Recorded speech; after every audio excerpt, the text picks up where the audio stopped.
Xueqi's Martial Arts Saga. Chapter 3207. You. Just as Monk Mingyu was bowing, not only did the donkey cart not stop, it even sped up. Yuanya hurriedly pulled on the reins of the lame donkey and shouted loudly, wanting to stop the donkey cart. Yuanya's strength was extremely great. Slap. The reins caused great pain to the lame donkey. It couldn't help but raise its front legs and neighed loudly. It sounded as if it was replying to Monk Mingyu's words. The donkey cart's sudden movement caused the people on the cart to lose their balance. Xiao Jian stood on the cart and couldn't help but stagger. He jumped off the donkey cart and landed on the ground. He hurriedly cupped his hands and said, "I don't dare. I'm just a small Taoist and can't represent my Taoism. But today, for the survival of my Taoism, I still dare to pay a visit to Shaojin Temple." Xiao Jian's voice wasn't soft, but it was hard to hear because of the donkey's neighing. "Go to hell."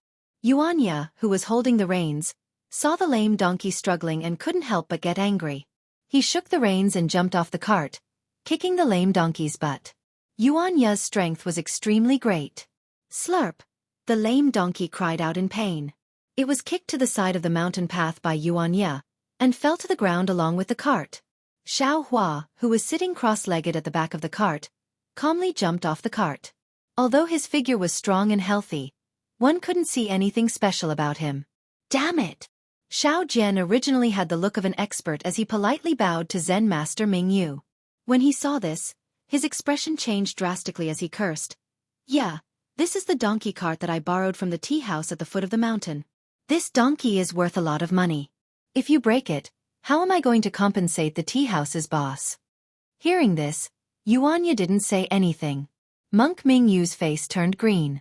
He glanced at Ming Chang, who understood and said with a smile, "Taoist Xiao, don't bother about the donkey cart. Let's hurry up the mountain. It's already late, the Immortal Buddha ceremony should start. The competition on the stage has already made people look forward to it." "Ayo, that's right." When Xiao Jian heard this, he came to his senses and shouted, "That's right, yeah. Hurry and move the donkey cart to the side. In a while, you will be competing with these monks on stage. Remember, since we came here today, we don't plan to go back. After we get the arena, we will take this little gold temple under our Jiangchao temple. Is this a donkey cart? It's fine if you don't want it." "Master," on the other side, Yuanya had already raised the donkey cart with one hand. The lame donkey was also obedient now. It shyly moved to Yuanya's side and actually licked his hand. Unfortunately, Yuanya slapped the donkey's head to the side and answered Xiao Jian. "This donkey cart is worth a few coins. Although Shaojin Temple has some copper coins, we can't live extravagantly." "You." Zen Master Mingyu was so angry that his nose was about to become crooked. He looked around and saw that there weren't many villagers from Longevity Town. Thus he sneered, "Xiao Jian, are you daydreaming? Do you think this penniless monk doesn't know what you and your disciple are capable of? You, a new Taoist disciple, want to chase this poor monk away from Longevity Town? Hee, why don't we wait and see?" Xiao Jian laughed loudly. "However, this old man feels that you should ask Ming Fa about this. He seems to be more confident than you. This penniless monk only knows that he can give you a black eye." Ming Fa's gaze naturally avoided Xiao Hua. He coldly looked at Xiao Jian and shouted, "If you have the ability, why don't you come to the arena with this penniless monk?" "Haha, of course. In a while, I will see you on the arena." Xiao Jian waved his hand and looked at the crowd in the distance. He smiled and said, "Mingyu, why aren't you bringing this penniless monk to the arena? Is this how your little gold temple treats its guests?" Humph. Zen Master Mingyu gritted his teeth hatefully. However, he still put his palms together and said, "Amitba. Taoist Xiao has come like this." As he spoke, he took the monk's staff from Ming Cheng and led the way without looking back. He led Xiao Jian and the other two up the mountain path.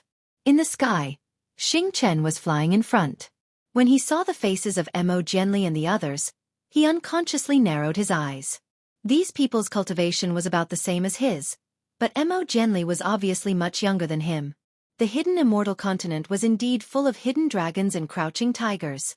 However, when he thought of Ling Chen's powerful Buddhist awareness that made him feel suffocated, he sneered in his heart. He stopped in mid-air, put his palms together and saluted. Xing Chen of the Cloud Forest Temple and my 3 junior brothers, Xing Kong, Xing Min, and Xing Fan, greet fellow immortals of Confucian cultivation. We don't dare. Mo Jianli was originally behind Zhu Junfeng.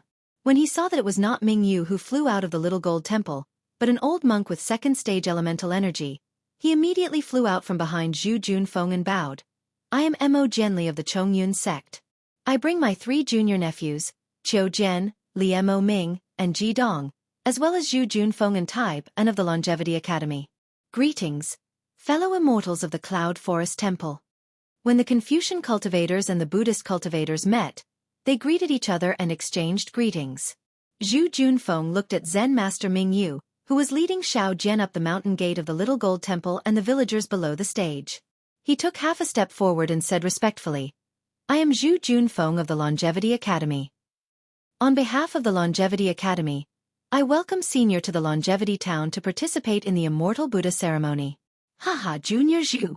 Xing Chen smiled and said, I have heard of Principal Zhu's name before I came to the Longevity Town. In these few years, the Longevity Academy has not only supported the Little Gold Temple, but also sent out students to help the Little Gold Temple today. That's why Ming Yu did not make a fool of herself. On behalf of the Cloud Forest Temple, I have to thank the Longevity Academy. Seeing that the immortals and Buddhists of the Longevity Town are getting along so well, in 10 or 20 years, I will still come to the Longevity Town to participate in the Immortal Buddha ceremony. Haha, if Senior is so considerate, the Longevity Academy will invite Senior to the Longevity Town to participate in the Immortal Buddha ceremony every 10 years.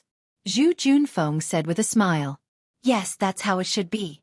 Xing Chen also clapped his hands. In the future, every 10 years, I will also ask Ming Yu to send an invitation to fellow immortal Mo. You and I will come together. Haha, well said, well said. Mo Jianli did not like to argue with Xing Chen. He laughed dryly and looked at Xiao Jian, who had not yet reached the mountain gate. He waved his hand and said, Martial Nephew Junfeng, you go ahead with Martial Nephew Mingyue and hold the Immortal Buddha ceremony. I have a few words with fellow immortal Xing Chen. Yes, Junior Uncle. Zhu Junfeng agreed and cupped his hands at Xing Chen and the others. Then, he flew through the crowd with Mr. Tai, and then landed on the arena. Greetings, sir. As soon as Zhu Junfeng and Mr. Taiban landed, hundreds of disciples shouted in unison. It was such a spectacular sight that a few people almost collapsed on the ground. Haha, you have worked hard. Zhu Junfeng was as elegant as jade. He raised his hand and gestured to his surroundings. From the looks of it, he was even more like an abbot than Zen Master Ming Yu. President Zhu. A loud voice came from below the arena. I haven't seen you in a long time. I heard that the Tidal River Temple will be challenging the Shaojin Temple and the Longevity Academy today. You won't be joining in, will you? Haha, so it's shopkeeper Zhang. Zhu Junfeng glanced at him and said kindly, It's just a spar. I'm afraid it's not my turn to fight. Of course, if you need me to fight, I will not be stingy. I will not hide anything. Because my Longevity Academy is Longevity Town's academy, Longevity Academy's students are Longevity Town students. This Zhu is also a citizen of Longevity Town. Good, well said. Before Zhu Junfeng's voice landed, countless applause and cheers rang out. Many of the villagers who had never seen the methods of Confucianism before looked at Zhu Junfeng with pious eyes. They had long regarded Zhu Junfeng as an immortal who had descended to the mortal world. At this moment, Zen Master Ming Yu had already arrived at the mountain gate.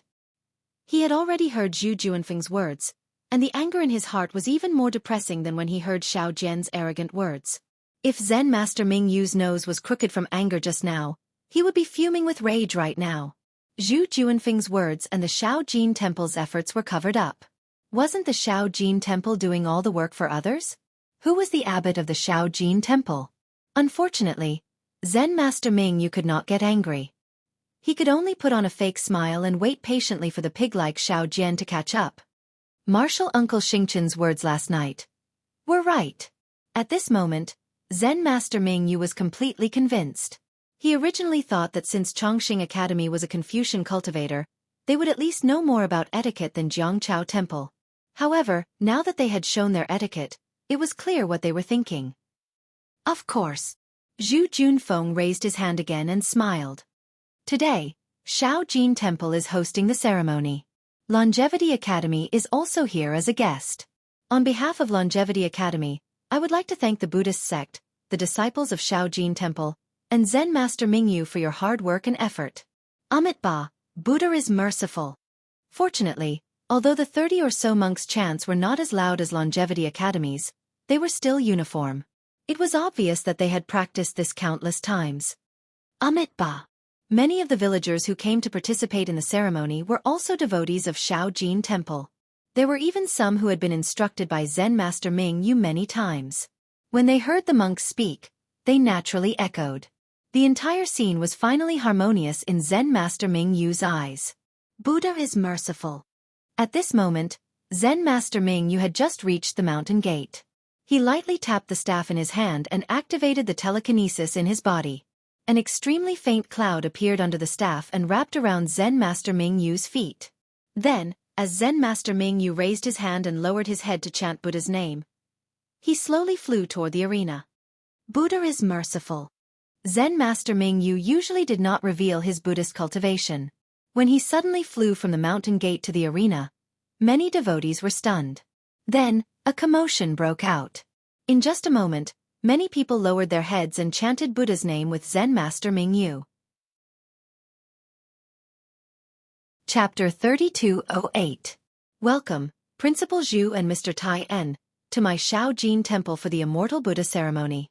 Zen Master Mingyu landed on the arena gracefully and bowed to Zhu Junfeng and Mr. Tai En. Greetings, Zen Master Mingyu. Zhu Junfeng and Mr. Tai En naturally returned the greeting. Zen Master Mingyu glanced at Xingchen and Mo Jianli, who were still discussing in mid-air, then faced the audience and said with a smile, "It's a pity that my Shaojin Temple is lacking in manpower, and this is the first time we're holding such a grand Immortal Buddha ceremony. It can't be compared to Chongqing Academy at all." Benefactors who went to Chongqing Academy to participate in the Immortal Buddha ceremony 10 years ago might not have said it out loud, but I'm sure you're already grumbling about how stingy my Shaojin Temple is, right? Boom. There was a burst of laughter below the arena. Everyone had a kind smile on their faces. They didn't think too much about the competition between Confucian cultivators and Buddhists. Although my Shaojin Temple didn't do well today, with the help of Chongqing Academy, I think my Shaojin Temple will do better and better. Zen Master Mingyu continued, after 10 years, 20 years, or even 50 years, my Shaojin Temple will definitely give all of you a perfect Immortal Buddha ceremony. Clap, clap. There was another round of applause below the arena. Zhu Junfeng didn't care about Zen Master Mingyu's tit-for-tat words. He also raised his hand and clapped with a warm smile on his face. Of course, the so-called Immortal Buddha ceremony is to commemorate the friendship between us Confucian cultivators and Buddhists. This friendship was also tested in the fight against the enemy. Now, the hidden Immortal Continent, the Western Paradise, and the Thousand Demons Sacred Realm are the proof of this precious friendship. Although time will pass, although you and I will grow old, although the sun and moon will change, this friendship will never change. Holding the ceremony every 10 years is to remind us juniors that the peace of the 3 continents was not easy to come by. Not only must we not forget the blood, sweat, and sacrifice of our seniors, we must also work together, through thick and thin, to build the 3 continents into a more prosperous place. Zen Master Mingyu was not done yet, so he spoke in a loud and impassioned voice. Prosperous. High in the sky, Missouri gently whispered something to Xingchen while paying attention to the movements in the arena. When he heard Zen Master Mingyu say this word, the corners of his mouth twitched slightly, as if he wanted to laugh. But after a while, he forced himself to hold back and said, "Fellow immortal Xingchen, your Cloud Forest Temple has been developing rapidly in the country of Xi these years. My Chong Yun sect is truly envious. Perhaps one day, your Yunlin Temple will also become a scene of prosperity." Xingchen raised his eyebrows and glanced at Zen Master Mingyu, whose face was flushed red, and said with a fake smile, "This is not because my Yunlin Temple is developing well, but because the people of the country of Xi like my Buddhism sect, and need my Buddhism sect. My Buddha is merciful. My Buddhism sect does not develop on its own, and does not feel the need of others. Only when my Buddhism sect is needed, my Buddha will be there to solve the needs of the people. If one day, the people of Longevity Town say that we do not need Buddhism sect's illumination, that we do not need Buddha salvation, then my Yunlin Temple will immediately evacuate the disciples of Shaojin Temple, and return the Shaojin Temple to Longevity Town." Haha. Mo Jianli only said one sentence, but Xingchen actually said so many philosophical words, he did not know how to feel. He smiled faintly and said, whether your Buddhism sect disciples evacuate or not, perhaps it is up to the Yunlin Temple to decide, or perhaps it is up to the Rivertide Temple to decide. Either way, it is not up to me to decide. Just now, I have already told fellow Immortal about the news my Chong Yun sect received. Although fellow Immortal did not say it clearly, I feel that the news Yunlin Temple received should be similar to that of my Chong Yun sect, right? That's right. Hearing that Mo Jianli was talking about business, Xing Chen stopped arguing with Mo Jianli. He nodded and said, I came here for the same reason as you, fellow Immortal Mo. We are here because of the vague news that the monster is going to massacre the town of Longevity. Also, just last night, my Shaojin Temple's disciples met with a strange thing. Oh? What is it? Mo Jianli's eyes lit up and said hurriedly, could it be that you have found out the truth? Although not yet, but it is close. Xingchen nodded, and then told him about Minister Hao's family. Ah! Hearing this, Mo Jianli was stunned, and looked up with a strange expression. It was Xiao Hua who had followed Xiao Jian to the front of the arena, his eyes fixed on the arena, and asked curiously, fellow Immortal Mo, are you talking about this person? He should be. Xingchen smiled and said, besides Xiao Jian and Yuan Ye, isn't there only one person in the Rivertide Temple? Who else could it be? It seems that fellow Immortal Mo has hidden himself well. Mo Jianli nodded slightly and said, although I heard that there were miracles in the Rivertide Temple, I always thought that it was caused by the elixirs that Taoist Xiao had. If it is as fellow Immortal Mo said, then I have to look at Taoist Xiao in a new light. Heh. Taoist disciples have risen from the ashes for a long time, and there have been many in the past, right? They are just decorations for the Immortal Buddha ceremony, so you don't have to care about them. Xingchen said with a smile. Well, let's not talk about the Rivertide Temple. Mo Jianli looked away and said, I came to Rivertide Town a few days ago, and I met with something in the Liao River outside the town. Then Mo Jianli told Xingchen about the Liao River, and then he pointed at Xiao Jian, who was in the arena, and said with a smile, the next day, those fishermen went to the Rivertide Temple and reconstructed the so-called golden body of the sea god. Humph, they are all fools. The so-called sea god is just a clay statue, and there is no Buddha. Xingchen sneered and said with disdain. However, he stopped when he saw Mo Jianli's expression change. Mo Jianli was no match for Xingchen when it came to a battle of words, but now they were fighting against an unknown monster together. He could not let others have a bad impression of him. Therefore, he changed the topic and said, how could it be as miraculous as the disciples of the Immortal Buddha sect? However, if what fellow Immortal Mo said is true, could it be that the monster is a member of the Water Tribe? Very likely. Mo Jianli nodded and said, but after that day, I took 2 martial nephews along the river for hundreds of miles, and we didn't find anything. However, according to what fellow Immortal Mo said, the ordinary monsters near Jiangqing town have all escaped. Maybe it is really a member of the Water Tribe in the river. Well, since we have found the monster's location, after today's Immortal Buddha ceremony, we will search along the river again. Your divine eye and spiritual sense are marvelous, and my Buddhist sense is also good at observing the subtle. We should be able to find something. Okay, as fellow Immortal Mo said. Mo Jianli clapped his hands and said with a smile, let's go and see if the Immortal Buddha ceremony of the Shaojin Temple is different from the one of the Chongqing Academy. Please. Xingchen raised his hand and said with a smile, I am a host. Please forgive me if I don't treat you well. Ha, please. Mo Jianli also laughed, and several people controlled the clouds and sword lights to land on the arena. Zen Master Ming Yu flew onto the arena with the help of his staff. Xiao Jian, who was behind him, was displeased. He looked around and found no ladder. The arena was 6 feet high. How could he get onto it? Senior Xiao. Xiao Jian naturally thought of Xiao Hua first. He turned around and called out. However, behind Xiao Jian, Xiao Hua stood there in a daze. His eyes stared straight at the extremely ordinary arena. He turned a deaf ear to Xiao Jian's words. Senior Xiao? Xiao Jian called out again, but Xiao Hua still ignored him. Xiao Jian did not dare to say any more. He roared at Yuan Ye, who was behind Xiao Hua. Why are you dying behind Senior Xiao? Quick, get Master onto the arena. Yes, Master. Yuanya answered and ran in front of Xiao Jian. He looked at the edge of the arena and called out, "Master, come here. Disciple can throw you onto the arena." Throw. Xiao Jian looked at the somewhat tall arena. He clenched his teeth and said, "Fine, throw then throw. Anyway, this is the only time I will lose face. After the competition, this Xiao Jin temple will belong to this old man. This old man will be the first to break this arena." As he spoke, Xiao Jian walked in front of Yuanya. He closed his eyes and waited for Yuanya to throw him onto the arena. Arena, the arena of martial arts competition. Stage, the stage of village opera, Lu Town, Piaomiao sect. Xiao Hua stood at the mountain gate. When he saw the arena for the first time, a kind of incomparable familiarity emerged from the bottom of his heart.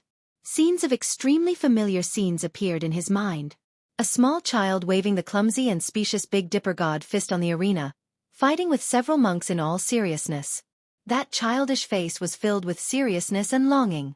Immediately after, there was another huge stage.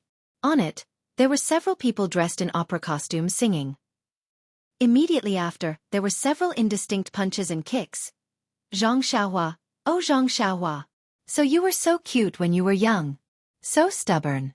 So righteous. Xiao Hua's eyes could not help but heat up. Lu Town. My hometown. Perhaps it is in this hidden immortal continent. In his memory, he had never seen this arena in the Dawn Rain continent. Moreover, the Dawn Rain continent did not have anything like a stage. There was also no cultivation sect or Buddhist sect called Piaomiao sect. It seems like this Xiao was sent back to his hometown by fate's hands. Only I don't know which country this Lu town is in, and which province it is in. When Xiao Jian walked in front of Yuanya and waited for Yuanya to throw him onto the arena, the corner of Xiao Hua's mouth rose again. He laughed and said, "Zhang Xiaohu, haha, that is my second brother. Back then, he seemed to have thrown me into the ring just like that." The liveliness of the Xiao Jin Temple's arena made Xiao Hua think of many familiar scenes. Naturally, he did not hear Ming Fa's soft reminder when he walked to his side. Taoist Xiao. Seeing that Xiao Jian actually wanted Yuanya to throw him onto the arena, Zen Master Ming Yu did not know whether to laugh or cry. Isn't this looking for trouble with the Xiao Jin Temple? Isn't this silently telling others that the Taoist branch of the Rivertide Temple received unfair treatment in the Xiao Jin Temple? Thus, Zen Master Ming Yu hurriedly shouted, "There is a ladder behind the arena that leads to the arena. If Small Gold Temple loses and they don't leave, we will chase them away for you." "That's good. This way I can be at ease." Xiao Jian bowed towards the crowd and said, "Now, I will announce the rules of the competition and let everyone see if it is fair." Good. Below the stage, everyone shouted in unison. Xiao Jian glanced at Zen Master Ming Yu and Zhu Junfeng and said, "My Rivertide Temple doesn't have many people, and Small Gold Temple doesn't have many people. If my Rivertide Temple were to compete with Small Gold Temple, it would be fine. However, Chongqing Academy actually has over 1,000 people. If all of them participate..." Without waiting for Xiao Jian to finish, Zhu Junfeng immediately waved his hand and said, "Taoist Xiao, don't worry. My Chongqing Academy only has 131 people. If you say how many people you want to send, my Chongqing Academy will send that many people." "Hee, that's good." Xiao Jian nodded. "I feel that Small Gold Temple and Chongqing Academy should send 10 people each." Zen Master Ming Yu looked at Zhu Junfeng.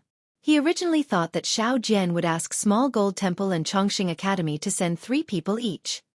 He was already prepared to refute.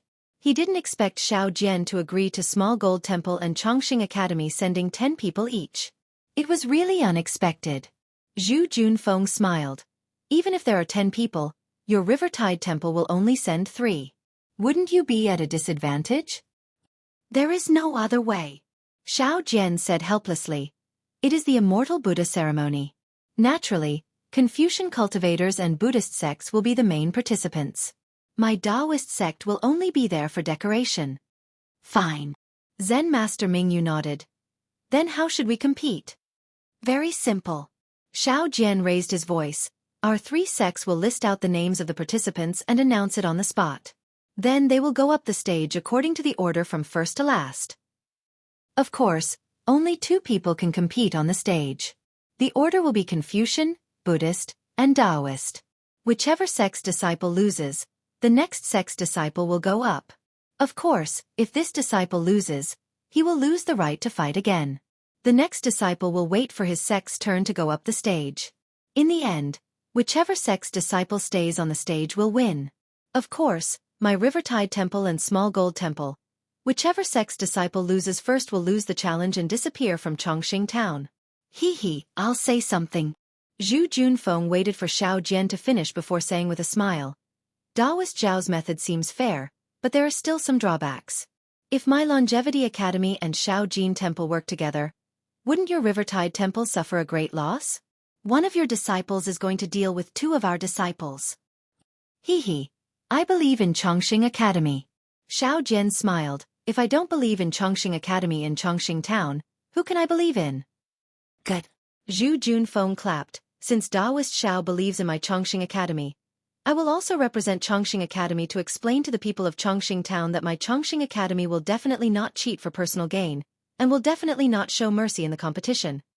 Good, I will testify. Everyone below the stage clamored loudly.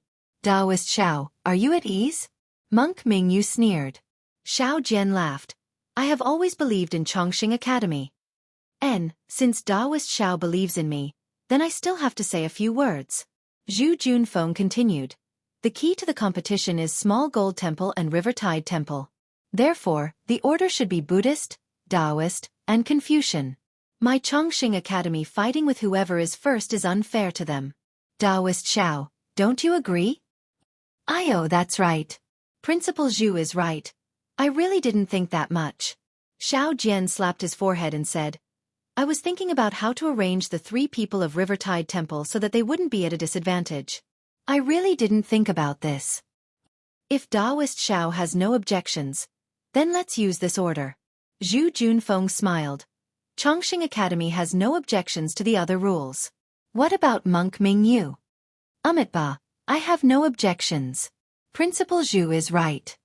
Monk Mingyu said with a smile. Good, since that's the case, I will go and prepare the name list for the competition. Zhu Junfeng clapped. How about letting the disciples prepare for the ceremony? Good, that's how it should be. Monk Mingyu looked up and saw Xing Chen, Mo Jianli, and the others flying over.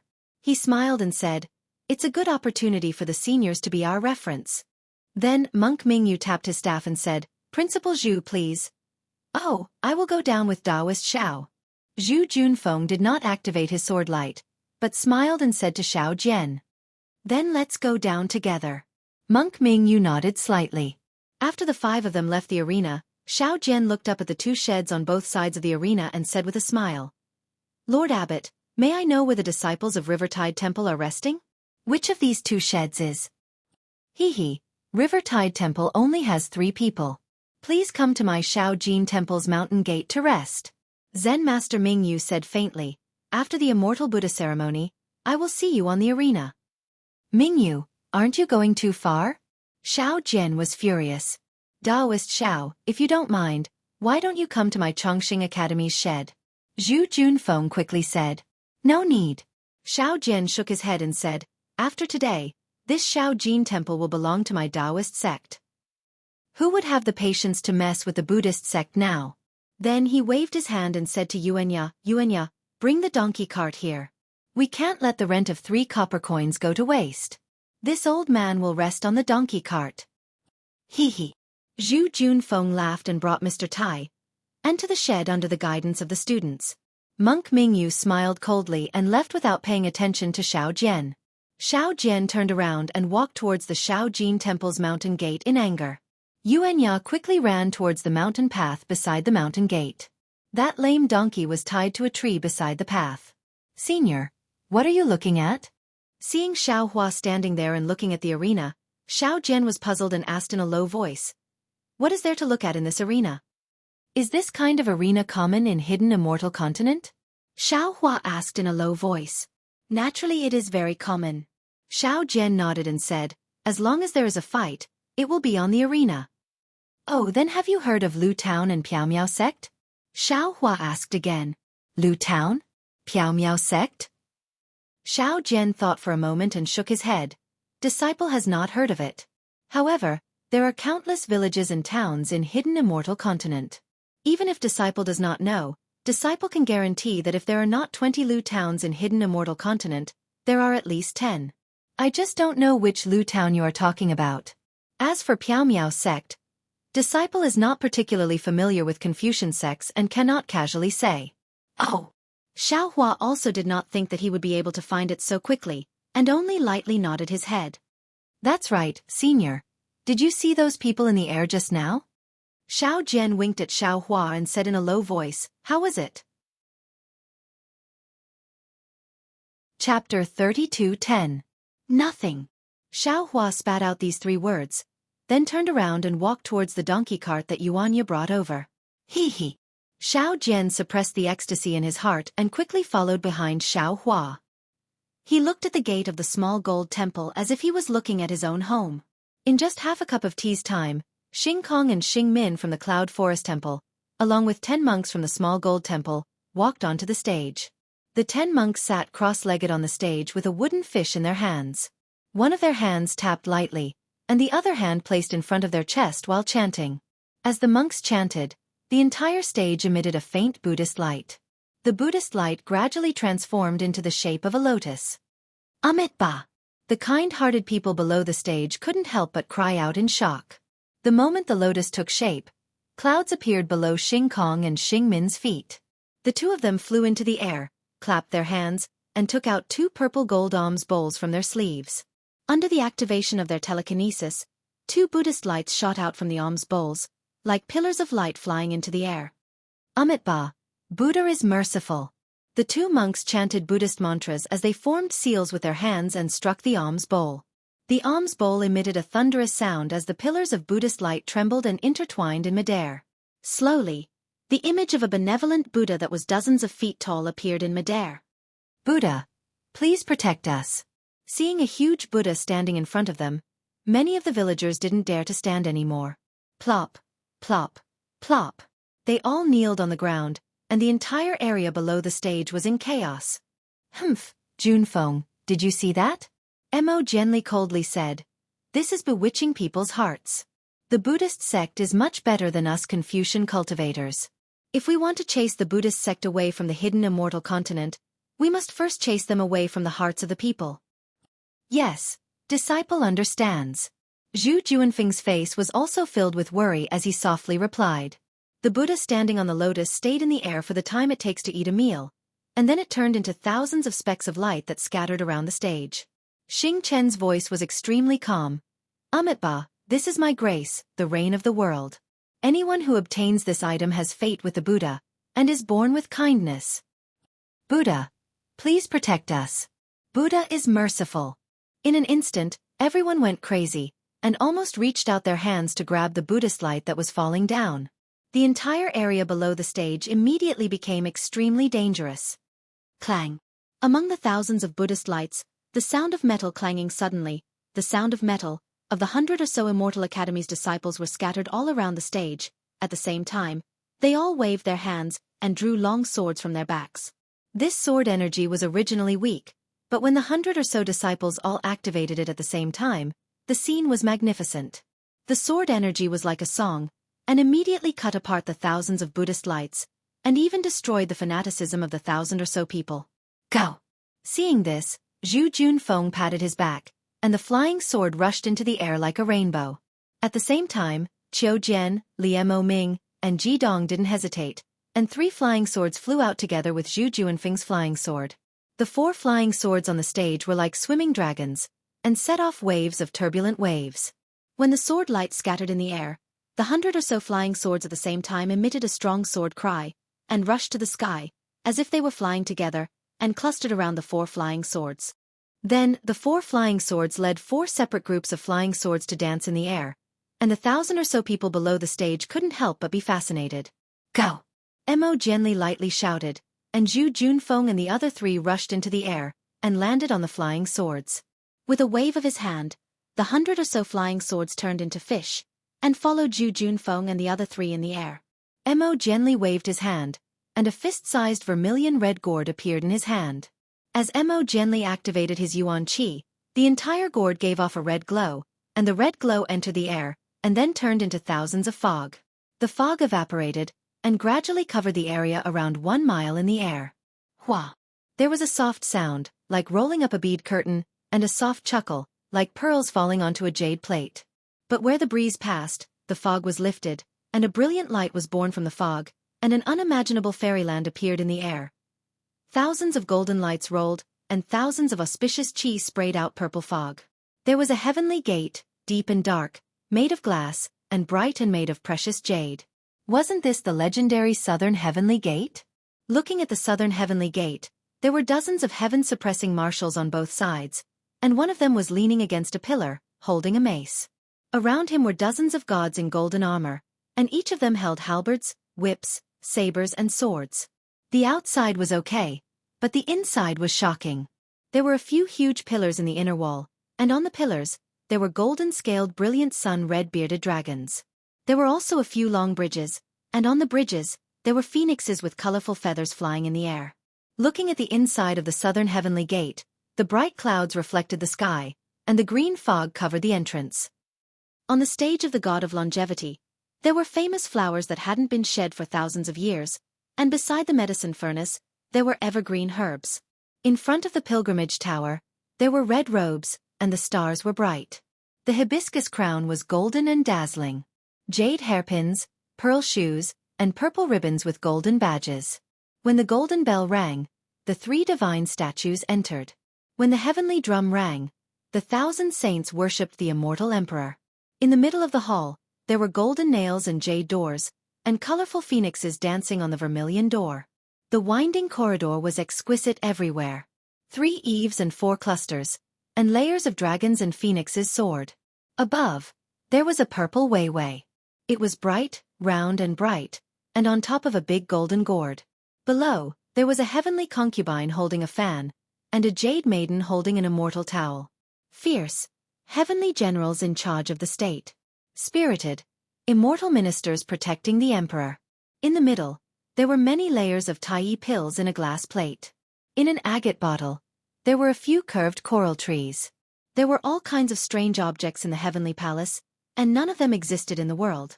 Golden palace and purple palace, and chi flowers and jade grass. Passing by the jade rabbit altar, the golden crow flew at the bottom.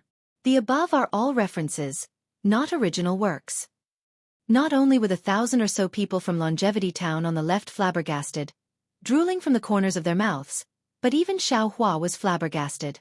This kind of immortal realm was far from what an ordinary cultivation sect had. Hee, senior. Xiao Zhen's voice sounded in Xiao Hua's ear. This is where the Confucian Immortal Palace is. Everything inside. Who knows if it's real or fake? This disciple never knew anyone who went to the Immortal Palace. Oh, I see. Xiao Hua suddenly understood. This so-called Immortal Palace had nothing to do with him, and he didn't know if he could go there in this life. Then he looked at the other side of the arena, in the shed of the Buddhist sect. At this time, Xing Chen's face was also not good. The reason why he said those words in a low voice was to set off the atmosphere, to make people fight for the so-called Buddha's light. Those who snatched the Buddha's light, if Monk Ming could find them later, it meant that they were fated with the Buddha, and in the future, they would also be pilgrims of the small gold temple. He didn't expect such a big mess, but of course, he didn't care about the chaos. What he cared about was that his Buddha's light was completely shattered by the sword light of the Confucian cultivator. This was a naked slap in the face. Originally, Xing Chen was still thinking about how to deal with Chongyun's sex Mo Jianli, but now he made a decision. As if he sensed something, Mo Jianli turned his head slightly and looked at Xing Chen. Ba, Xing Chen put his palms together, a big smile on his face. The Immortal Palace stayed in the air for a little less than an hour. The scene inside was like a revolving lantern. Heavenly maidens, immortals, immortal birds, and divine beasts, in short, it was all seen in the dreams of the secular world. When everyone felt like they were in a dream, all the fog slowly fell and was absorbed into the gourd in Mo Jianli's hand. All the illusions disappeared without a trace, and only the 100 or so flying swords were still floating in the air. Chongqing Academy wishes the Immortal Buddha ceremony a success. The 110 students shouted in unison again. That voice, along with the true energy that the students cultivated, resounded loudly in the air above the entire small gold temple. Mixed with the whistling sounds of swords, It really made one immediately feel respectful. When Mo Jianli and the others descended from the air, the 100 or so flying swords flew back into the hands of the students. Zen Master Mingyu appeared on the stage and waved his hand. The Immortal Buddha ceremony is over. Now, the competition that everyone has been waiting for is about to begin. This competition will affect the fate of the Little Gold Temple. I don't know if the Little Gold Temple will still exist in Chongqing town after this battle. This poor monk is really nervous. The Little Gold Temple will win. Zen Master Mingyu will win. Someone shouted, and it immediately caused dozens of people to shout. The whole place was in an uproar again. Zhu Junfeng frowned. The key to this battle was the Little Gold Temple and the River and Tide Temple. It had nothing to do with Chongqing Academy. However, he didn't know if these words had other meanings, but it made him feel very unhappy. The voices below the stage rose and fell, making Zen Master Mingyu very excited. Thank you, everyone, for your blessings. This poor monk will do his best and will not disappoint you. Then, Zen Master Mingyu opened his mouth again. The Little Gold Temple is the host of this Immortal Buddha ceremony. This poor monk will be the first to announce the order of the competition. As he spoke, Zen Master Mingyu announced the Little Gold Temple's name list. It was Jian Zheng, Jian Ping, Jian Shan, Ming Fa, Ming Cheng, Xing Kong, Xing Min, Xing Fan and Xing Chen. After he finished speaking, Zen Master Mingyu looked below the stage and said loudly, Priest Xiao Jian of the River and Tide Temple, can your Tide Temple's name list come out? Haha, my Tide Temple only has 3 people. It's really simple. Xiao Jian said loudly. The first to fight is my inferior disciple, Yuanya. The second is naturally fellow Taoist Xiao Hua. The last is I. Oh, Xiao Hua. Both Mo Jianli and Xing Chen looked at Xiao Hua. How could they not know Xiao Jian's wishful thinking? Xiao Hua was the one with the highest cultivation in the Tide Temple. As long as he didn't lose, Xiao Jian, who was average, didn't need to fight. What about Chongqing Academy? Zen Master Mingyu also looked down on Xiao Jian in his heart. He raised his head and looked at Zhu Junfeng. Actually, according to Zhu Junfeng's arrangement, the 4 seniors from the Chongyun sect didn't need to fight. At least, Mr. Mo Jianli didn't need to fight. However, after hearing the Little Gold Temple's arrangement, even Xing Chen was arranged. How could Mo Jianli not fight?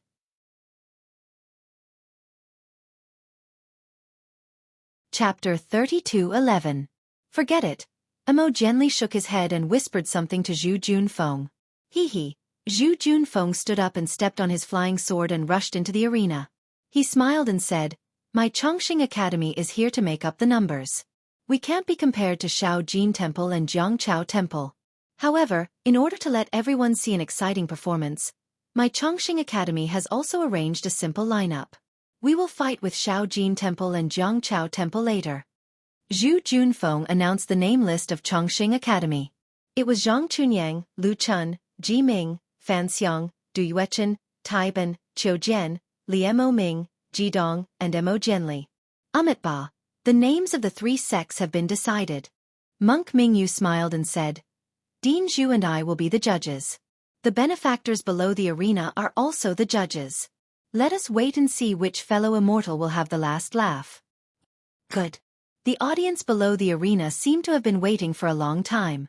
Now they were clapping crazily, urging the Buddhist, Taoist, and Confucian sects to start the competition. You can go. Xiao Hua clapped his hands and handed the magic wand back to Yuanya. Let this old man see how many tricks you have. Yes. Yuanya jumped down from the donkey cart and caught the magic wand in the air. When he landed, he left a deep footprint on the ground. Yuanya naturally didn't need to use the ladder. With the magic wand in his hand, he jumped up and stepped on the pillar of the arena. His body borrowed the momentum and easily entered the arena. Clang! Yuanya put the magic wand on the arena and said indifferently, Which bald donkey wants to die? Wow! The audience below the arena was in an uproar. At this time, a slightly muscular monk also held a Buddhist staff in his hand. He was a little afraid and hesitant as he walked out from behind the arena. He was Shao Jin Temple's monk, Jian Zheng. This monk often fought with Yuanya, but because he had more people, he didn't suffer too much. Today, he saw himself facing this demon alone, and this demon had a black magic wand in his hand. Haha, You are Jian Zheng. When Yuanya saw this monk, he couldn't help but laugh out loud. I don't know how many times I've beaten you up, but you actually caught up with me. Jian Zheng shrunk his neck in fear. However, when he saw Zen Master Bright Moon's sharp gaze, Jian Zheng could only raise the Zen staff in his hand and shout. Yuanya, this penniless monk usually doesn't want to lower himself to your level, but today is different. I want to show you I's true cultivation. If you're scared, just admit defeat and... Before Jian Zhang could finish, Yuanya roared and flew into the air. He raised his magic wand and shouted, Bald donkey, eat this! How dare you! At this time, Jian Zheng no longer had the time to be afraid. He waved his Buddhist staff with both hands, and with a loud roar, he charged forward. Pang! The monk's staff inevitably collided with the magic wand. Although Jian Zheng's skills were not inferior to Yuanya's strength was greater than Jian Zheng's. With just one hit, Jian Zheng's body immediately lost his balance and involuntarily flew out of the arena. Zen Master Bright Moon watched without any expression. He knew that even if Ming Cheng and Ming Fa were on the arena, they might not be Yuanya's match. For Jian Zheng to be easily sent flying by Yuanya, that was very normal. Amit Ba. Zen Master Bright Moon looked at Zhu Junfeng and said, Principal Zhu, my Shaojin Temple has lost the first round. Students from Chongqing Academy, please come up. Okay. Zhu Junfeng nodded. He looked below the arena and said, Zhang Chunyang, come and experience the skills of Zhangchao Temple's Taoist disciples. Yes. A thin scholar answered and ran up the ladder to the arena. That scholar was dressed like a Confucian scholar. He held a clear sword in his hand and looked extremely refined. He won the cheers of the crowd below the arena. Fellow immortal Yuanya, please? Zhang Chunyang very politely cupped his fists and bowed. Then, he raised his sword and was about to raise his hand. Please, please, please. Yuanya would not be polite with him. After bowing, he shouted 3 times and waved his magic wand 3 times in a row. The magic wand blew wind in his face. Zhang Chunyang activated the meager amount of genuine qi in his dantian. His body barely floated in mid-air. As his sword danced, he began to fight with Yuanya. Zhang Chunyang's strategy was not wrong. His skills were much better than Jian Zheng's. However, Yuanya's methods originated from the jungle and he had fought for his life in the gladiator arena. Every move he made was a battle of life and death. After a few moves, Zhang Chunyang was forced to the edge of the arena again. He had nowhere to run. I am not fellow immortal Yuanya's opponent. Thank you for your guidance. Looking at the empty space behind him, Zhang Chunyang did not hesitate and flew out of the arena. He looked very leisurely. He even waved his sword in mid-air, making several sword flowers. After somersaulting a few times, he landed on the ground and cupped his fists towards the crowd. Facing Yuanya, not only were Jian Ping and Jian Shan of the Small Gold Temple easily knocked off the arena, even Lu Chun and Ji Ming of the Longevity Academy were forced off the arena.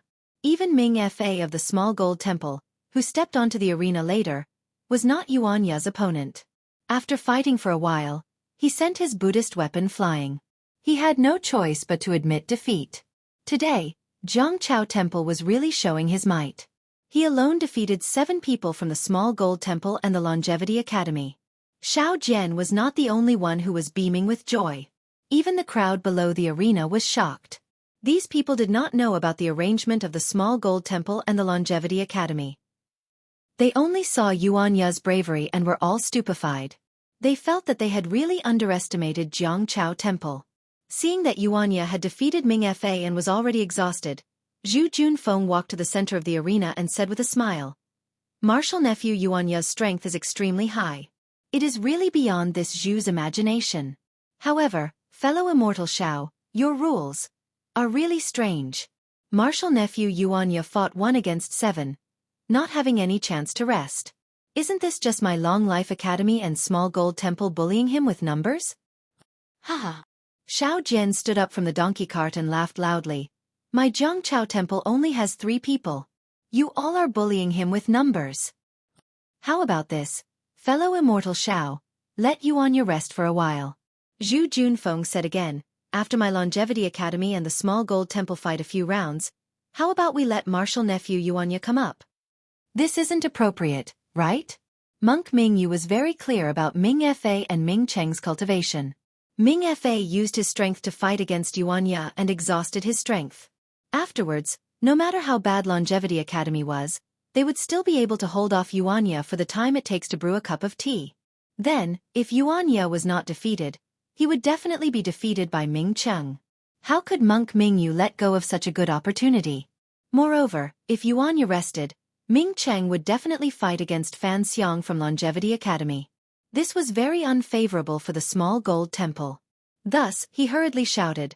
This rule was personally proposed by Daoist Xiao from Jiangchao Temple and witnessed by over 1,000 benefactors. How could you change it? It's fine.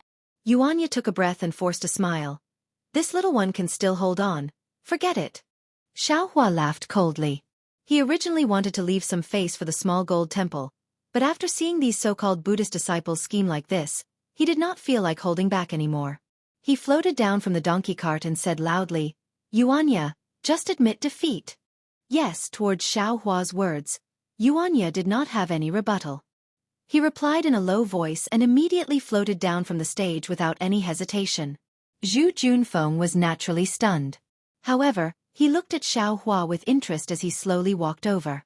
He smiled and said, It seems like a mortal friend Xiao is thinking of making a move after a long period of silence. Your next opponent is my Longevity Academy's Fan Xiang. Please show mercy. Haha, no problem. Xiaohua smiled faintly and still slowly walked down from the stage. Longevity Academy's Fan Xiang was already waiting behind the stage. When he heard Zhu Junfeng say his name, he immediately activated his flying sword and forcefully flew up from below the stage. Good. Fan Xiang's appearance immediately won everyone's cheers. Everyone's gaze unconsciously gathered on Xiaohua's unhurried pace. They wanted to see how Xiaohua would ascend the stage. Seeing that the stage was getting closer, Xiaohua quietly placed a yellow talisman on his body. Soon after, he activated what little magic power he had left. His figure slowly floated up. As if he was walking on an invisible flight of stairs, he walked up to the stage step by step in midair. See. Below the stage, all of Longevity Town's villagers were stunned. They could not imagine that a person could actually walk in midair. This was even more inconceivable than a sword ray or a cloud. You are not this old man's opponent. Xiaohua's figure walked up from below the stage. He looked at Fan Xiang and said indifferently, Let him come. As he spoke, Xiaohua pointed at Xing Chen. Senior Xiao. Seeing Xiaohua's cultivation level, Fan Xiang knew that he was not his opponent. However, he still said respectfully, Right now, it is this junior who is going up the stage. You want this junior to admit defeat without even making a move? This junior will not accept defeat. The rules of this challenge were set by the Tidal River Temple. How about senior defeat this junior first? Haha, that's right. Xiaohua laughed loudly. He waved his hand and took out the heaven leveling staff. He said, Confucian cultivators would rather break than bend. If you admit defeat like this, how can you become a scholar? Since that is the case, then this old man will let you know what is called powerful. As he spoke, Xiaohua calmly stepped on the stage. Fan Xiang's eyebrows twitched. Just as he was about to bow and salute, the entire stage shook. Fan Xiang was unable to stand still. He saw the faint Buddhist light on the stage violently flickering. Zen Master Bright Moon cried out in alarm, "Oh, not good." The staff in his hand stopped and he immediately activated his telekinesis to fly into the air. Zhu Junfeng was naturally faster than Zen Master Bright Moon. He was already standing in midair on his flying sword. He was looking at Xiaohua with a shocked expression on his face. Fan Xiang was a bit slower. Seeing that the entire ring was about to collapse, he activated his true qi and flew out of the ring. Xiaohua's heaven-leveling staff was extremely heavy. Even if this simple stage was supported by a Buddhist formation, how could it withstand it? Xiaohua stepped on the stage. He did not even make a move and the entire stage collapsed.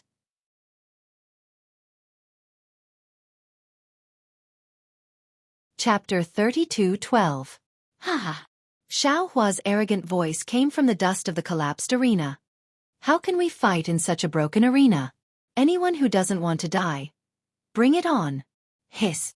Xing Chen, Mo Jianli, and the others all stood up and sucked in a breath of cold air.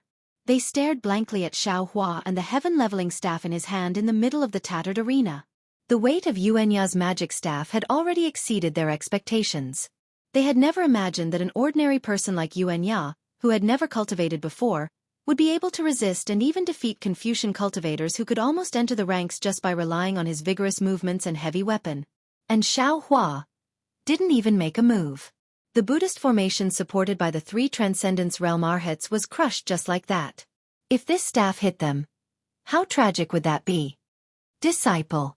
Fan Xiang obviously couldn't stay in the air for long. After a while, he landed on the broken pillar of the arena. He answered in a low voice, somewhat absent-minded. He would rather break than bend, but it was obvious that the cultivation of the person in front of him was far beyond his reach. How could he not bend? Xueqi looked around. The arena was gone, and the surroundings were silent. He looked at Fan Xiang's muttering and thought of what Xiao Jian said before. Yes, what was his cultivation? What was the cultivation of these people in front of him? They were just his juniors. Although his current strength was less than 1/10 of the Earth Crystal Yao milk, he couldn't bully them because of this. After crossing the bottleneck of late gold core, he would become a nascent soul grandmaster. Since he was a grandmaster, he had to have the bearing and breadth of mind of a grandmaster. During the trip to Meng Mountains, whether it was Fairy Hong Xia, Li Zongbao, or even Xiao Mao, they all told him what a grandmaster should do.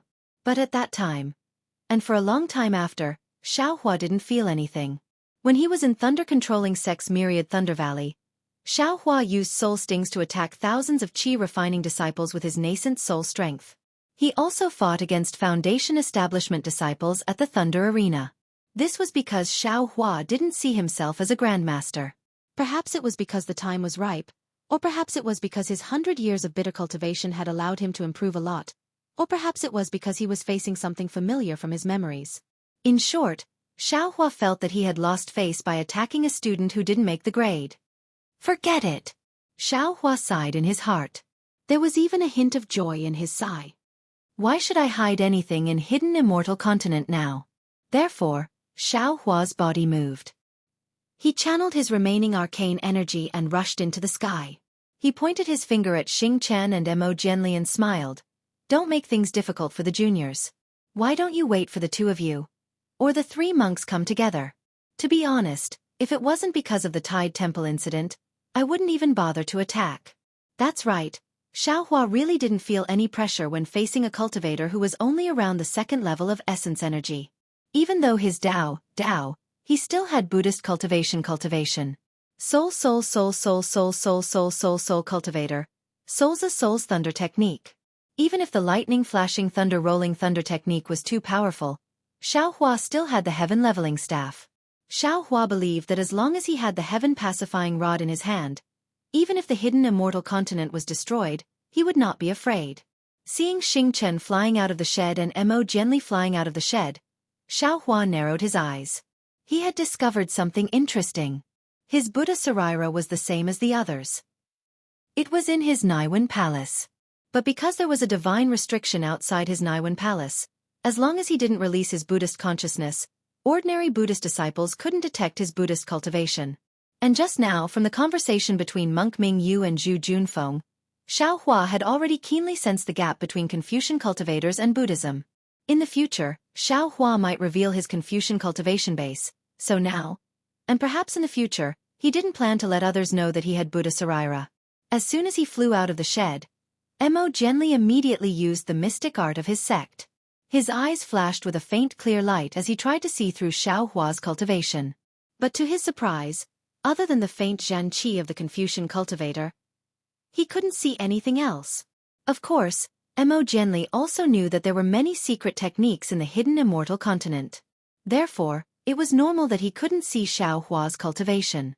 In particular, the commonly used methods of the three continents to determine the origin energy of the 9th grade and the 27th grade were not only effective for Confucian cultivators, Buddhist sects, and demon sects, but there were also many other strange techniques that could not be measured by the grade of the origin energy. Taoism has been in decline for countless years. Who knows where Xueqi obtained the lost Taoist orthodoxy? But Mo Jianli knew that since Xueqi called himself Old Man and challenged all the cultivators of level 2 of the origin energy, Xiao Hua's cultivation didn't match his young appearance. Xiao Hua was definitely a cultivator of level 3 of the origin energy. Senior. Therefore, Mo Genli didn't let Qiu Jian and the others come out. He flew up into the sky alone and bowed respectfully. Junior Mo Yan, Mo Genli from the Chongyun sect of the country of Xigreet Senior. If Mo Genli could think of it, Xing Chen could also think of it. But he didn't expect that Mo Genli would put him in the position of a junior. This made Xing Chen feel a little awkward. Because Xing Chen couldn't see Xiao Hua's cultivation either, but he could vaguely see that Xiao Hua was a Confucian cultivator. When Mo Genli called him senior, Xing Chen was shocked. He thought to himself, "Oh no, is this a secret move of the Chongyun sect?" But then, he was confused again. If it was a secret move, Mo Genli couldn't slap his own face on the spot. How could he expose him? Besides, Xiao Hua's flying technique didn't seem to be anything special. It seemed to be relying on external force. Who knew if he was like Xiao Jian, who often bluffed people? I'm Xing Chen from the Yunlin Temple. Greetings to fellow immortal Xiao. Although Xing Chen couldn't treat himself as a junior, he didn't dare to neglect. All kinds of thoughts flashed through his mind. He immediately stopped in midair and bowed respectfully. You two are too polite. Xiao Hua twirled the heaven-leveling staff in his hand. He smiled and returned the greeting. We're on the stage now, no need to be so polite. It won't be too late to talk about it after Shaojin Temple, and Chongqing Academy finish this. Hee, senior must be joking. Mo Genli naturally didn't feel burdened. He smiled and said, Today is the Immortal Buddha ceremony. My Chongyun sect is only here to join in the fun. How can we really fight with senior? If I knew senior had such methods, I would have made Zhu Junfeng admit defeat long ago. Yes, junior admits defeat on behalf of Chongqing Academy. Zhu Junfeng, who was standing in midair, saw Mo Genli's attitude. How could he delay? He immediately bowed and said, Xiao Hua nodded. I'll remember this. In the future, Jiangchao Temple will have to rely on Chongqing Academy. Principal Zhu, please take care of it. Naturally, Zhu Junfeng heard and knew that Xiao Hua would leave after this. Xiao Jian and Yuanya alone wouldn't be a threat to Chongqing Academy. How could he not agree? Immortal friend Xiao. Seeing Mo Genli change sides, Xing Chen's face darkened. He cupped his hands and said, May I know where immortal friend is from? Shaojin Temple's head is a disciple of my Yunlin Temple. I and others representing Shaojin Temple is normal. Immortal friend, why are you representing Jiangchao Temple? Xiao Hua originally wanted to say that he was a loose cultivator from the West Ocean. However, when he thought about the West Ocean he immediately changed his words. I'm a loose cultivator from the East Ocean. Previously, I met with some trouble and was saved by Jiangchao Temple.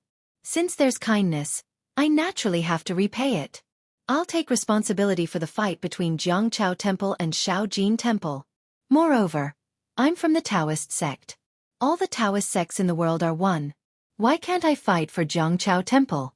East Ocean, loose cultivator. Xing Chen was shocked. That East Ocean was vast and boundless. Xiao Hua's one sentence made it impossible for Xing Chen to find the specific location. Senior Xiao, Mo Genli asked curiously. You seem to have traces of my Confucian cultivation. I used to be a Confucian cultivator. Xiao Hua didn't hide it. However, I didn't have any breakthroughs. Later, when I was studying in the East Ocean, I encountered a storm and accidentally obtained a Taoist inheritance on a deserted island. Since then, I no longer focused on true qi cultivation. Congratulations, Senior. Mo Genli said with a smile. Senior's luck is profound. You obtained the inheritance of 2 sections. This is truly worthy of celebration. Xiao Hua laughed and shook his head. I haven't practiced Confucian cultivation for many years. This Taoist cultivation is also a copy of a cat drawing a tiger. It can't be considered as obtaining the inheritance of 2 sects. Mo Genli and Zhu Junfeng's smile became even wider. Zhu Junfeng still felt that Chongqing Academy would lose face if he directly admitted defeat. However, Xiao Hua directly admitted that he was a Confucian cultivator. Chongqing Academy's face was instantly returned. Losing to a senior with Confucian cultivation was something that would never be ridiculed by others. I want to see how Xing Chen will deal with it. The two looked at Xing Chen at the same time. So, immortal friend Xiao is this poor monk senior. Xing Chen's mouth was bitter, but he still insisted. If it was an ordinary fight, this poor monk would definitely admit defeat. However, today's fight involves the survival of Shaojin Temple in Chongqing Town. This poor monk can't act on his own accord. Even if I have to pay with my life today, I still have to fight with Senior. Of course, this poor monk admits that he is not Senior's opponent. Just now, Senior said that this poor monk's junior brothers and others can also fight together. Well said. Before Xing Chen could finish speaking, Xiao Hua interrupted him. You all can fight together. This Xiao won't take your lives. Thank you, Senior. Xing Chen was overjoyed to get the guarantee and bowed again. You're welcome. As long as you don't think that this old man is bullying the weak. Xiao Hua waved his hand casually. This junior doesn't dare. Senior, as long as you don't care about this junior's offense.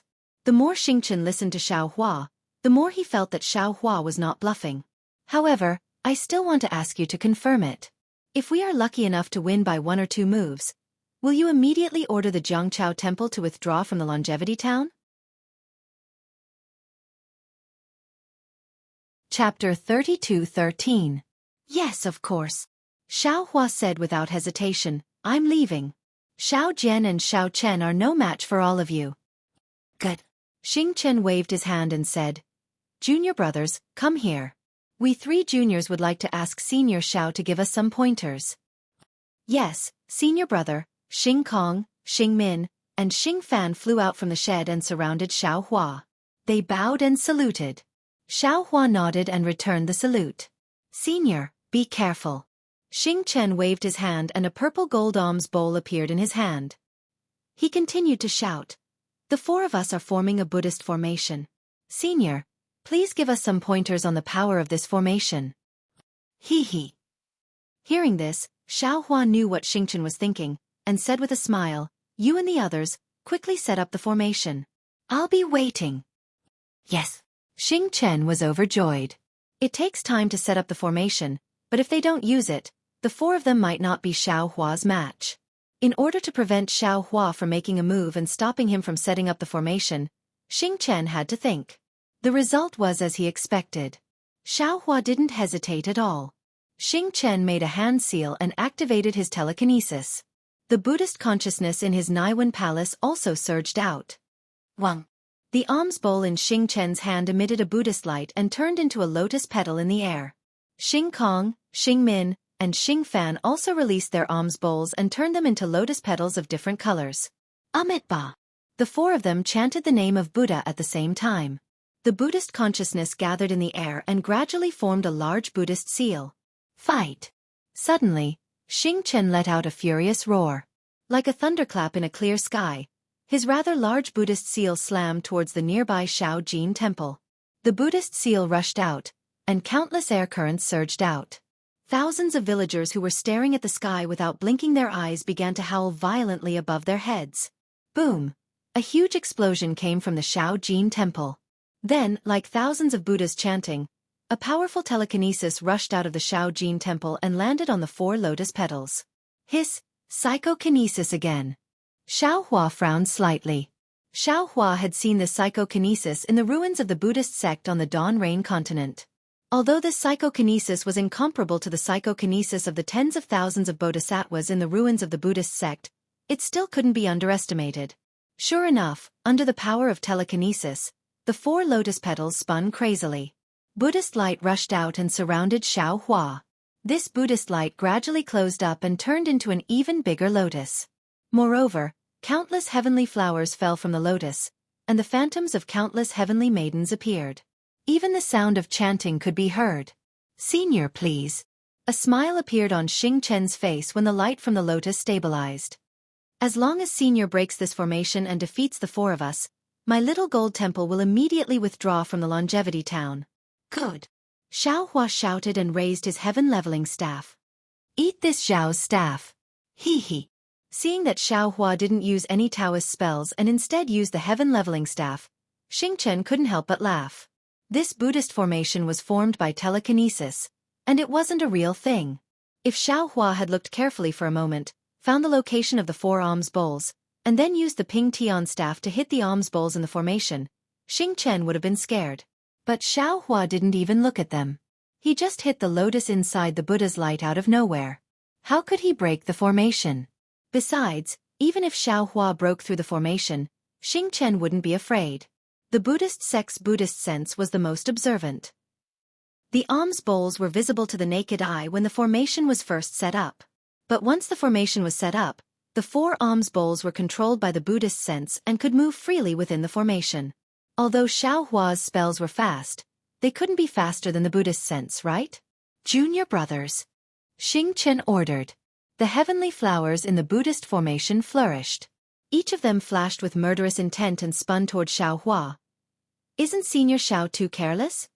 Seeing how powerful the Buddhist formation was, Zhu Junfeng frowned and said to Mo Jianli in a low voice, "The Buddhist formation of the Buddhist sect is the most powerful, especially the primary formation of the Confucian sect. I've never seen a Taoist formation, but it's best to break it before it's set up. Since it's set up, we can only find the eye of the formation." Senior Zhao's reckless attack. I'm not sure. Mo Jianli shook his head. I want to say that Senior Xiao is confident, but I don't know where he planted his bamboo shoots. Even this old man can't sense his true cultivation. If it's not unfathomable, then it's... Zhu Junfeng smiled and said in a low voice, "A swindler." Boom. The sky-leveling staff seemed to have heard Zhu Junfeng's slander and struck the lotus that surrounded Xiaohua. Xingchen thought that the sky-leveling staff couldn't touch the Buddhist light and psychokinesis, but it tore a huge hole in the Buddhist light and psychokinesis. The hole flashed rapidly, and the trembling spread in all directions. Xiaohua's attack was powerful. How is this possible? Xingchen's face was ashen. He couldn't believe that the Buddhist formation set up by the 4 of them collapsed under Xiaohua's attack.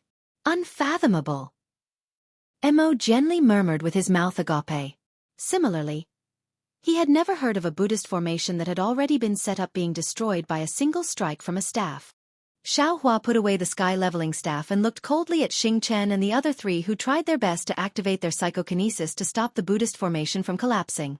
However, it seemed that the 4 of them were like mantises trying to stop a chariot. They couldn't resist the irresistible force of the Buddhist formation. Alas, this is an unfair victory. Xiaohua sighed. Then, he activated the flying talisman and flew out of the Buddhist formation. He waved the sky-leveling staff and said, "Xingchen, take this." Forget it. When Xingchen saw Xiaohua's awe-inspiring demeanor, he knew that he was no match for him. Strength can break all techniques. Just as he was about to admit defeat, a dejected thought appeared in his mind. Whoa! A huge roar came from the distance. It sounded like thousands of cows mooing, but it also sounded like the shaking of heaven and earth. What's going on? Xiaohua was shocked. How could he still care about defeating Xingchen? He hurriedly used his divine sense to check the source of the sound. Not good. When Xiaohua saw the situation in the distance, his expression changed drastically. His body involuntarily rose up and was about to fly away. Senior. Xiaohua's divine sense was fast, but Xingchen and the others' Buddhist awareness, Mo Jianli, and the others' eye-clearing and divine sense techniques weren't slow either.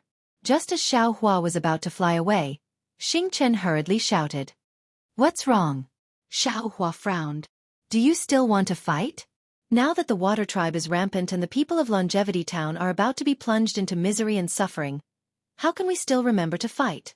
Xingchen hurriedly explained, although this fight hasn't ended yet, we know that.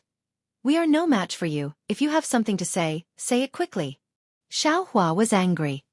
Don't delay me from saving people. Yes, Xingchen hurriedly said. We want to make a bet with you.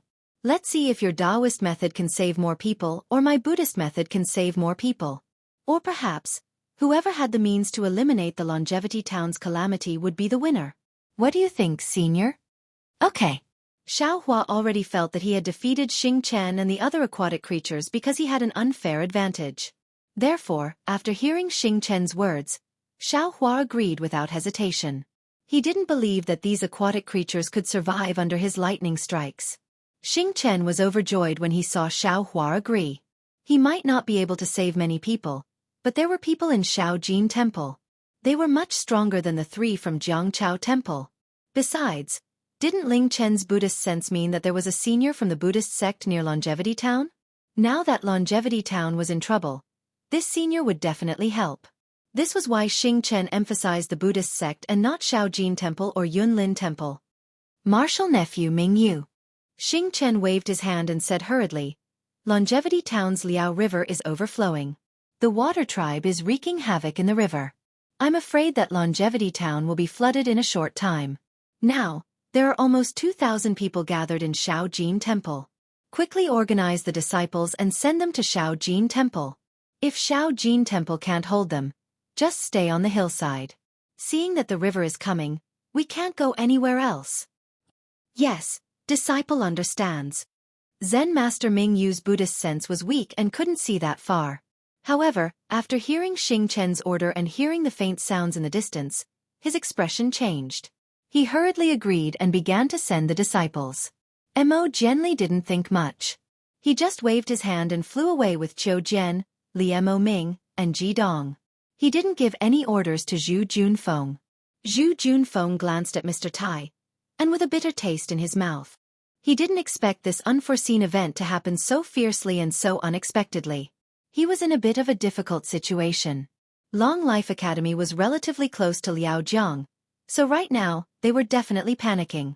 Meanwhile, there were so many people here. Small Golden Temple's monks definitely couldn't deal with them alone. Long Life Academy could only leave the experienced students here. Principal Zhu. Mr. Taib and saw the complicated look in Zhu Junfeng's eyes and understood what Zhu Junfeng was thinking. Almost without thinking, he said, I'll go back to the academy now. You go to the riverside with Mr. Mo. Yes, that's the only way. Zhu Junfeng nodded and said, These 100 disciples will stay here. After all, there are so many people here. Then, Zhu Junfeng named a few people to be in charge of this matter. He activated his sword light and chased after Xiao Hua and the others. The spectators naturally didn't know what had happened. Seeing that the exciting battle had suddenly ended, everyone flew to Liao River and didn't know what to do. Fortunately, under the arrangement of the students of the academy and the guidance of the monks of Shaojin Temple, they were about to move to Shaojin Temple. The thoughts of the students and monks were good, but the crowd was unwilling. They asked what had happened and why the contestants had left. They wanted to go to Little Golden Temple. After all, Little Golden Temple could not accommodate so many people.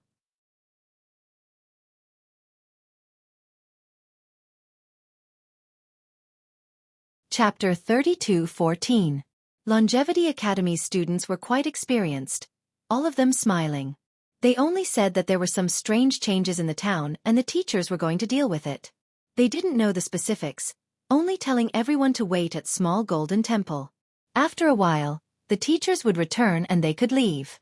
After hearing these words, those people were naturally doubtful, whispering noisily to each other. However, they were still obedient, slowly moving towards Small Golden Temple. However, compared to Longevity Academy students, Small Golden Temple's monks were clearly lacking in propriety. After Monk Ming Yu explained the cause of the matter to Ming Cheng and Ming Fa, they also hurriedly assigned the 30 or so disciples. Those disciples couldn't compare to Ming Cheng and Ming Fa. Their own expressions changed greatly, hurriedly urging the people around them to enter the temple. When everyone asked about it, they told them everything and revealed the urgency of the matter. When everyone learned the truth, they immediately exploded. Who didn't have family or property in Longevity Town? How could they quietly hide in Small Golden Temple? Even though Small Golden Temple's monks shouted until their throats were hoarse, saying that Buddha was protecting them, that the teachers were already going to deal with it. Unfortunately, no matter how much they said, no one would listen. Most of the people simply ignored the monks' attempts to stop them and explain. They rushed down the hill faster than the tide and rushed into Longevity Town along the mountain path. This. Monk Ming Yu and the others were a bit confused as they watched the dispersing crowd. They really didn't understand. However, fortunately, less than 40% of the 2,000 people were calm. They knew that even if they went back, they wouldn't be able to do anything. They would just give up their lives for nothing.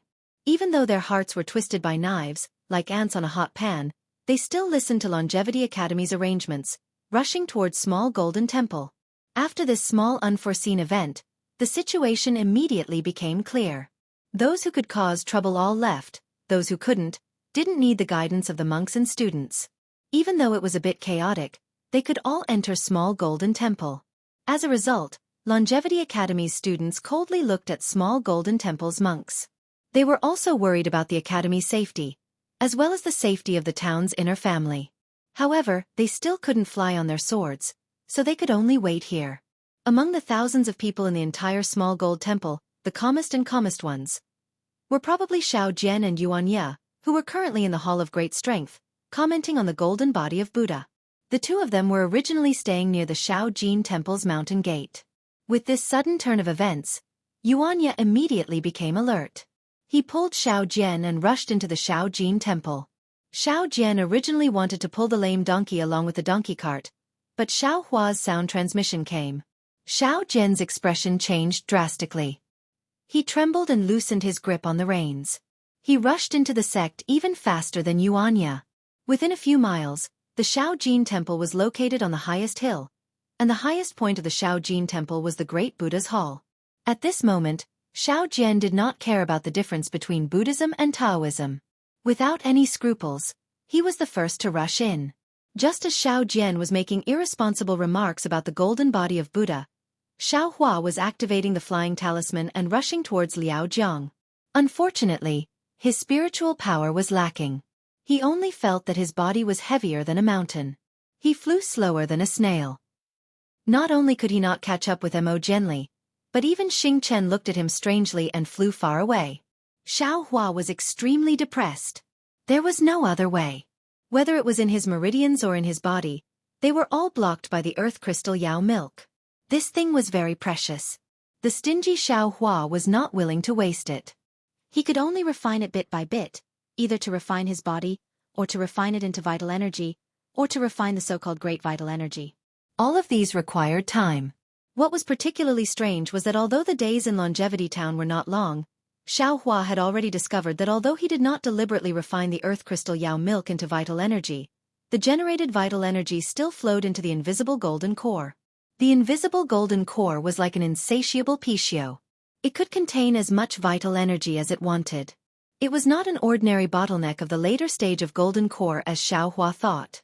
Could it be that there is an 18th level golden core? This was Xiao Hua's occasional thought.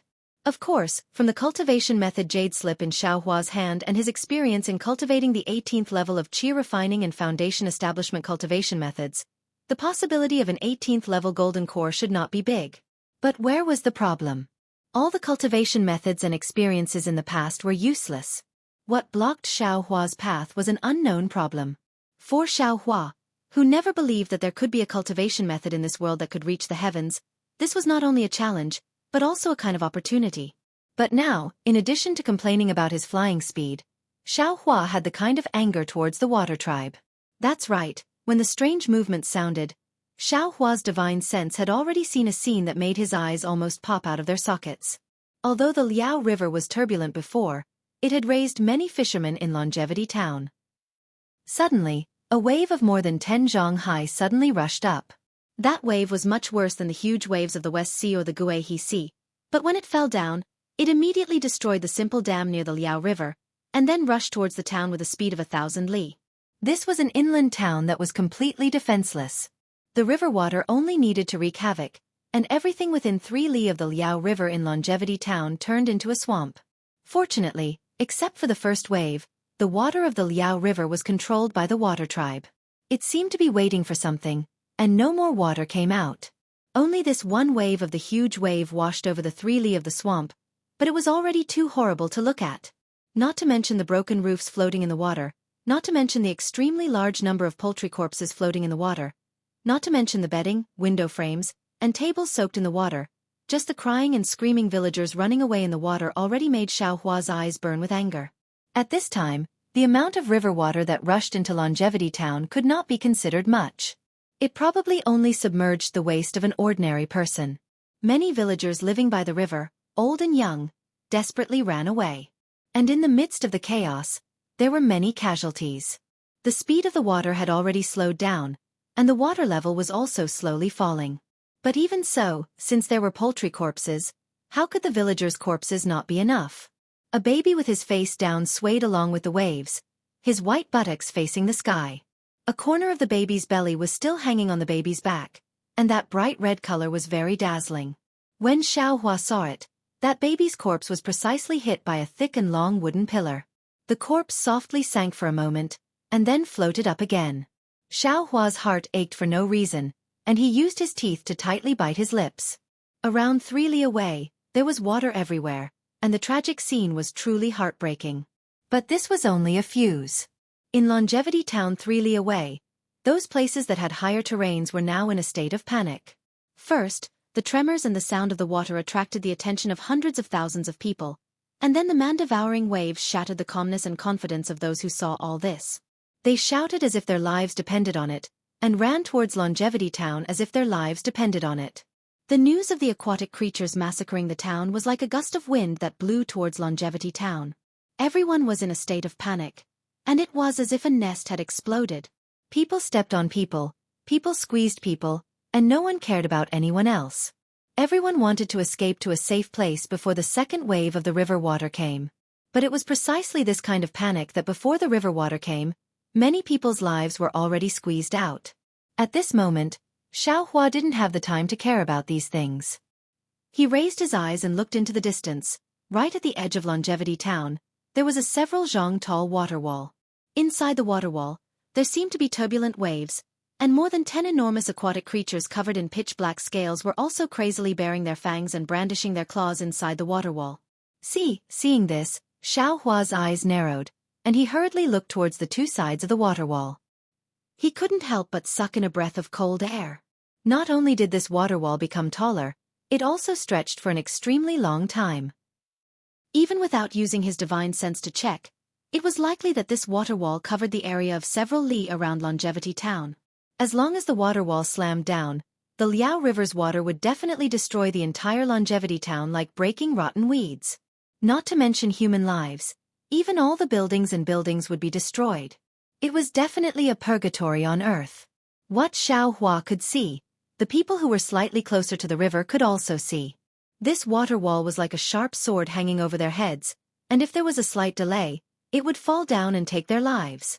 Damn it! Xueqi cursed angrily, and a faint green light began to flicker between his eyebrows.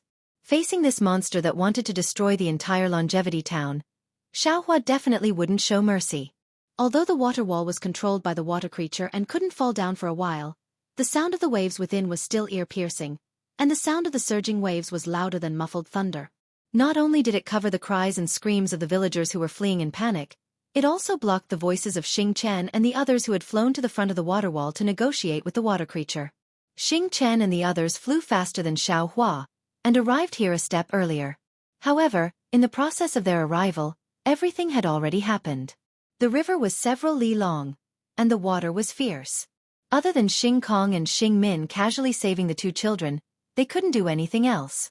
When Xing Chen and the others saw the water wall that was forming above the river, their first reaction was no longer to save the children, but to stop the water wall from forming, and to prevent the river water from crashing into Longevity Town even more fiercely. Xing Chen flew up into the sky, and after crossing the water wall that was several zhang high, he saw the waves that were several li high, and the shock in his heart was even greater than before. He had thought of many possibilities of a monster attack, including the water creatures of Liao River. However, he had never thought that the water creatures would use the water of Liao River to destroy Longevity Town directly. After all, this wasn't just the power of one or two water creatures, and it wasn't something that could be done by second or third level elemental energy. If there were so many water creatures, and they were so powerful, why would they come to destroy an insignificant Longevity Town? They could have just gone to Jishun Town, where there were many people and boats, and it was much more prosperous than Longevity Town. However, this fleeting thought just happened to appear in front of his eyes, and Xing Chen had no choice but to face it head-on. Fellow immortal Mo, Xing Chen looked at Mo Jianli, who was standing not far away from him, and smiled bitterly. I don't know how to deal with this, but I do know that I don't have the power to stop these water creatures. They are stronger than us.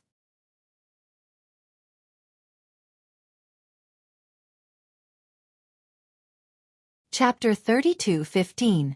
That's right. Mo Genli's eyes also flashed with a fierce light. He nodded and said, the development of the situation is beyond the expectations of the sect. I think the Yunlin Temple is the same. The water kind are here to wipe out the entire longevity town. There must be something fishy going on here. But Xing Chen hesitated. Looking at the dozens of water kind behind the water wall, he said in a low voice, Will they listen to us? They have to listen. Mo Genli sneered, even if I die here, I have to fight for a chance of survival for the hundreds of thousands of people in the longevity town.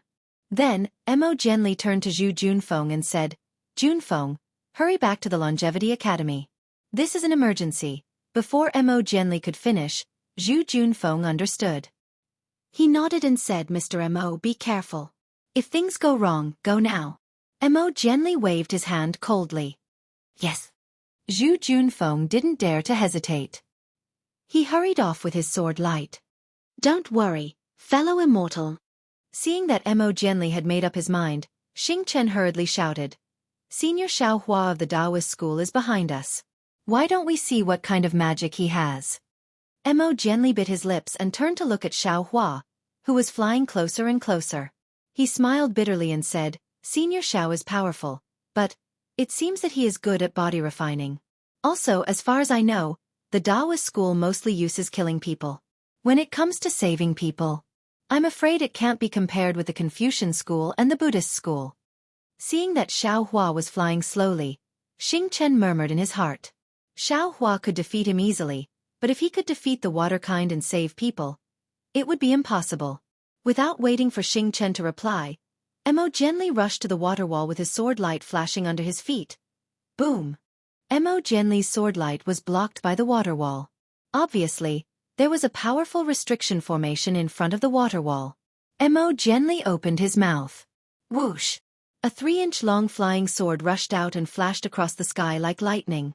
The space above the water wall was twisted, and a 10-foot-long crack appeared on the water wall from top to bottom. Whoosh! It was like a flood bursting out of a dam. The waterfall like water rushed out of the crack and flowed into the longevity town. Mo Genli saw that he had made a fool of himself and was a little embarrassed. He wanted to rush through the crack, but he hesitated. He did not know what to do next. Fortunately, the invisible restriction on the left side of the crack shone brightly with blue light and gradually mended the crack from bottom to top, causing the water flow to gradually decrease. Why is that? Mo Genli's eyes flashed. He seemed to understand something. He shouted, Li Mo Ming, come here. Hearing his martial uncle's call, Li Mo Ming hurriedly flew over. However, before he could get close, a clear roar was heard. At the crack that had not mended yet, a 3-foot-tall pitch-black water creature with 1-foot-long black scales appeared. This water creature had a huge fish head. Its 2 eyes, which were bigger than fists, stared at Mo Genli without blinking. Mo Genli looked at the huge black fish. Although he had not used the clear eye technique to check his strength, he felt a sense of oppression from the bottom of his heart. Mo Genli immediately knew that the water creature's strength was definitely not much weaker than his. Therefore, he did not dare to be slow. He hurriedly cupped his hands and said, My fellow immortal, whoosh! The black fish did not allow Mo Genli to speak. It opened its mouth and a water blue light, which was even more powerful than the huge sword, pierced towards Mo Genli. Clang! Mo Genli was prepared. He reached out his hand and the flying sword landed in his hand. He gathered his essence force and hacked with all his might. Boom! With a huge sound, the blue light was dissipated by Mo Genli's attack, but he himself was also sent flying several feet away before he finally stopped with a pale face. Mo Ming, hurry up and ask him. Mo Genli did not stop and immediately shouted, Yes, martial uncle. Li Mo Ming's face was a bit pale. He hurriedly opened his mouth and made a strange sound. It seemed that he was talking to the black fish. At this time, Xiao Hua had already flown over. He looked at the black fish who was talking to Li Mo Ming with an unfriendly face. Seeing Xiao Hua's face, Mo Genli hurriedly said, Senior Xiao, don't worry. Mo Ming is good at using the Yao language. He can understand the language of the water creatures. Look at this water wall. It is condensed and not moving. This water creature of Liaojiang River seems to be waiting for something. I think we should ask him first. Who would have thought that before Mo Jianli could finish speaking with a wang sound, the black fish demon spat out another ray of light, piercing towards Li Mo Ming with incomparable speed. Looking at the withered yellow eyes of the black fish demon, there was actually a kind of impatience and disdain. Clang! Li Mo Ming was already on guard. He hurriedly swung his flying sword. However, he was far weaker than Mo Jianli. As soon as he touched the light, the flying sword was immediately shattered. The black fish's light did not stop at all. It quickly pierced towards Li Mo Ming's chest. Seeing that Li Mo Ming was about to die under this light, Xiao Hua did not have enough spiritual power at this time. His eyes were burning with anger, but there was nothing he could do. At this critical moment, Li Mo Ming's chest swelled. He opened his mouth and spat out a red stream from his mouth. Boom! It hit the light, and he took the opportunity to retreat quickly. The red stream blocked 70% of the light, but there was still 30% that rushed out of the red stream. However, this 30% only cut off half of Li Mo Ming's hair. It did not kill Li Mo Ming. Li Mo Ming might have been scared, or maybe it was because the red stream consumed too much of his spiritual power. Li Mo Ming's originally pale face did not have a trace of blood. It was difficult for him to even stand still in the air. Without waiting for Mo Jianli's order, Ji Dong immediately flew over and supported Li Mo Ming. Roar! The black fish was furious again. Its body swayed, and a huge wave rose to the sky. Gotcha! Without waiting for the black fish to make another move, Xiao Hua's forehead glowed green. A ball of green light rushed into the sky. Following the appearance of this green light in the sky above Liaojiang River, lightning flashed and thunder roared. The appearance of the lightning was extremely strange and extremely fast. The black fish had just noticed it when a thumb-sized heavenly lightning struck down. Zilala! The heavenly lightning was like a burning red spear. It directly pierced through the black fish's body. Those 1-foot-long scales were instantly pierced through. A wave of roasted fish fragrance came from the black fish's body. Roar! The black fish felt the pain and his body shook. With a roar, he spat out a fist-sized pearl. The pearl flew out, bringing with it a wave of water, and rushed straight into the sky. His body slid and fell into the waves. He actually wanted to escape. The pearl brought with it a wave of water, like a water dragon coming out of the sea, and welcomed the rain like lightning. Gotcha! Another few loud sounds. Not only was the pearl smashed into pieces, even the black fish was hit by the heavenly lightning again. The strangeness of this heavenly lightning was definitely out of the black fish's expectations. It could actually pass through the river water and directly hit his body. This time, the black fish was not as lucky as the last time. The heavenly lightning struck his chest. Several streams of black blood gushed out. The black fish's body flapped a few times. It was no different from an ordinary black fish. His belly turned white, and he floated to the surface of the Liao River. Mo Jianli was shocked. Xiao Hua's attack was too cruel and too fast. He did not even have the chance to warn Xiao Hua before the black fish was killed by Xiao Hua. Not only that, but Xiao Hua's lightning and thunder technique had a range of 1 mile. Other than the black fish, the other aquatic creatures were also killed or injured. Therefore, Mo Jianli said anxiously, "See? Senior Xiao. Don't kill like this first." What? Things have come to this. Do you still want to get information from these aquatic creatures? Xiao Hua looked at the blood on the river and said coldly. Mo Jianli bit his lips and nodded. I know that Senior Xiao is powerful. But, Senior Xiao, unless you can kill all these aquatic creatures. Otherwise, the danger of Longevity Town's destruction will never pass. The lives of hundreds of thousands of people in Longevity Town will not be saved. If Senior Xiao only wants to defeat Little Gold Temple, then I will ask Xingchen to admit defeat. Haha, Mo Jianli. Xiao Hua laughed and pointed his finger. Are you afraid that I will anger the aquatic creatures and they will pour the river water into Longevity Town? Are you trying to find out the purpose of flooding Longevity Town from the water tribe? That's right. Mo Jianli nodded. Senior Xiao, even if you can kill all the aquatic creatures, they only need to release the water wall. The lives of hundreds of thousands of people will disappear in an instant. Senior Xiao, you are happy. You can leave, But what about the students of Longevity College and the monks of Little Gold Temple? You are too careful. Xiaohua shook his head. Besides, I didn't kill the aquatic creatures in front of Monk Xingchen just to defeat Little Gold Temple as you think. Didn't you see? You asked Li Mo Ming to talk to the aquatic creatures, but they ignored him. If you don't beat them until they feel pain, they won't talk. Besides, looking at the situation, even if I don't do anything, they won't let the lives of the hundreds of thousands of people in Longevity Town go. Since that's the case, why can't I take their lives with me? Don't worry. If the hundreds of thousands of people in Longevity Town die, I will kill all the aquatic creatures in Liao River. Mo Jianli naturally knew that Xiao Hua's words were reasonable. Without strength, one had no right to speak. However, he was still afraid of angering the aquatic creatures. Just as he was about to defend himself, several powerful elemental thoughts swept out from Liao River. The entire Liao River became even more turbulent. When the elemental thoughts swept past Mo Jianli, he was so scared that he couldn't close his mouth. In a voice of disbelief he moaned, "Aquatic creatures with elemental power beyond second level. How could they appear here?" Of course, the elemental thoughts of the aquatic creatures were much more powerful than Mo Jianli. He couldn't judge the strength of the aquatic creatures at all. Besides, there was more than one of them. How could he not be scared? Not to mention Mo Jianli, even Xiao Hua's face turned pale when he saw the spirit power of the spirit creature, which was similar to his spirit power, sweep across the area. Then, hundreds of enormous water-kind creatures came out of the water in a radius of tens of miles.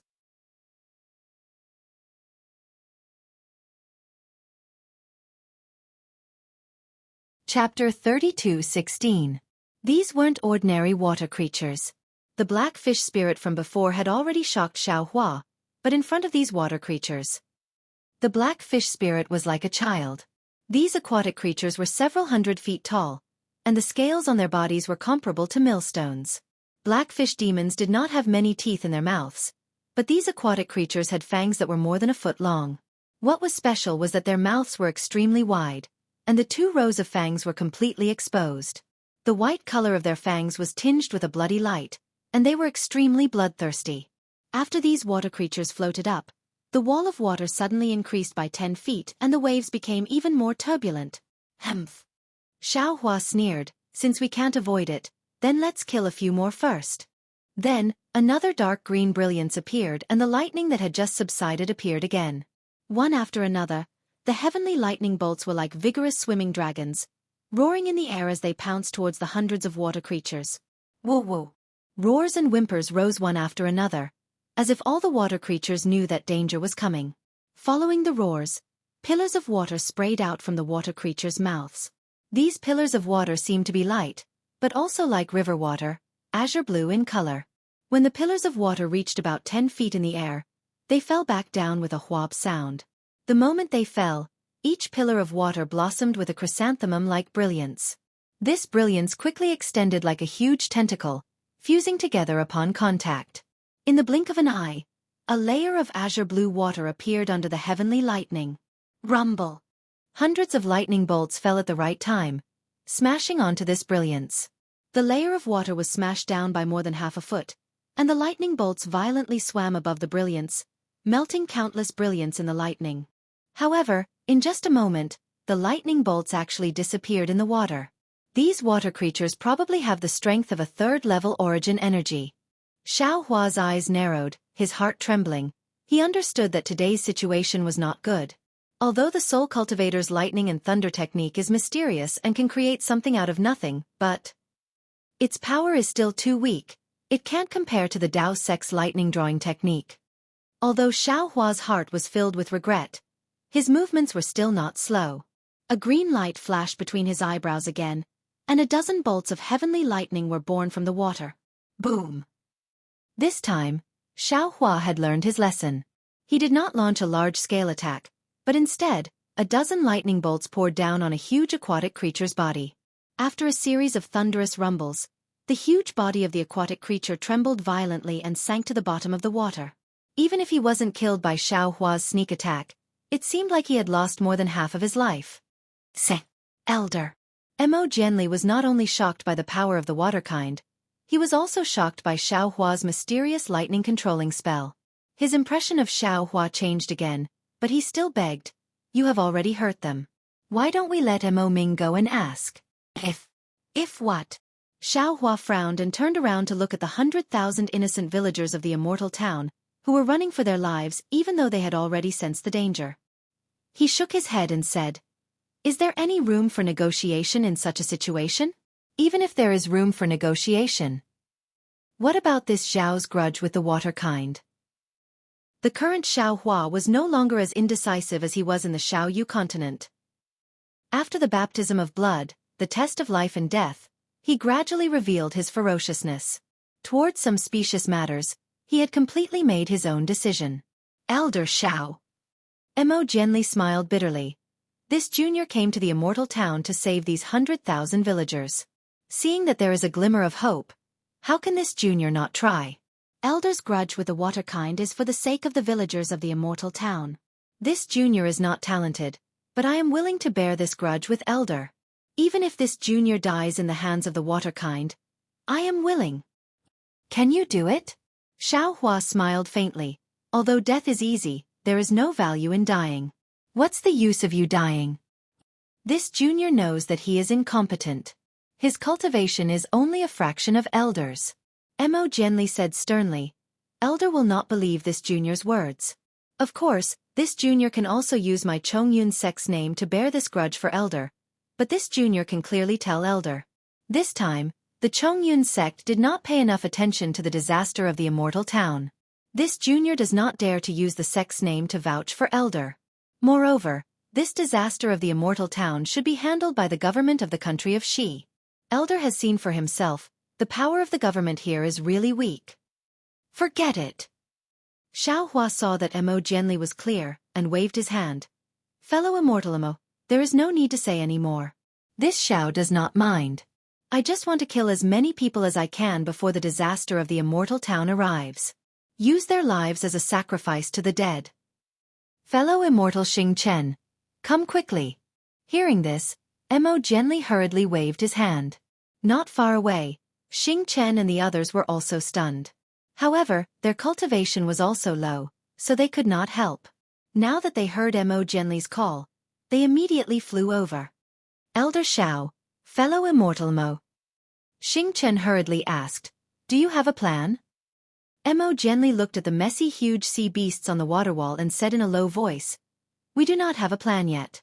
Right now, we want to find out why these sea beasts are attacking the immortal town.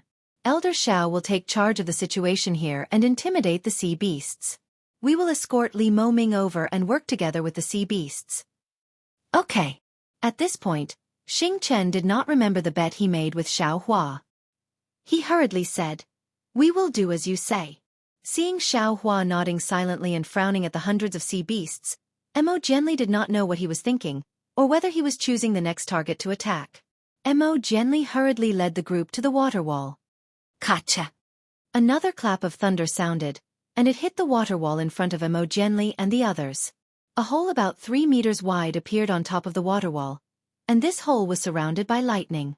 On one hand, it prevented the seal from healing, and on the other hand, it prevented the hole from growing bigger. Mo Jianli and the others did not dare to rush through the seal. They only protected Li Mo Ming at the hole and shouted some strange syllables into the water wall. The 3 continents are really messy. Xiao Hua was speechless. There are Confucian cultivators, Buddhist sects, and even the demon race. There is even the Dragon Palace. Their languages are all different. It is so troublesome to speak. If I have time later, I will ask Li Mo Ming to learn the language of the sea beasts. Oh, why are the sea beasts not moving? And there are no sea beasts coming to deal with them? Could it be that the host has not come out yet? While Xiao Hua was puzzled, the turbulent water surface of the Liao River suddenly calmed down. The hundreds of huge sea beasts flew out of the water.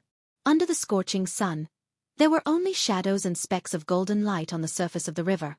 Xiao Hua almost rubbed his eyes to see if he was dreaming. Of course, it was only for a moment. Gurgle gurgle. With a loud sound, tens of thousands of bubbles rushed out of the river like boiling water. In an instant, they covered a dozen miles of the river surface. Then, a group of soldiers dressed in armor, holding bright weapons, and even carrying banners surged out of the river. This time, Xiaohua really wanted to raise his hand to rub his eyes. He muttered, "Damn it, I am seeing ghosts." Of course, when had Xiaohua ever seen such a scene on the Xiaoyu continent? Xiaohua was extremely curious. With a sweep of his divine sense, he saw clearly that this group was made up of hundreds or even thousands of sea beasts. There were fish and prawns, birds and crabs. There were also a few strange sea beasts that Xiaohua had never seen before. However, these sea beasts were not in human form. They were 2 to 3 times bigger than a normal person. They were not holding weapons with their hands, but claws or pincers. These sea beasts were also wearing strange armor. There was some red rust on the armor and some seaweed. This armor seemed to be protecting the sea beasts and hiding their cultivation. Xiaohua could not see through their strength for a moment. However, looking at the intelligent eyes of these sea beasts, Xiaohua knew that these sea beasts were definitely stronger than normal cultivators. Xiaohua had just finished looking when he heard a loud sound from the group. The body of the giant sea beast that Xiaohua had just shot down slowly appeared on the surface of the river. The body of the sea beast trembled slightly. Obviously, it did not die. However, the lightning had not dissipated, so it could not move freely. After the body of the sea beast came out of the water, it did not stop. It continued to rise. Then, Xiaohua saw a long and thin arm appear under the body of the sea beast. See. Xiaohua took a deep breath. He understood that the sea beast that was about to come out should be the person in charge of the array. Moreover, seeing that this sea beast could lift the giant sea beast with one hand, its strength must be ridiculously strong. Under the gaze of Xiaohua, Mo Jianli and the others, another shocking scene appeared under the long and thin arm. Xiaohua originally thought that this arm belonged to a strange sea beast. He would not be surprised if it was a fish. However, what appeared in the end was actually a 3-chi-long midget. Moreover, this midget was human. Not only did it have 4 limbs, it also had facial features. The funniest thing was that this midget was riding on a giant seahorse. Looking at the incomparably huge sea beast on the midget, and then looking at the incomparably huge seahorse below the midget, Xiaohua almost fell down from the sky laughing. Mo Jianli and the others were different from Xiaohua. They didn't even have time to laugh, because the dwarf's gaze swept across them. His cold, steel-like primordial spirit swept across them. They shuddered, and a feeling of being in an ice cave involuntarily rose from their hearts and bodies. Li Mo Ming, who was shouting just now, opened his mouth. He did not dare to make any sound. It was as if he attracted the attention of this midget, he would be killed by this midget's gaze.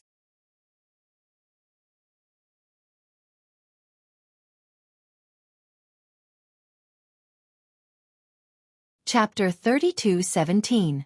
Of course, when the midget's gaze landed on Xiaohua's smile also froze on his face. Moreover, this smile appeared extremely awkward. A kind of seriousness emerged from Xiaohua's smile like a seed bursting out of the ground, instantly blooming on Xiaohua's face. Damn it! This guy is probably at the 4th grade of origin energy, right? Xiaohua had no way of knowing the exact cultivation of this midget, but from this aura, he was absolutely shocked. Looking at this formation, Xiaohua couldn't help but be puzzled. 103rd grade origin energy subordinates, and this 4th grade origin energy person in charge of the formation, they don't even need some bullshit Liao River's water to destroy the entire longevity town. Why did they take off their pants to fart? Could it be this longevity town is hiding some secret? Did I block a disaster for them?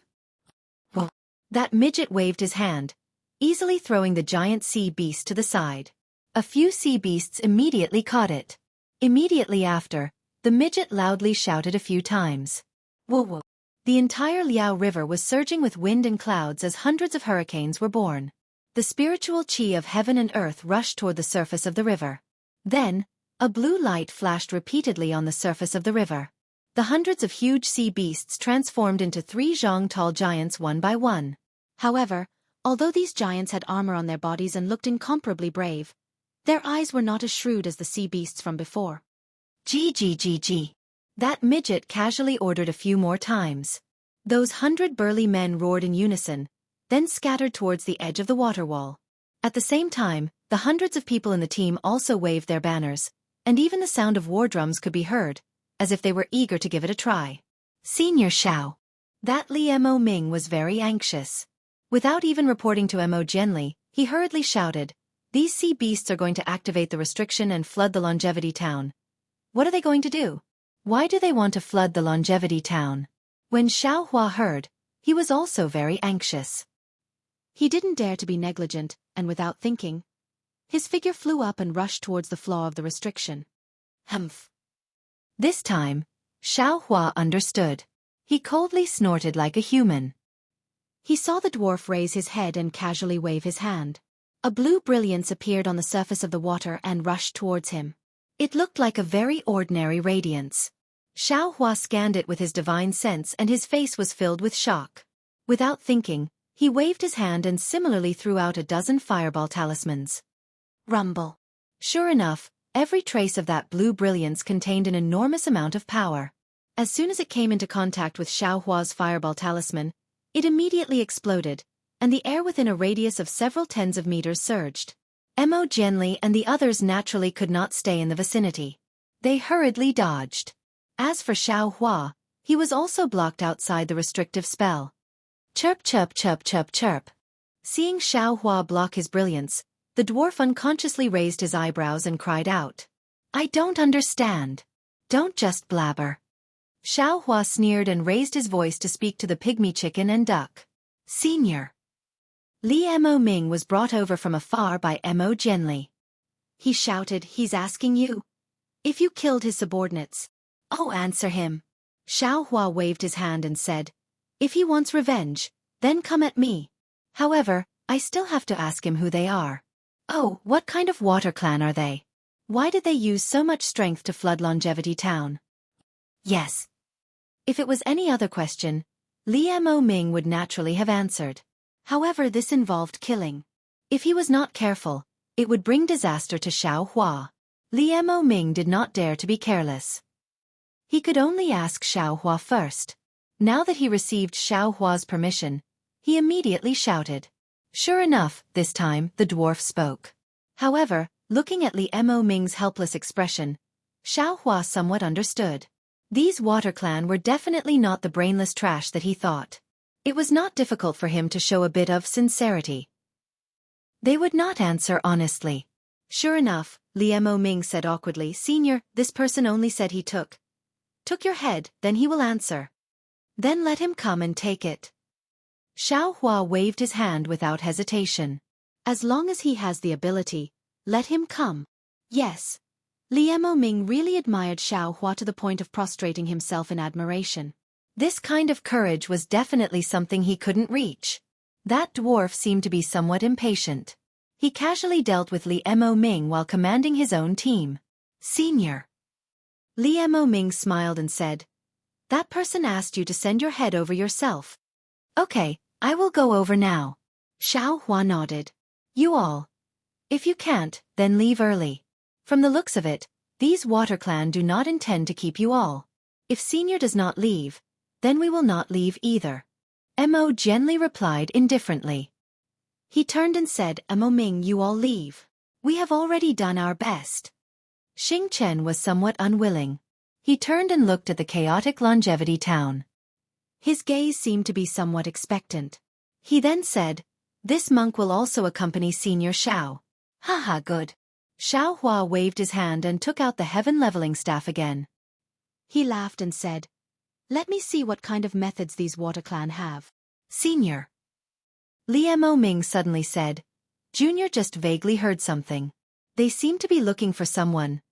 Looking for someone? Xiao Hua was stunned. He stopped and said, "They need to flood Longevity Town to find someone?" Xiao Hua asked back. Li Mo Ming's face turned red. He hurriedly waved his hand and said, "Senior disciple?" Disciple only vaguely heard it. "I am not sure." If you don't leave, then slowly listen." Xiao Hua nodded. "I will go and meet this person. However, you all wait. Sai, if you can leave, then leave. I am afraid that I am unable to protect you all now. Moreover, if you all leave, you can save one or two people." After speaking, Xiao Hua no longer paid attention to them. He activated his flying talisman and rushed into the water wall's restriction. Seeing Xiao Hua enter, that dwarf sneered and did not stop him. You brat. Once Xiao Hua rushed into the water wall, he did not say anything. He waved his hand and the heaven-leveling staff was raised. With a roar, it flew towards the dwarf. Hee. The dwarf seemed to not have expected Xiao Hua to come so quickly. He had not finished arranging some orders. However, he did not seem to care. He sneered and clapped his hand. Similarly, a halberd-like weapon appeared out of nowhere. At the same time, his figure flew up from the seahorse. He stepped on a water-like cloud and met Xiao Hua head-on. The first time was always a test, so Xiao Hua didn't dodge. He was extremely confident in his own heaven-leveling rod and strength. Boom! An intense rumbling sound suddenly rang out. Not only did it deafen everyone's ears, even the water of the Liao River, which was originally surging violently, was set off by violent waves. At the same time, one of the two figures that were charging at each other was actually sent flying. What made Xing Chen and the other's eyeballs almost fall out was that the figure that was sent flying was Xiao Hua, and not that 3 feet tall dwarf. Xiao Hua, who had the strength of 10,000 caddies and the heaven-leveling staff was extremely heavy, was actually not a match for this dwarf. Damn it! Is he still human? Xiao Hua himself was also shaken to the point of dizziness. His arms were sore and numb. He was practically shaking his heavy head as he thought in disbelief.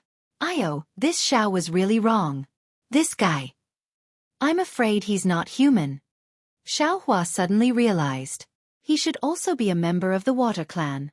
Moreover, he should be a transformed Water Clan. Senior, be careful. Mo Genli's voice was extremely anxious. Xiao Hua was startled when he heard it. He quickly scanned with his divine sense. Sure enough, that dwarf had turned into a water-like light again. He quickly passed through the waves of water. In a few breaths, he had already arrived near Xiao Hua.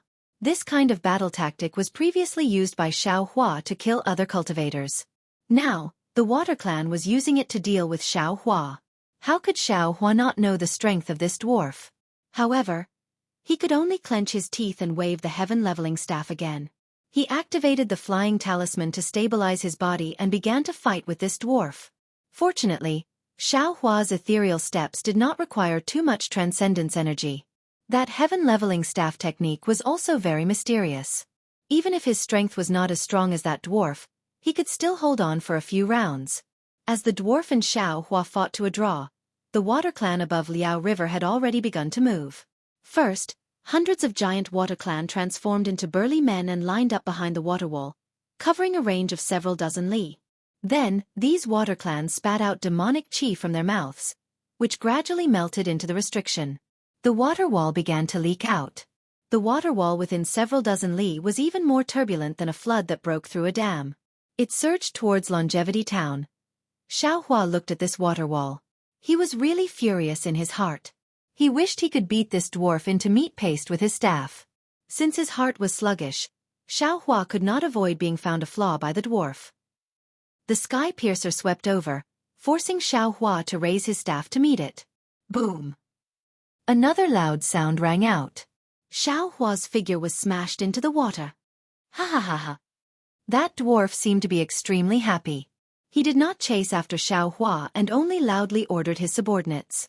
Those fish, prawns and other creatures that were waving banners actually crossed the water wall and flew towards Longevity Town. Stop! Mo Genli, who had been enduring all this time, could no longer bear it. He waved his hand and took out a book from his chest. He angrily said, I am Chongyun's sex Mo Genli. This Longevity Town is where my Longevity Academy is located. If you all take even half a step, this Mo will not be polite anymore. Unfortunately, even though Li Mo Ming was at the side speaking, those prawn soldiers and crab generals did not care at all. Forget it! Mo Genli angrily roared. The book in his hand rushed into the air. Then, he pointed his finger. A ray of sword light hit the book. Whoa! A gust of wind rolled up. That book slowly opened in the air. Inscriptions on armor flew out from the book and hit the prawn soldiers and crab generals like hailstones. Accompanying these inscriptions was an indescribable spiritual energy of heaven and earth. Boom boom boom. A series of sounds rang out. Dozens of prawn soldiers and crab generals flashed with blue water light. Cracks appeared on their bodies. Ka! A crisp sound rang out. Several water pillars that were thicker than buckets rushed from Liao Zhang's side and hit the book. The book closed with a schwa sound and fell from the air. Puemo gently spat out a mouthful of blood. His expression was dispirited. He hurriedly caught the book.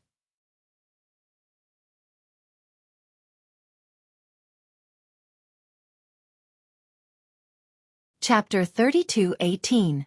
Woo! With a loud sound, a water column soared into the sky. At the top of the water column, Xiao Hua rushed out of the river with an angry expression. He looked at Emo gently and shouted, "Fellow Taoist Emo, you should hurry and save the villagers before these fishes and shrimps." Without waiting for Emo gently to speak, he roared again, "Fight with me for another 300 rounds." As he spoke, he waved the heaven-leveling staff again. Unexpectedly, he didn't dodge at all and directly smashed towards the dwarf. Roar! That dwarf also roared. He waved his hand, indicating for his subordinates to disperse. He himself also waved the sky piercer and flew towards Xiao Hua. Boom boom boom. After several consecutive head-on clashes, Xiao Hua was sent flying every time.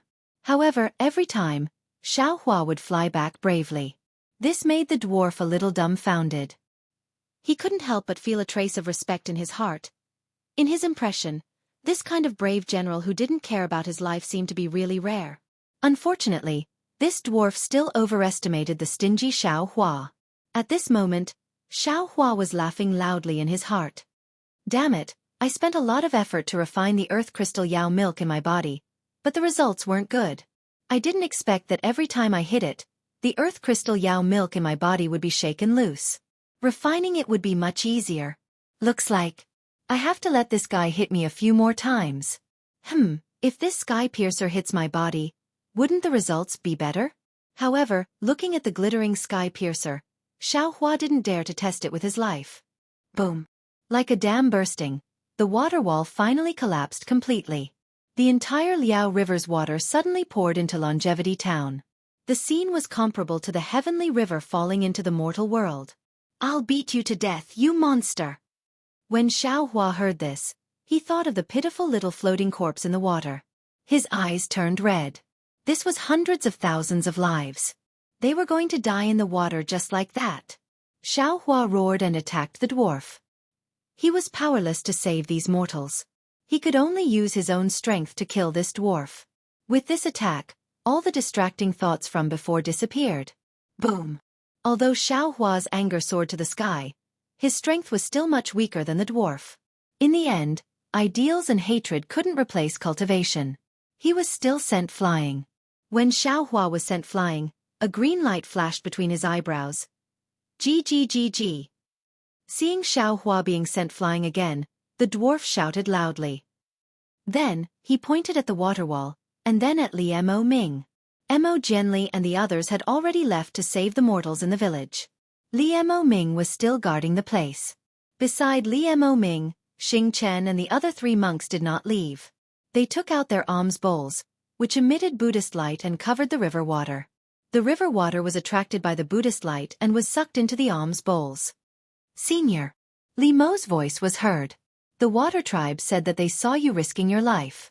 They said that their purpose was to come to the Longevity Town to find their princess. Their princess ended up in Longevity Town. She used to have some aura, but now she's gone."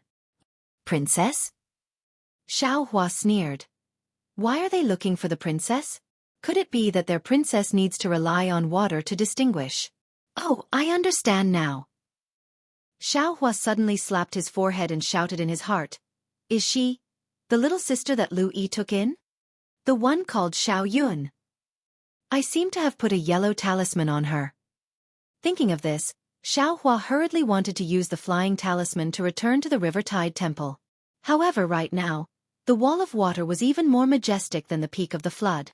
Even if Xiao Hua went back and found Xiao Yun, he was afraid that the entire Longevity Town would have been completely submerged by the river, right? When Xiao Hua saw the alms bowls of Xing Chen and the others, his eyes lit up and he shouted, "Li Ming, quickly go to the River Tide Temple. The princess they're looking for is there, the girl in the wooden barrel." Ah! Li Ming was shocked. Then he became ecstatic and shouted at the dwarf. Unfortunately, The dwarf did not pay attention to him and only stared at Xueqi like a tiger watching its prey. Li Ming looked at the flood that had already passed 3 li. How could he dare to be negligent? He hurriedly urged his sword to fly towards the Rivertide Temple. Although the Rivertide Temple was beside the Liao River, it was still several li away from this location. Fight! Xueqi's eyes turned. He raised the heaven-leveling staff and charged at the dwarf again. The dwarf was naturally not afraid. The heaven-leveling staff and the sky piercer collided again, but this time it seemed to be different. When Xueqi touched the sky piercer, his figure immediately flew back and rushed into the river water, disappearing in an instant. Oh! The dwarf was stunned, but he did not care. He swept with his origin will and looked in the direction of the Longevity Town. Ba! A loud and clear Buddhist chant came from another direction, and then a simple Buddhist sense swept out. Martial ancestor. When Xing Chen sensed this Buddhist sense, his tears were about to fall. He persevered for so long, looking forward to the stars and the moon. Wasn't it because he was still hoping for a fluke in his heart, waiting for this Buddhist sect expert to appear for a fleeting moment in the morning? However, when Xing Chen looked in the direction of the voice, he was stunned again. He saw a cultivator wearing strange clothes, holding a small bottle in his hand, flying over from the waves. It was not the monk wearing a kasaya he expected. This person's face is so familiar. Xing Chen was bewildered. He looked at Xueqi's changed face and thought very strangely, but where has disciple seen this martial ancestor before? Ever since Xueqi sent the Buddha Saraira into his Naiwan palace, his telekinesis could freely form Buddhist seals in his hands. He no longer had to use his hands to disguise himself and activate the Buddha Saraira outside his Naiwan palace. At this time, after changing his face, he immediately took out the water bottle from the Buddha Saraira in his Naiwan palace and held it in his right palm. That water bottle still had the willow branch inserted into it. My Buddha is merciful, excellent, excellent. Xueqi raised his left hand and chanted the name of Buddha. Then, with a wave of his hand, the water bottle emitted a faint Buddhist light and rushed into the air. At the same time, Xueqi's hands formed seals. One after another, Buddhist seals rushed out of his palm and landed on the water bottle. Gg. That dwarf was extremely puzzled. He looked at the direction Xueqi disappeared in and then looked at the familiar Xueqi. He scratched his head in bewilderment and opened his mouth to shout. Unfortunately, Li Mo was not here at this time. No one knew what he was saying. Woo! A gust of wind came out of the water bottle. This gust of wind, under the control of Xueqi's Buddhist sense, immediately covered a radius of several dozen li. Withdraw! Xueqi's tongue was like spring thunder. His hands slowly formed Buddhist seals and slowly hit the water bottle. A huge suction force came out along with the gust of wind. Like a huge tentacle, it covered the river water within several dozen li. Then, with a strong grab, all of the river water rushed toward the water bottle with this force. Thump thump thump thump. A burst of drum-like sounds came out from Xueqi's Naiwan palace. The Buddha Saraira in the Linglong Pagoda started to vibrate rapidly, as if it was a heartbeat. After that, it started to shrink rapidly, and the Buddha aura around it also became abnormally dim. Clearly, Xueqi's telekinesis was not enough to completely unleash the power of the water bottle. Even the Buddha Saraira was somewhat damaged. But fortunately, the Buddha Saraira's Buddhist light dimmed. The exquisite pagoda emitted a myriad of scattered lights that slowly fell on the Buddha Saraira. The Buddha Saraira sent out a faint Buddhist sense and the Buddhist fire also sent out a continuous stream of telekinesis. Ba, disciple Xing Chen of the Yunlin Temple greets Grandmaster. Xing Chen chanted the name of Buddha. He actually knelt down in the air and said loudly, Disciple represents the 160,000 people of Longevity Town to thank Grandmaster for his great kindness. Ba, disciple thanks Grandmaster for his great kindness. Xing Kong and the rest also chanted the name of Buddha and knelt down in the air. The 4 people's voices were extremely loud, like thunder in the sky. It directly shook the ears of everyone within several li looking at that posture. It was as if they used all of their cultivation on this lion roar. They were afraid that the people of Longevity Town would not be able to hear it. The Buddhist sect's divine ability was indeed impressive. When the lion's roar landed in their ears, everyone who panicked and lost their sense of propriety calmed down for a moment. It was also at this moment that they saw from high up in the sky, Xiao Hua's solemn and dignified expression, that shocking scene. The river water that was enough to engulf the entire Longevity Town was like a sparkling trapped dragon that was captured by Xiao Hua's compassionate eyes and obediently kept into that ordinary-looking small bottle in front of him. Inside the small bottle, the willow branch was calm. The green on the willow branch made people feel like they were reborn. Ba. An old man knelt down on the ground and kowtowed towards Xiao Hua. 2, 3, 10, dozens. Hundreds of villagers all knelt down. Moreover, this kind of piety was like a kind of wind, rapidly blowing from Longevity Town to every corner. Thousands, tens of thousands. These people who were originally at the end of their rope in despair, when they saw a chance of survival, which one of them did not have a kind of absolute trust? Which one of them did not offer their purest piety to this great divine ability in front of them? Which one of them did not place their hopes of survival on this brave person who bravely stepped forward? Whoa! A sound like a dragon's roar sounded. The suction force of the clear water bottle suddenly doubled. The river water that had already rushed out for several li was suddenly sucked back into the clear water bottle. See. I see.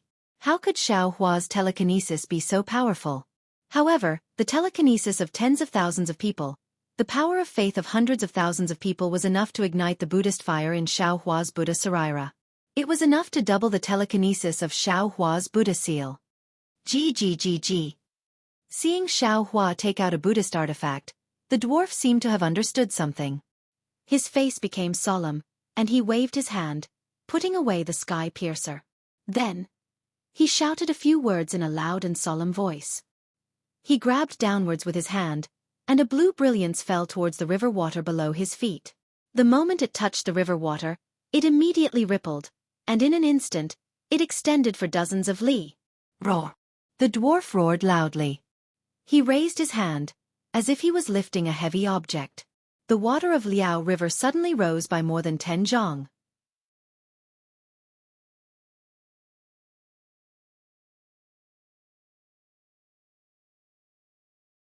Chapter 32:19. Ka! The dwarf let out a strange cry again. The brilliance around his body flashed rapidly, and a water dragon that was even larger than the water dragon on Xiao Hua's clear water bottle pounced out from the dwarf's hands, charging towards the clear water bottle. Motherfucker, I won't make a fool of myself, right? How could Xiao Hua not know that his disguise had been seen through by this midget? He was afraid that this midget would think that he wanted to compete with him in terms of divine abilities. That was why he put away his sky piercer and wanted to use the water from Liao River to break his water bottle to compete with him? However, Xiao Hua had previously used the clear water bottle to collect innate true water, but he didn't collect so much river water. At that time, collecting innate true water was as easy as lifting one's hand. This river water had already reached Xiao Hua's limit, and with the addition of the dwarf's river water, how could Xiao Hua withstand it? However, if Xiao Hua didn't accept the dwarf's challenge, this river water would probably be even more powerful than the previous river water, right? Looking at the people of Longevity Town kneeling on the ground in the faint power of faith, Xiao Hua sighed. Ba, if there is a netherworld I will go first, if there is bliss I will go last, if I don't save the people, I will waste my time, if there is a disaster today, I will bear it. If I don't enter the sea of bitterness, who will? Just as Xiao Hua's voice fell, the huge river water rushed down majestically, smashing onto Xiao Hua's Buddhist consciousness. That Buddhist consciousness was originally invisible, but now that he was controlling the clear water bottle, it was one with the Buddhist light. Under the impact of the river water, Xiao Hua's Buddhist consciousness was severely injured. Pfff. He spat out a mouthful of blood essence, which landed on the clear water bottle. Xiao Hua's body trembled, and the Buddhist light around him swayed at the same time, like a dim light that was about to be extinguished in the wind at any time. Ba, Buddha is merciful. Xing Chen, Xing Kong, Xing Min, and Xing Fan were shocked. They hurriedly urged their psychokinesis, throwing out 4 alms bowls, which landed around Xiao Hua's body. As they chanted, the weak Buddhist light rushed into Xiao Hua's body. Merciful Buddha, save the Buddhist sect in distress. Seeing the imminent danger, the hundreds of thousands of people in the Longevity Town who had already prostrated themselves were all anxious.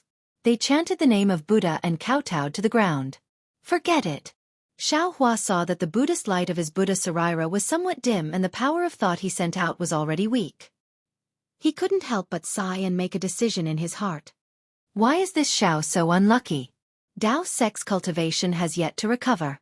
Now, only the 4th grade Buddha relic is intact. Just now, I revealed my Buddhist cultivation and the clear water bottle could not control it. Today, I can only abandon this Buddha relic and use this relic to exchange for karma to see if it can support the clear water bottle. Since he had made his decision, Xiao Hua's Buddha Saraira came out of the exquisite pagoda. Just as the Saraira rushed out of his Naiwan palace, a loud and clear sound suddenly resounded in the heaven and earth. Bursts of Sanskrit chants came out as heavenly flowers sprinkled down one after another. One after another, beautiful heavenly maidens danced in the void. Namo Guan Yin Bodhisattva. Namo Buddha. Nan couldn't. Namo Monk. It was because of the Buddha. Fate with Buddha. Buddhism and Dharma were interrelated. I am always happy and quiet. I read Guan Yin Bodhisattva in the morning. I read Guan Yin Bodhisattva in the evening. Thoughts arise from the heart. Chanting Buddha without leaving one's heart. Tian Luo Shen. Di Luo Shen. Separation is difficult. Difficult to leave. All calamities turn to dust. Namo Maha Prajna Paramitha. Every word and sentence was like a murmuring stream that fell into everyone's ears along with the Sanskrit chants. Namo Guan Yin Bodhisattva. Everyone was enlightened and chanted along with the Sanskrit chants. Strands of thought power turned into gossamer threads and rushed into Xiao Hua's Buddha relic. The Buddha relic that was already preparing to melt gradually gave off a Buddhist light. Chup chup. In the distance, when the dwarf saw this, hesitation appeared on his face. He looked at the clear water bottle that seemed like it could hold all rivers in the sea. Although the item's Buddhist light was still trembling, under the clear water bottle, Xiao Hua's hands that were forming seals had already stabilized. The faint Buddhist light seemed to flicker eternally. Although Xiao Hua's compassionate eyes didn't look at him, when his gaze swept past, it seemed like those eyes could see through him. Raw. In the instant the dwarf hesitated, a strange roar that seemed to come from some inexplicable source came from the Sanskrit chants. The heavenly maiden who had just said that she was bare-handed and barefooted suddenly turned into a myriad of demons. These demons were grotesquely shaped, ferocious, and pounced toward Xiao Hua with their bloody mouths. Pooh! Bodhisattva Buddha fruit. Xing Chen, who was prostrating at the side, almost shouted with an incredulous voice, as if he was afraid that others couldn't hear him. Grandmaster wants to attain Bodhisattva Buddha fruit? Attain fruit? When Xiao Hua heard this, he wasn't surprised. He had heard Han Zhu talk about attaining fruit in the ruins of the Buddhist sect. Of course, he had also heard this during the battle with the demons. However, he had never thought that he would be able to attain fruit when he had just cultivated to the 4-chi golden body. In particular, he didn't know anything about attaining fruit. What did he have to pay attention to in attaining fruit? He didn't know anything about the benefits of attaining fruit. Unfortunately, Xiao Hua was now a senior of the Buddhist sect, so he naturally couldn't ask about this kind of thing. The most important thing was that he was doing his best to support the clear water bottle and collect the river water that was rushing into the longevity town. He simply didn't have the spare energy to ask anything. He could only blindly persist. However, looking at Xing Chen's extremely envious gaze, Xiao Hua also knew that he had encountered a good thing. Since it was a good thing, then what was the point of asking? Unfortunately, at this moment, clang! The sound of a sword rang out. In the distance, Mo gently activated the sword light and flew over with a little girl in his hand. He was still shouting, "The princess is here, the princess is here!" Whoosh! Without waiting for Mo gently to fly closer, the dwarf waved his hand. A long aqua-blue arm grew out from under his body and fell into Mo Genli's hand like a waterfall. In an instant, it took the girl away. The action was so fast that Mo Genli couldn't react at all. When the girl fell into the dwarf's hand, the dwarf opened his mouth and roared into the sky. It was really a sound that shook the 9 heavens. Then, with another wave of his hand, thousands of light threads flew out from his body and fell on the Liao River. Whoosh! Like the falling tide, the river water that was rushing towards Xiao Hua's clear water bottle immediately fell into the Liao River. Strangely, as soon as the river water retreated, the demon that was rushing towards Xiao Hua immediately changed its face and turned into a heavenly girl. However, the heavenly girl and the heavenly flower only lasted for a few breaths, then gradually disappeared. The chanting also disappeared at the same time. What a pity! Xing Chen couldn't help but moan. He called out with great regret. Grandmaster only needs the Tianma test to achieve the fruit. Then, he turned around and looked at Mo Jianli. His gaze almost pierced Mo Jianli into 1,000 holes. Ba, good. Xiaohua also felt sorry in his heart, but he didn't take it to heart. He murmured and activated the clear water bottle again, not daring to neglect it. The dwarf took the girl and slowly fell into the river. The shrimp and crab soldiers that rushed into the immortal town waved their flags and flew back. At the same time, the hundreds of giant sea beasts that turned into burly men slowly turned into members of the water tribe. The water of the Liao River also slowly fell back. Grandmaster. Seeing that the matter was over, Xing Chen still knelt on the ground. He looked up at Xiaohua and said in a low voice, "Disciple dares to ask for Grandmaster's name. May I know?" When Xing Chen said this, Mo Jianli beside him looked as if he had seen a ghost. He said hurriedly, See God my lord? See God my lord of the Rivertide Temple? All of a sudden, Xing Chen was also shocked. Although he had never been to the Rivertide Temple, when he discovered Xiaohua's Buddhist consciousness in the early morning, he also used his Buddhist consciousness to explore the Rivertide Temple. Naturally, he also saw the golden body of the sea god, but it was in a hurry, so he couldn't remember it clearly.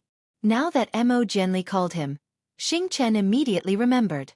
As for Mo Jianli naturally, because Liemo knew that his flying speed was not as fast as Mo Jianli's, Mo Jianli told Xiaohua's words to Mo Jianli. It was the golden body that Mo Jianli saw in the main hall when he rode his sword to the Rivertide Temple. Ha ha ha. Ba. Xiaohua saw the water of the Liao River recede rapidly. He clasped his hands together and smiled. The sea of bitterness is boundless. Turn back and the shore is at hand. Then, he pointed at the clear water vase. The Buddhist artifact fell into his hand. His body slowly flew into the distance. Moss. Grandmaster. Xingchen was about to call out when he saw Xiaohua forming a seal with both hands. The word Lin emerged from his Buddhist seal and spread out in all directions. Xingchen's expression immediately changed. 9 words mantra? My Buddha is merciful. The 9 words mantra has descended upon the hidden immortal continent. Guanyin Bodhisattva, merciful salvation. Disciple respectfully sends Bodhisattva off. Namo Guanyin Bodhisattva. Xing Chen's voice was so loud, and he used the lion's roar. Many villagers in Longevity Town heard him, and they all chanted Bodhisattva's name. Mo Jianli frowned, but when he saw Xiaohua's figure getting farther and farther away, he also lowered his head, not daring to say anything. Of course, he knew that Xiaohua didn't achieve Bodhisattva's Buddha fruit. Xing Chen said that because he had other intentions. When Xiaohua's figure finally disappeared, Xing Chen didn't dare to use his Buddha's awareness. Mo Jianli and the others didn't dare to use their divine sense either. Mo Jianli looked around and asked curiously, "Fellow immortal Xing Chen, where is Senior Xiao?" Sigh. Senior Xiao was defeated by the water tribe. He was shot down from the Liao River before Bodhisattva arrived. Xing Chen said indifferently, "He hasn't shown up for so long. I'm afraid he's dead." Senior. Mo Jianli was anxious. He used the eye-clearing technique and looked at the Liao River. At the same time, he sent a message to Liemo Ming and the others to search for Xiaohua together. Xing Chen's face carried a hint of arrogance. He looked at the panicking and praying townspeople in the distance, then lowered his head to look at the place that had been flooded by the river water. He waved his hand and said, "Xing Kong, one of you 3 will return to Shaojin Temple and inform Mingyu of the situation here. Have him send out disciples to calm the townspeople down. The 2 of you will patrol the area and see if there are any water tribe hiding or bandits making trouble in the chaos." Grandmaster Ci Hang defeated the water tribe. Our Buddhism sect has blessed Longevity Town. Don't let this blessing turn into water. I'll accompany you to search for Senior Xiao of Taoism.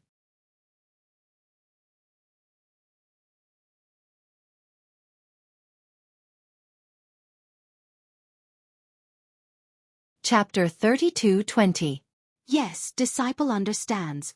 Xing Kong, Xing Min, and Xing Fan bowed in the air, their faces full of pride. Yes, raising a hand to save 100,000 lives, only half a step away from attaining the Bodhisattva Buddha fruit.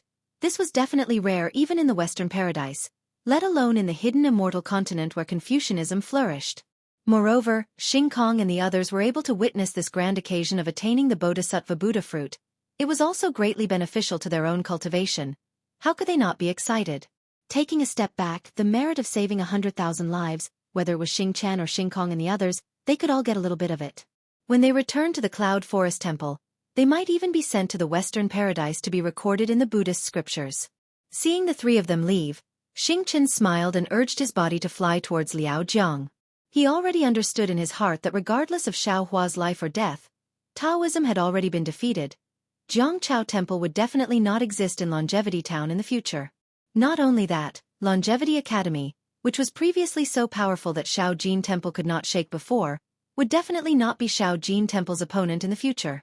Just now, at the critical moment, Xingchen easily sensed the power of the 100,000 lives.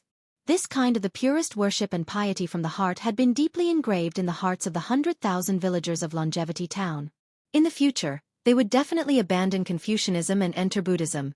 Whenever there was any danger, they would think of the scene of Xiaohua holding a bottle to save the lives of the people. The image of Xiaohua, that Buddhist cultivator Ci Hang, would also appear in their hearts. It is also because of the instantaneous convergence of the power of the 100,000 lives that Grandmaster Ci Hang attained the Bodhisattva Buddha fruit. Thinking of the grand occasion just now, Xingchen could not help but feel regretful. This kind of opportunity. How many times can one encounter it in one's life? What a pity. If Mo Jianli did not come to make trouble, my Western Paradise would have another Bodhisattva. Hateful. Could it be that Mo Jianli did it on purpose? Even if he came a moment later, Liao Jiang would still be taken into the Buddhist artifact by Grandmaster, and would not cause any damage to Longevity Town. If Grandmaster Ci Hang missed this opportunity, I don't know when he would encounter such an opportunity again. Thinking of this, Xingchen was suddenly stunned again. He sucked in a cold breath and frowned. That's not right. The lives of the 100,000 lives are indeed heavy. But it's impossible to attain the Bodhisattva Buddha fruit in one go. For an ordinary disciple of Buddhism, a Bodhisattva Buddha fruit is already very good. Why did Grandmaster Ci Hang suddenly? Could it be? Where is Senior Xiao? Where is Senior Xiao? Just as Xingchen was feeling a little shocked, a hoarse voice came from not too far away. Xingchen looked up and saw that it was Chongyun Sek's Li Mo Ming. Senior Xiao is the one who saved the calamity today. If it wasn't for him taking in the princess of the Water Clan, if it wasn't for him blocking the attack of the Water Clan, Li Mo Ming really admired Xiao Hua to the point of prostrating himself in admiration. The anxious look on his face was definitely not fake. Ahem. Xingchen coughed lightly and said, "It's too early to talk about this now. Let's find Senior Xiao as soon as possible." Li Mo Ming bit his lips and glanced at Xingchen with some resentment. However, he flew toward Liao Jiang without another word. Martial nephews. Xingchen looked at Ji Dong and Qiu Jian, who had just arrived, and said, "Mr. Mo and I are enough.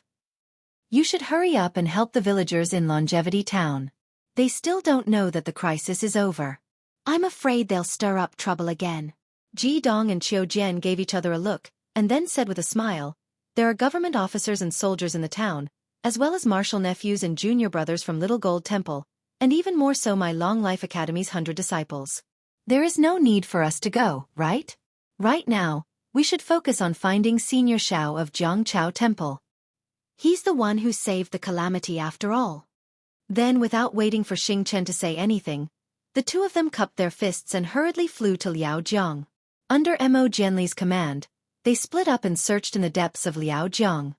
"Ba, fellow immortal Mo." Xingchen flew over and said in a low voice, "Where should I go to find him?" "Fellow immortal Xingchen." Mo Jianli's face had a trace of sadness. He pointed to the left and said, "I've already looked around here. There's no trace of Senior Xiao. When they were fighting, I wasn't near here. Fellow immortal, did you see where Senior Xiao's body flew after he was defeated?" Xingchen thought for a while and pointed in a direction saying, "It should be that place. However, I was also using my mental force to absorb the river water with my Buddhist artifact. I didn't look carefully. Besides." Then Xingchen hesitated and said, "Senior Xiao killed many members of the Water Tribe and was regarded as a great enemy by the Water Tribe. Senior Xiao couldn't defeat that dwarf. Even if he wasn't killed, he would be severely injured. Although Ancestor Ci Hang showed up in the nick of time, Senior Xiao fell into the water. The water tribe is ferocious and cruel. Senior Xiao is probably dead. Alas! At this moment, Liao Jiang was very murky. Sand and sand were floating in the air, and there were even some remains and dead trees that were washed back from Longevity Town. Moreover, the current was still turbulent, far more tranquil than before. Mo Jianli looked at the shadows in front of Liao Jiang and sighed. Although I don't want to be too optimistic, Senior Xiao stood out bravely in the face of so many barbaric members of the Water Tribe. If he didn't attract the attention of the Water Tribe, how could we wait for Senior Ci Hang of the Buddhist sect? Therefore, if we can't find Spiritual Master Zhao's trace, even if we can't find his remains, we can't give an explanation to Zhongchao Temple and the villagers of Longevity Town, can we? Besides, the most important thing is, I can't give myself an explanation. Mo Jianli looked away from the river, looked into Xing Chen's eyes and said word by word. Indeed. Xing Chen avoided Mo Jianli's aggressive eyes and said, I think so too. Let's split up and search. We'll go into Liao Jiang and check. I hope those Water Tribe members won't spoil Senior Zhao's remains. Okay. Mo Jianli didn't want to argue with Xing Chen. He only felt that Xing Chen was too arbitrary and subjective. After nodding, he pointed again and said, Fellow immortal, go over there. I'll go in the opposite direction. Okay. Xing Chen didn't say much. He followed Mo Jianli's finger and flew into Liao Jiang. He released his Buddhist awareness to check carefully. The winner takes all, the loser takes all. Mo Jianli sighed as he flew. Senior Xiao was brave, but he was defeated by the Water Tribe. Even if he did make some contributions, they are all gone now. Today, the Buddhist sect won a great victory and took in 100,000 disciples. Longevity Academy will be in a difficult situation in the future. In the depths of Liao Jiang, the waves were more rapid and there were more and more debris. Most of them were big and small planks. It seemed that many boats on Liao Jiang were destroyed by the Water Tribe. Mo Jianli bit his lips. He didn't know if Longevity Town was the only one attacked by the Water Tribe or if other places were also attacked by the Water Tribe. A sharp sword sound came from afar. Mo Jianli was overjoyed. He hurriedly raised his head to look. Indeed, he saw a familiar sword light soaring into the sky a few miles downstream of Liao River. Mo Jianli didn't dare to be careless.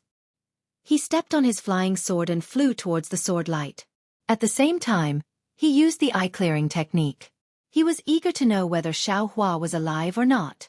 Seeing Mo Jianli fly away, Xing Chen was also shocked. A cloud appeared under his feet and he followed Mo Jianli. He also released his Buddhist awareness. When the two of them saw Li Mo Ming and Ji Dong supporting the drenched Xiao Hua and flying over at almost the same time, the feeling in their hearts changed again. Xiao Hua, who was being supported by Li Moming, looked extremely tired and powerless. However, there was a trace of a smile on his pale face, as if he already knew that the tens of thousands of people in Longevity Town had managed to escape with their lives. Mo Jianli smiled from the bottom of his heart. He shouted from afar, Senior Xiao. Mo Ming said that you fainted in the river. If you weren't caught by a rock, who knows how far you would have fallen. How are your injuries? Longevity Town is safe now. The 100,000 people of Longevity Town thank you for your protection. Hee. Xiao Hua smiled faintly. He looked at the two people beside him and said, If I wasn't injured, why would I need the help of two juniors? However, this old man has already heard from Mo Ming that immortal friend Mo brought that princess out of the tidal river temple and returned her to the Water Tribe. This is all thanks to immortal friend Mo. Mo Jianli didn't answer. He carefully took out a jade box and handed it to Xiao Hua. He said, Senior Xiao, this is the healing medicine of Chongyun's sect. I'm afraid it can't be compared to your Taoist golden core. However, this is a token of my appreciation. Please accept it. Oh, medicine. Very good. When Xiao Hua saw this, he received it with a smile. After opening it, he saw a few black and fragrant pills inside. With a slight sniff, he naturally knew that the main ingredients inside were ordinary healing spiritual herbs. Without any hesitation, he took one out and ate it. He even said, This poor Taoist is embarrassingly short on money. How could I have any golden pills? This poor Taoist appreciates fellow Taoist Mo's kind intentions. Seeing that Xiao Hua didn't stand on ceremony, Mo Jianli was very happy. He said in a low voice, "This is just an ordinary pill. If senior's injuries are too serious, please go to Longevity Academy to rest. Junior will send people back to Chongyun's sect, no need." Xiao Hua waved his hand and kept the jade box. He said, "I'm just a little tired. When I was fighting with the dwarf, I was injured by his huge strength and fainted. I only have some internal injuries. Mo Ming's pill is useless. Soon, I will be able to move freely." "Very good, very good." Mo Jianli was even happier. At this time, Xingchen also rushed over and bowed respectfully to Xiao Hua. "Haha." Xiao Hua waved his hand and said proudly, "Xingchen, when we were fighting in the arena, you and I made it clear that whoever could save the most villagers in Longevity Town would be the winner. Now, I fought the Water Tribe and found the princess they were looking for. The hundreds of thousands of people of Longevity Town were saved by me. Your Shao Jin Temple has lost."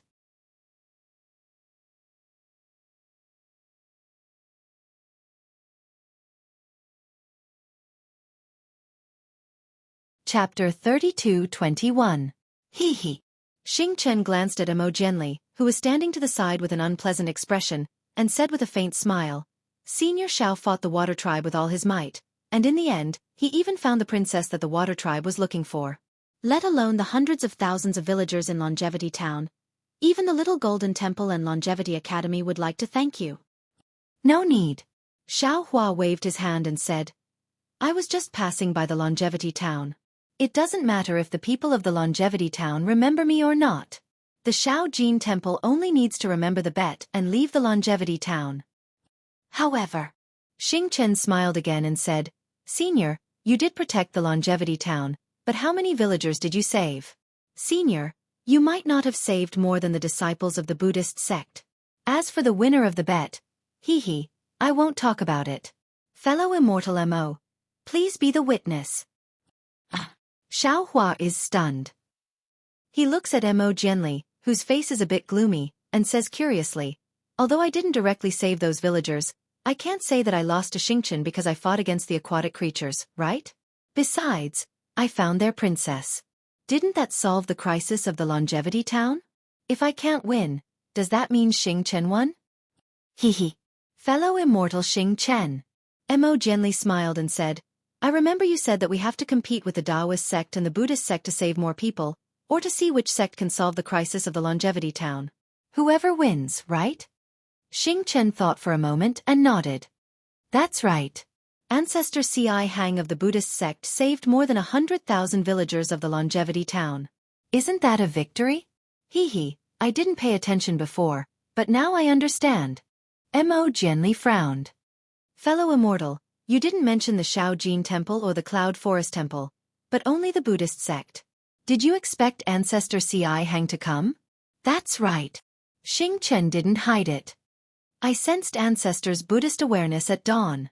But fellow immortal also said that apart from saving the most people, whoever can avert the calamity of the Longevity Town will be the winner." Mo Jianli blandly said, word by word, "Elder Shao put the woman the water kind we're looking for in Jiangchao Temple. If he didn't tell us to send her back to the water kind, how could this disaster be solved?" "This." Xingchen paused, then rolled his eyes. "Fellow immortal Mo, you're wrong. The Tide Temple, the Tide Town, to be honest, the Tide Temple caused the crisis. If it wasn't for the fact that this woman was at the River and Tide Temple, how could the immortal town be forced by the Water Tribe?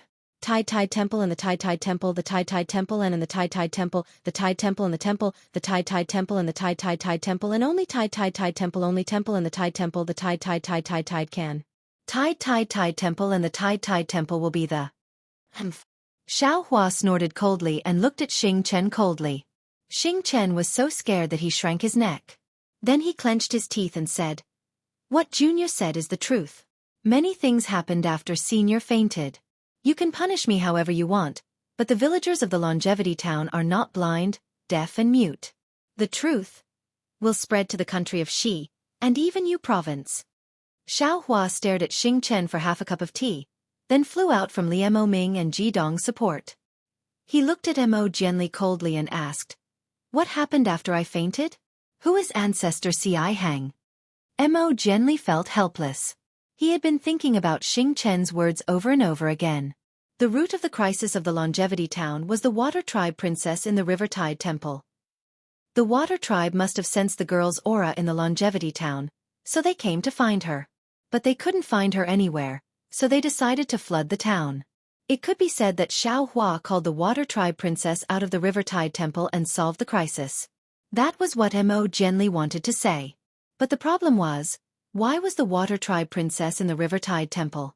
If the Water Tribe princess wasn't in the River Tide Temple and the Longevity Town, this crisis wouldn't have happened. Especially, Mo Jianli had heard from Xing Chen that there was a threat in his words.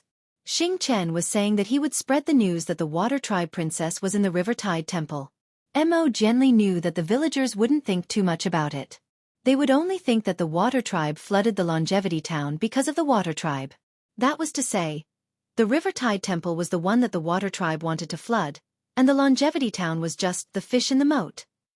With this misunderstanding, even if the River Tide Temple still existed on the River Tide Ridge, when Xiao Hua left, Xiao Jian and Yuan Ye would be killed by the people of the Longevity Town. Success and failure of the Longevity Town was because of the princess. Mo Jianli said bitterly, "Senior, you don't know." Then, Mo Jianli told Xiao Hua about how Grandmaster Ci Hang used a water bottle to block the flood of Liao River. Xiao Hua was pretending to be mysterious, but he was also very bitter in his heart. In fact, when he was hiding just now, he had thought things through. Since he showed up with the identity of Ci Hang from the Buddhism sect, then, the River Tide Temple was bound to lose. He had lifted a rock and smashed it on his own feet. But obviously, it was impossible for him to reveal his cultivation base of Taoist sect and Buddhist sect completely without understanding the situation in the country of Xi and the hidden immortal continent 10 days after he woke up in the Longevity Town. Especially in these few days, he had seen the grudge between the Buddhism sect and the Confucian cultivators. This was the hidden immortal continent. If he revealed his cultivation of Buddhism, he would be a lonely ghost without any background. Wasn't he looking for death? The consequences of exposing himself were more serious than smashing his own foot with a stone. However, in that kind of crisis, when Xiao Hua hadn't recovered his cultivation, how could he not use his cultivation of Buddhism? That was an unavoidable choice. Alas! Xiao Hua sighed. Boundless Taoist master. So there was Senior Ci Hang after me. With such a merciful heart, he saved hundreds of thousands of lives with his own strength. The whole Longevity Town bowed down to him. I am ashamed of my inferiority. Forget it. Xiao Hua's depression was fake, but in fact, it was real. When he was still cultivating in the West Sea, the wishful steel staff could already break the body of a 5th or 6th grade demonic beast. But today, he met a 4th grade elemental energy demonic beast, and he couldn't defeat him. This really made Xiao Hua depressed. Of course, Xiao Hua couldn't use the Heavenly Law's embodiment technique now, so the power of the wishful steel staff was reduced by 40%. Moreover, the 5th or 6th grade demonic beast was only a 3rd grade elemental energy demonic beast. But Xiao Hua, who had always been proud of his strength, couldn't even defeat a 5th grade demonic beast.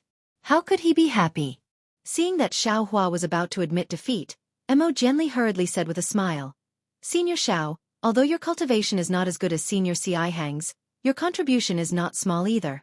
This matter involves the Little Gold Temple and the Zhongchao Temple. Monk Ming Yu and Taoist Xiao are not here. It's useless for us to say more.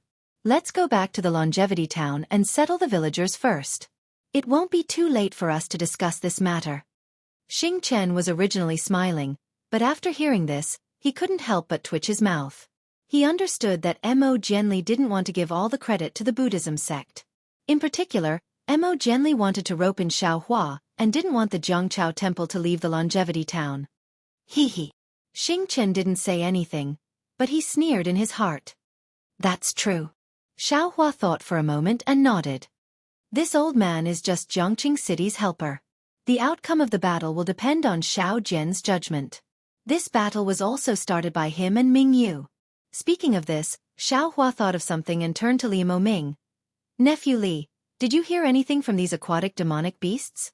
Have these aquatic demonic beasts lived in Liao River for a long time? What kind of aquatic demonic beasts is that dwarf? Why is he so powerful?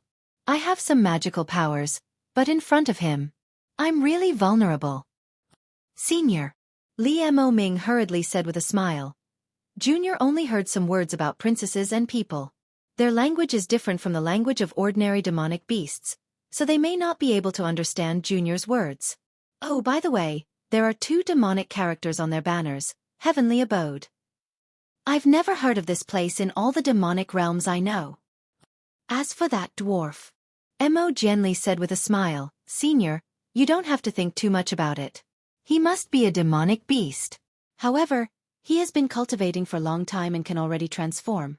Senior, you must have seen clearly that the legs of that demonic beast are different from those of humans. They are extremely thick and webbed. It's not easy for demonic beasts to cultivate. Their bodies are generally several times stronger than those of humans. Senior, you use the weakness of humans to compete with the strength of demons. Naturally, you will lose. Of course, we didn't expect that you could hold on for so long. Hee, let's not talk about it. I've already been knocked unconscious. Thinking about it, although this dwarf only had the strength of a 4th grade essence power, his intelligence was much higher than that of old monster Xie. Of course, this dwarf's body must have been tempered. It was normal for him to not be able to defeat him with just his strength. Thus, Xiaohua smiled and waved his hand. Without saying anything else, they flew back to Longevity Town. At this time, Longevity Town had gradually regained its peace. Although most of the townspeople had no cultivation, they were different from the townspeople of Dawn Rain Continent. They often saw demonic beasts. It was not that Liao River had not been destroyed by the aquatic demonic beasts before. However, this time it was too big. The commotion was far greater than before. This made them feel hopeless. Now that the danger was over, most of the townspeople had calmed down. The chaos and disorder that Xiaohua imagined did not appear. Now that the townspeople had settled down, Zhu Junfeng and Zen Master Ming Yu came to greet them separately. The 2 of them had obviously received the news. Zhu Junfeng's face was a little gloomy, far from the excitement of surviving a calamity. Zen Master Ming Yu's expression was the complete opposite. He also did not have the sorrow that Longevity Town should have. His expression of exultation was obvious even though he did not speak.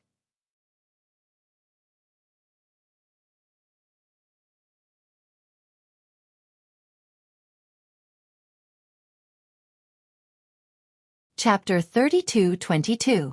Has Ancestor Ci Hang left? Monk Mingyu called out as soon as he saw Xing Chen. I wanted to invite him to stay at Shaojin Temple for 2 days. He is the great benefactor of the town of Longevity. Countless benefactors want to see his face. Ba. Ancestor Ci Hang is an expert who wants to attain the Bodhisattva Buddha fruit. Why would he stay at Longevity Town? He must have heard some news, so he hurried over from afar to eliminate the calamity of the Longevity Town. Now that the calamity is over, he must have gone to another place. Xing Chen said faintly. It's a pity that I can't pay my respects to him and see his face. Monk Mingyu said regretfully.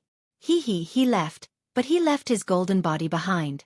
Xing Chen naturally knew what Zen Master Mingyu meant. He smiled and deliberately didn't finish his sentence. Monk Mingyu was stunned. Martial uncle, why do you say that? How can Ancestor Ci Hang have a golden body? Didn't he fail to attain the Bodhisattva Buddha fruit? Xing Chen pointed in the direction of Rivertide Temple. Ancestor Ci Hang's golden body is in Rivertide Temple. He has fate with Longevity Town. In the past, he saved tens of thousands of people in Longevity Town. Now, he saved tens of thousands of people again. If you want to pay your respects, you can go to Rivertide Temple. Monk Mingyu cried out. So this Rivertide Temple wasn't originally a Taoist temple, but the temple of Ancestor Ci Hang of Buddhism? Of course. Xing Chen and Ming Yu asked and answered each other's questions very smoothly. Xing Chen stole a glance at Xiaohua. Xiaohua was also speechless. He was thinking about Taoist Master Zhao's image, so he used the golden body of the River and Tide Temple. However, he didn't expect that the stone not only smashed his foot, but also broke his leg. Monk Mingyu. Mo Jianli asked. Where is Taoist Xiao Jian of Rivertide Temple? Is he still at Shaojin Temple? This poor monk received the news and immediately rushed over from the small gold temple. However, when this poor monk left, the benefactors that gathered at the small gold temple also left in a hurry.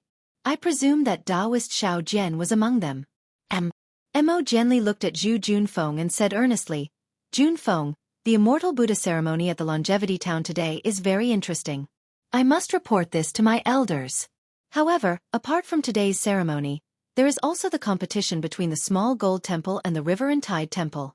We still need to give them a result. Haha, this matter is already so obvious. What results do you need? Zen Master Mingyu said with a smile. Even if Taoist priest Xiao doesn't leave the Jiangchao temple, from today onwards, the one who visits the Jiangchao temple will be the golden body of our Buddhist sect's benevolent bodhisattva. Does a Taoist disciple like him have the face to stay in the Jiangchao temple? I still need this little monk to explain this matter to Xiao Jian. Xiao Hua sneered, directly calling Zen Master Bright Moon little monk. Yes, I understand. Zen Master Bright Moon did not care about this. Being able to chase away the river and tide temple, and with ancestor Si Hang's saving grace, the small gold temple's reputation in the Longevity Town had spread. Its future development would definitely not be inferior to Longevity Academy. Taoist Xiao seems to be over there. Mo gently pointed in the direction of the small gold temple and reminded Zen Master Bright Moon. Thank you, Senior. Let's go. Zen Master Bright Moon said with a smile. The earlier we settle this matter, the more time Taoist Xiao can return to the river and tide temple to pack up. Otherwise, when the benefactors come to Zhongqing City to burn incense and express their gratitude, Taoist Xiao, it won't be convenient for you to return to the river and tide temple, right? Humph. Xiao Hua snorted coldly and flew down first. Xing Chen frowned slightly and glared at Zen Master Bright Moon before flying down as well. Xiao Jian, who was sitting on the worn-out donkey cart, no longer looked as confident as before.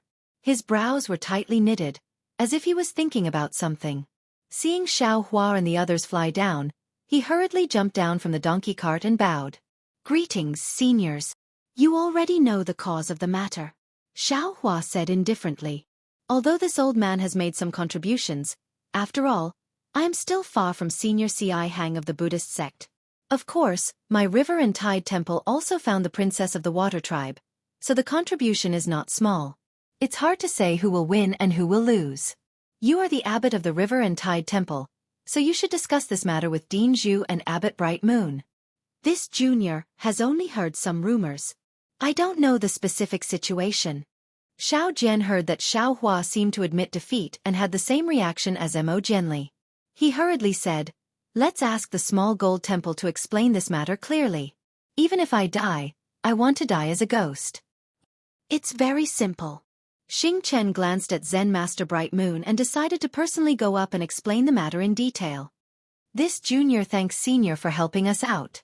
Xiao Jian didn't know about the water tribe princess, but he was quick-witted and had already heard the hidden meaning in Xiao Hua's words.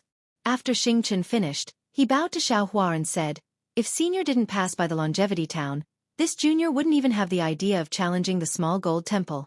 Not to mention today's narrow victory. Everything senior did was for the sake of the small gold temple. This junior won't have any complaints. Senior, please don't think too much about it. Then, Xiao Jian looked at Zen Master Bright Moon and said with a smile, Great Zen Master Bright Moon, listen to this.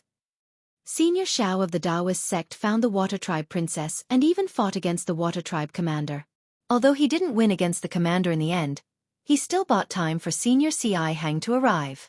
Of course, Senior Si Hang used the heaven-wielding weapon to turn the tide and collect the water of Liao River, saving the lives of hundreds of thousands of people in the Longevity Town. This merit can't be erased. It's also not something Senior Xiao can compare with. However, this Liao River's water is probably endless, right?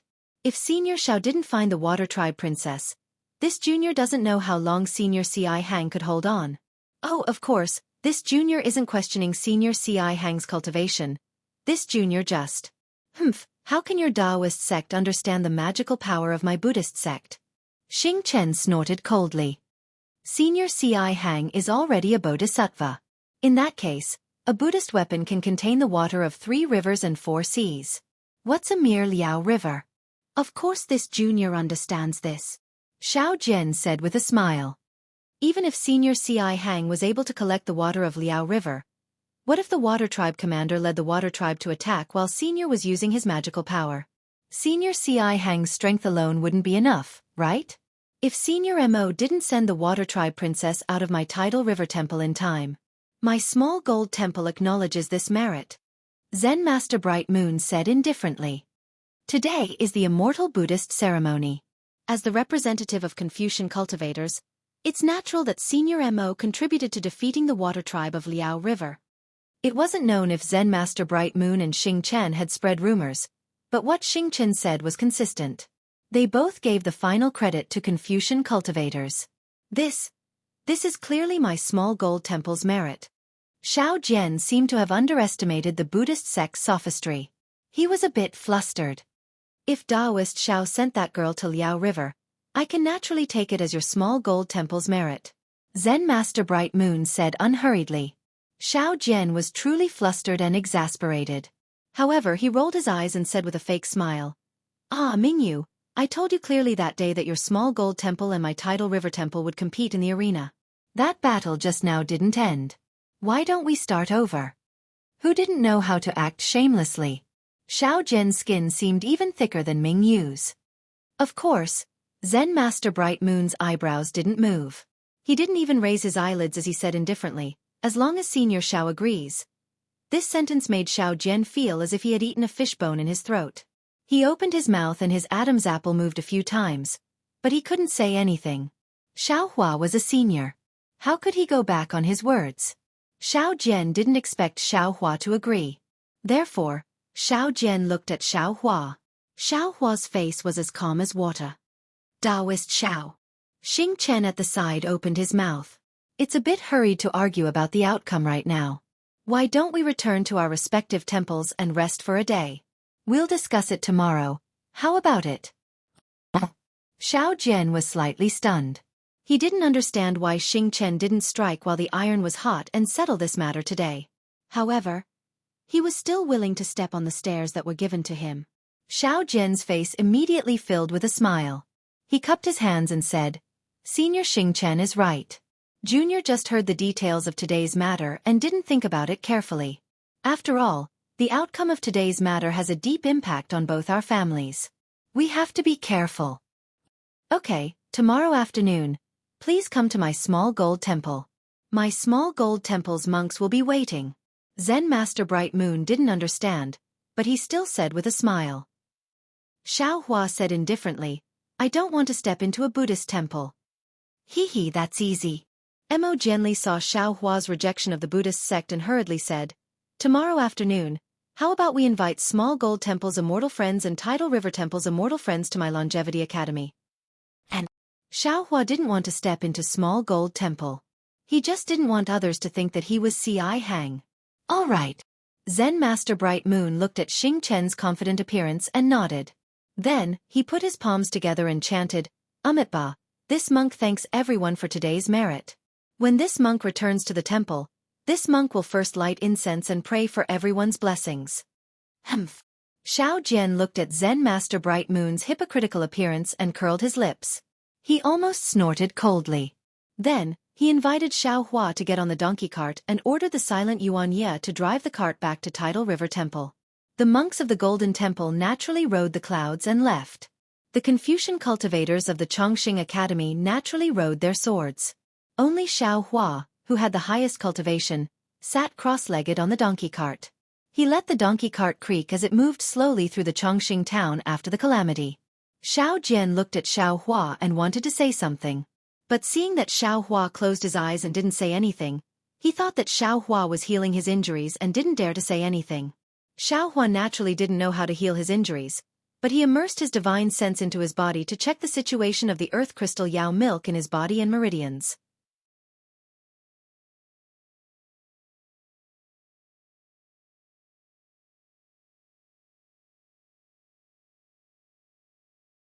Chapter 32-23. The outer layer of the earth crystal Yao milk in my body is a bit loose after the fight just now. I can speed up the tempering. Xiao Hua is a bit happy in his heart. Previously, when he was fighting with the dwarf, he already noticed the changes in his body. Now that he has time, he naturally has to check it out. However, The earth crystal Yao milk in my meridians is less loose. The tempering is not much faster than before. This hidden immortal continent is really full of hidden dragons and crouching tigers. This Xiao has only been awake for 10 days, and the first thing I encountered is the powerful water clan. Whether it is strength or body toughness, this water clan's monster is more powerful than this Xiao. It seems that this Xiao's previous cultivation is far inferior to these monsters. Moreover, this Xiao's cultivation has not recovered, so I can't use any of my powerful techniques. Just relying on the Buddha seal of the Buddha relic and soul cultivation techniques, I may not be their opponent. I still have to think of a way to quickly recover my cultivation. If I can have some water clan's cultivation techniques, that would be great. Thinking of this, Xiaohua naturally thinks of Xian Cheng's water avoidance technique. He has already learned Heaven's Eye Connection, and also has the clear eyes technique of Confucian cultivators. He can already see the things in the jade eyes. Unfortunately, he still can't read the words in the jade eyes. He can only put the jade eyes aside. Oh right, just now I forgot to ask Li Mo about the language of the demon clan. Xiaohua realizes again and sighs. AI, the 3 continents are really troublesome. To cultivate a cultivation technique, I have to learn a few languages. How can it be more convenient than the Dawn Rain continent? However, the water clan's cultivation technique is naturally suitable for the water clan. I'm afraid that only the demon clan's language can record it completely. If it is written in the language of Confucian cultivators, the content would have already changed. Just like the 9 heavens spirit of Confucian cultivators, how can it be recorded in the language of the Xiuzhen 3 kingdoms? It is even more disgusting than trying to draw a tiger but failing to turn it into a dog. Right, there is also the primordial spirit in the space. Previously, as long as I touch the jade slip, I can see the things inside. This jade eyes can't. But when this Xiao learns the clear eyes technique and can see the things inside the jade eyes, the primordial spirit can also be seen with a touch. It is really strange. Xiao Hua thought of something. It seems that the space isn't omnipotent, and the primordial spirit doesn't know everything. As Xiao Hua pondered, he continued to busy himself with the tempering of foolish old man's mountain shifter. The donkey cart arrived near Jiangchao Ridge. Before it even arrived at the foot of Jiangchao Ridge, Xiao Jian cried out involuntarily, What is going on? When did my Jiangchao temple become so prosperous? His voice was trembling, filled with anticipation and extreme excitement. Xiao Hua opened his eyes, only to see that the mountain path of Jiangchao Ridge, as well as the main road in front of Jiangchao Ridge, was packed with black masses of people. These people, without exception, were all rushing towards the Jiangchao monastery. However, although there were many people and the mountain path was not wide, they were orderly. Everyone was extremely pious as they slowly walked forward according to their own order. The mountain path was wide enough for only a few people to walk on, so there was no congestion at all. What was special was that on the side of the crowd, there were some people who came down from Jiangchao Ridge. These people who came down all had a satisfied and honored expression on their faces. Xiao Hua took a look and understood something. After thinking for a while, he realized that when Xing Chen was telling Xiao Jian the details of the matter, he didn't mention Si Hang's appearance. Xiao Jian naturally didn't know that Si Hang was the Lord Sea God worshipped by the Jiangchao monastery. Moreover, Xing Chen let Xiao Jian and the others return to the Jiangchao monastery to think.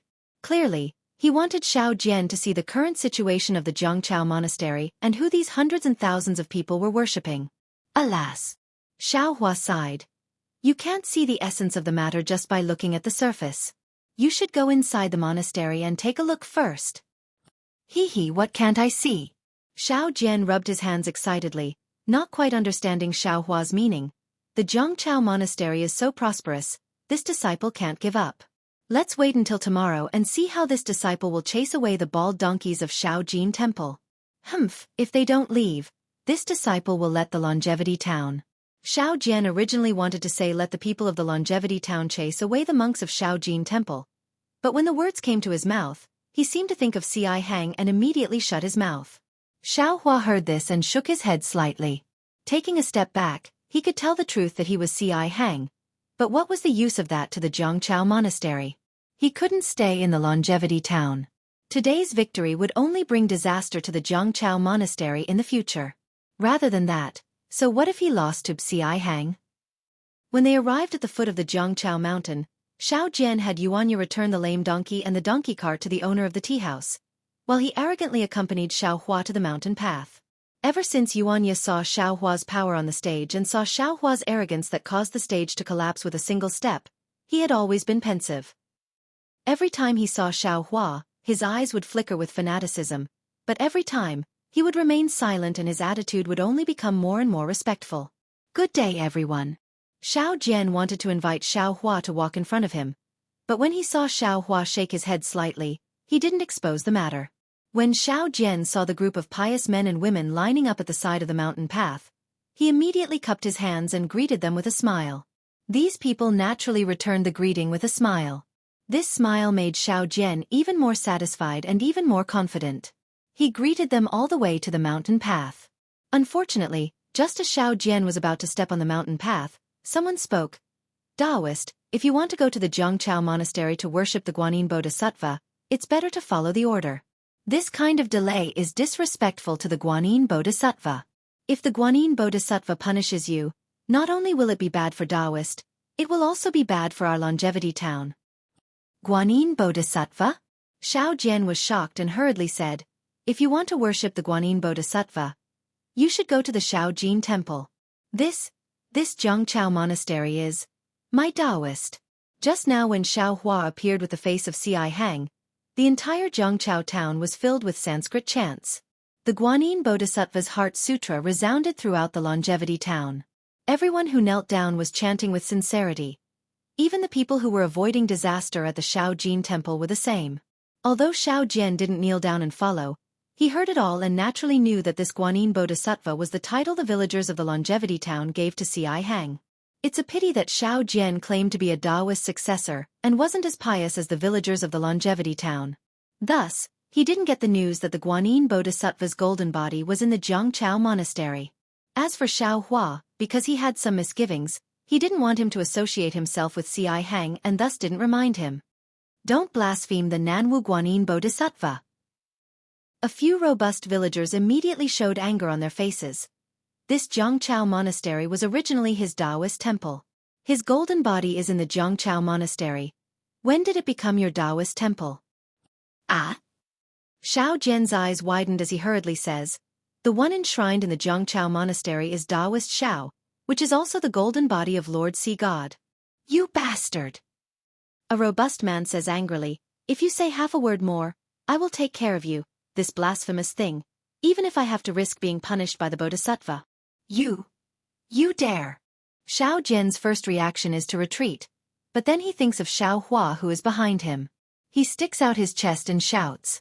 Xiao Hua says with a smile, Taoist Xiao, why lower yourself to the same level as the people of the secular world? Although this is some Guanyin Bodhisattva's Taoist temple, it is still my Taoist sect's territory. What's there to stop me from returning to my own home? Saying that, Xiao Hua reaches out his hand and grabs Xiao Jian's shoulder. He activates the flying talisman and rushes towards the Jiangchao monastery. I owe this. Seeing Xiao Hua and Xiao Jian soar into the sky, that robust man is stupefied. His legs go soft and he almost kneels on the ground. Although Xiao Hua fought with the Water Clan's commander for a long time, at that time, the villagers of the longevity town were in a panic. Not many people saw it, so who could still remember Xiao Hua? What they are grateful for in their hearts is only Ci Hang who had a great momentum at the end. It has to be said that no matter if it is the Taoist sect or the Confucian cultivators, they are far inferior to the Buddhist sect in terms of extravagance and momentum. Although Xiao Hua is not a pure Buddhist cultivator, once he used the Buddhist sect's methods, he immediately attracted so many believers. He used the heaven leveling staff to fight for half a day, but no one knows who he is. When Xiao Hua and Xiao Jian fly over everyone's heads and land in the Jiangchao monastery, the villagers who do not know the truth hurriedly kneel down. But at the same time, there are many villagers who were about to kneel down when they saw Xiao Hua. Their Taoist robes make them hurriedly stand up.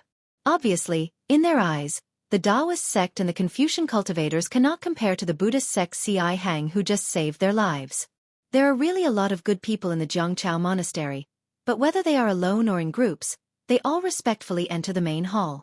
After they sincerely kowtow, they close their eyes and make a wish. Finally, They stand up and walk to the side of the main hall. There is a small table and an open booklet. After these people write something in the booklet, they more or less take out copper or silver from their bosom and put it in the merit box on the table. Then, they respectfully leave the main hall and slowly walk out of the Zhangchao monastery. Next to the table, behind the merit box, stands a young man. It is Lu Yi. Lu Yi has a smile on his face, like a spring breeze. He smiles at these good people. But from time to time, he looks at the monastery door with a kind of anxiety. When Xiao Hua landed from the sky, Lu Yi can no longer hold it in. He hurriedly rushes out of the main hall and says anxiously, "Immortal Master, where is Xiao Yun?" Xiao Hua and Xiao Jian's landing naturally disturbs the people who are offering incense and praying. Everyone stops and looks at Xiao Hua and the others. Xiao Hua does not pay attention to them and says to Lu Yi in a low voice, "Xiao Yun has already been taken away by her family. We will talk about the details of this matter later. Don't ask too much now." Yes, this little one understands. Hearing that Xiao Yun was taken away by her family, the stone in Lu Yi's heart finally falls. He looks at Xiao Jian, who is walking towards the main hall in a daze, and says in a low voice, "Immortal Master, I don't know why, but suddenly many people come to the monastery to worship the sea god. This little one saw that Taoist Xiao is not here, so I acted on my own."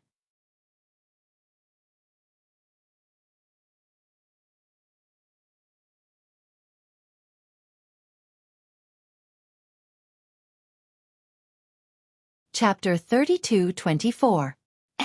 There's no need to say anything more. Xiao Hua admires Lu Yi's cleverness and says in a low voice, "You did well." Hearing Xiao Hua's praise, Lu Yi's face finally shows a smile from the bottom of his heart. Xiao Jian staggered to the top of the hall and stood there. He stared at the sea god's golden body. After a while he said sorrowfully, "Sigh, Lord Sea God. Are you a Taoist disciple or a Buddhist disciple? If your family is a Buddhist disciple, why don't you just get a bald head? Why do you still have hair? Now, Taoist sect is not Taoist sect, Buddhist sect is not Buddhist sect. Let me worship you for so many years." Speaking to here, he turns to the old woman who is preparing to kneel and asks, "This big sister, this Zhangchao temple has always worshipped the golden body of the sea god. When did it become the Guanyin Bodhisattva of the Buddhist sect?" Taoist Xiao. The old woman clearly knows Xiao Jian. Seeing Xiao Jian's dejected look, she says, "You may not know, but just now, when the fish monsters in Liao River wanted to pour the water of Liao River into our Zhongqing town, the Guanyin Bodhisattva appeared. Guanyin Bodhisattva appeared and collected all the water in Liao River. She even chased away all the fish monsters. He saved everyone in our longevity town. That Guanyin Bodhisattva's face is exactly the same as the sea god. Many people in the town saw it. I heard it from others and quickly came to thank the Bodhisattva for his great kindness, so that he can bless our longevity town every year." See. Hearing this, Xiao Jian takes in a breath of cold air and unconsciously turns to look at Xiao Hua. Xiao Hua helplessly nods, indicating that these words are true. Seeing Xiao Hua nod, Xiao Jian immediately understands the meaning behind Xing Chen's retreat. Since the sea god is the Guanyin Bodhisattva of the Buddhist sect, even if he wins tomorrow's debate and can stay in Longevity Town, he can't stay in Zhangchao Temple anymore. Since he can't stay in Zhangchao Temple, where can he go? And even if Shaojin Temple loses, the Buddhist sect is no longer in Shaojin Temple, he can still come to Zhangchao Temple. Right now, the Zhangchao Temple was even more popular than the Shaojin Temple. Who knew if there would be a Dejin Temple in the future? Forget it. After seeing through Xing Chen's sinister intention, Xiao Jian's mouth twitched slightly. Flinging his sleeves, he let out a sigh and walked out of the palace. Coming to the front of Xiao Hua, he bowed and said, "Senior Xiao, our Zhangchao Temple has been defeated." He was able to save the lives of hundreds of thousands of people. So what if he was defeated? Xiao Hua said faintly. These words were meant for Xiao Jian to hear, but they were also his own thoughts. "That's right. Senior, you're right." Xiao Jian nodded. "If I can protect Longevity Town from being drowned by the Liao River, I am willing to be expelled from Longevity Town." Xiao Hua nodded. "Exactly. Senior, please wait a moment," Xiao Jian smiled and said. "Disciple will pack up and leave Longevity Town with Senior." All right, Xiao Hua didn't want Xiao Jian to leave with him, but looking at Xiao Jian's somewhat lonely appearance, he felt a bit guilty and nodded in agreement. Xiao Jian walked into the east room. In just half the time it takes to brew a cup of tea, he walked out with a bitter smile and said to Xiao Hua in a low voice, "Senior, can you help me?" "Of course."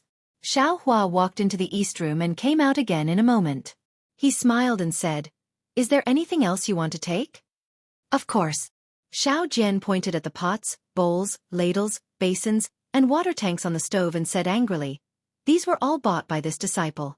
I can't leave any of them to those bald donkeys." Haha. Xiao Hua laughed involuntarily.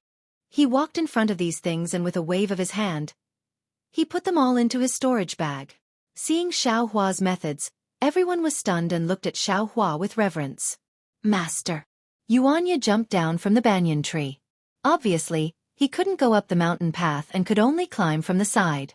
Seeing that the things in the courtyard were gone, he asked curiously, "Are we moving to Shaojin Temple?" "Bullshit." Xiao Jian couldn't help but scold. "I am moving to Yunlin Temple." "When did that old bald donkey lose Yunlin Temple to us?" Yuanya was stunned. Immortal Master, Lu Yi, who had been looking at Xiao Hua and didn't know what to say, finally made up his mind. He took the opportunity to kowtow in front of Xiao Hua and said, "I know that I am of a despicable background and my actions are also despicable. I don't ask for anything. I only ask to be a servant in front of a mortal master and serve a mortal master's daily life." Xiao Hua smiled. He pointed at the main hall and said, "Weren't you doing well there just now? In the future, when Shaojin Temple takes over Jiangchao Temple, there will still be people guarding it. Wouldn't it be better for you to be a guard?" "Immortal Master, please don't mock me." Lu Yi said embarrassedly, "Previously, I thought that these villagers came to our Jiangchao Temple to thank Taoist Xiao. Wasn't I collecting money for Immortal Master? Since they want to give it to Shaojin Temple, what does it have to do with me? I even fought with Shaojin Temple's Jian Hong before. If I enter a Buddhist sect, won't I be bullied to death by them? Besides..."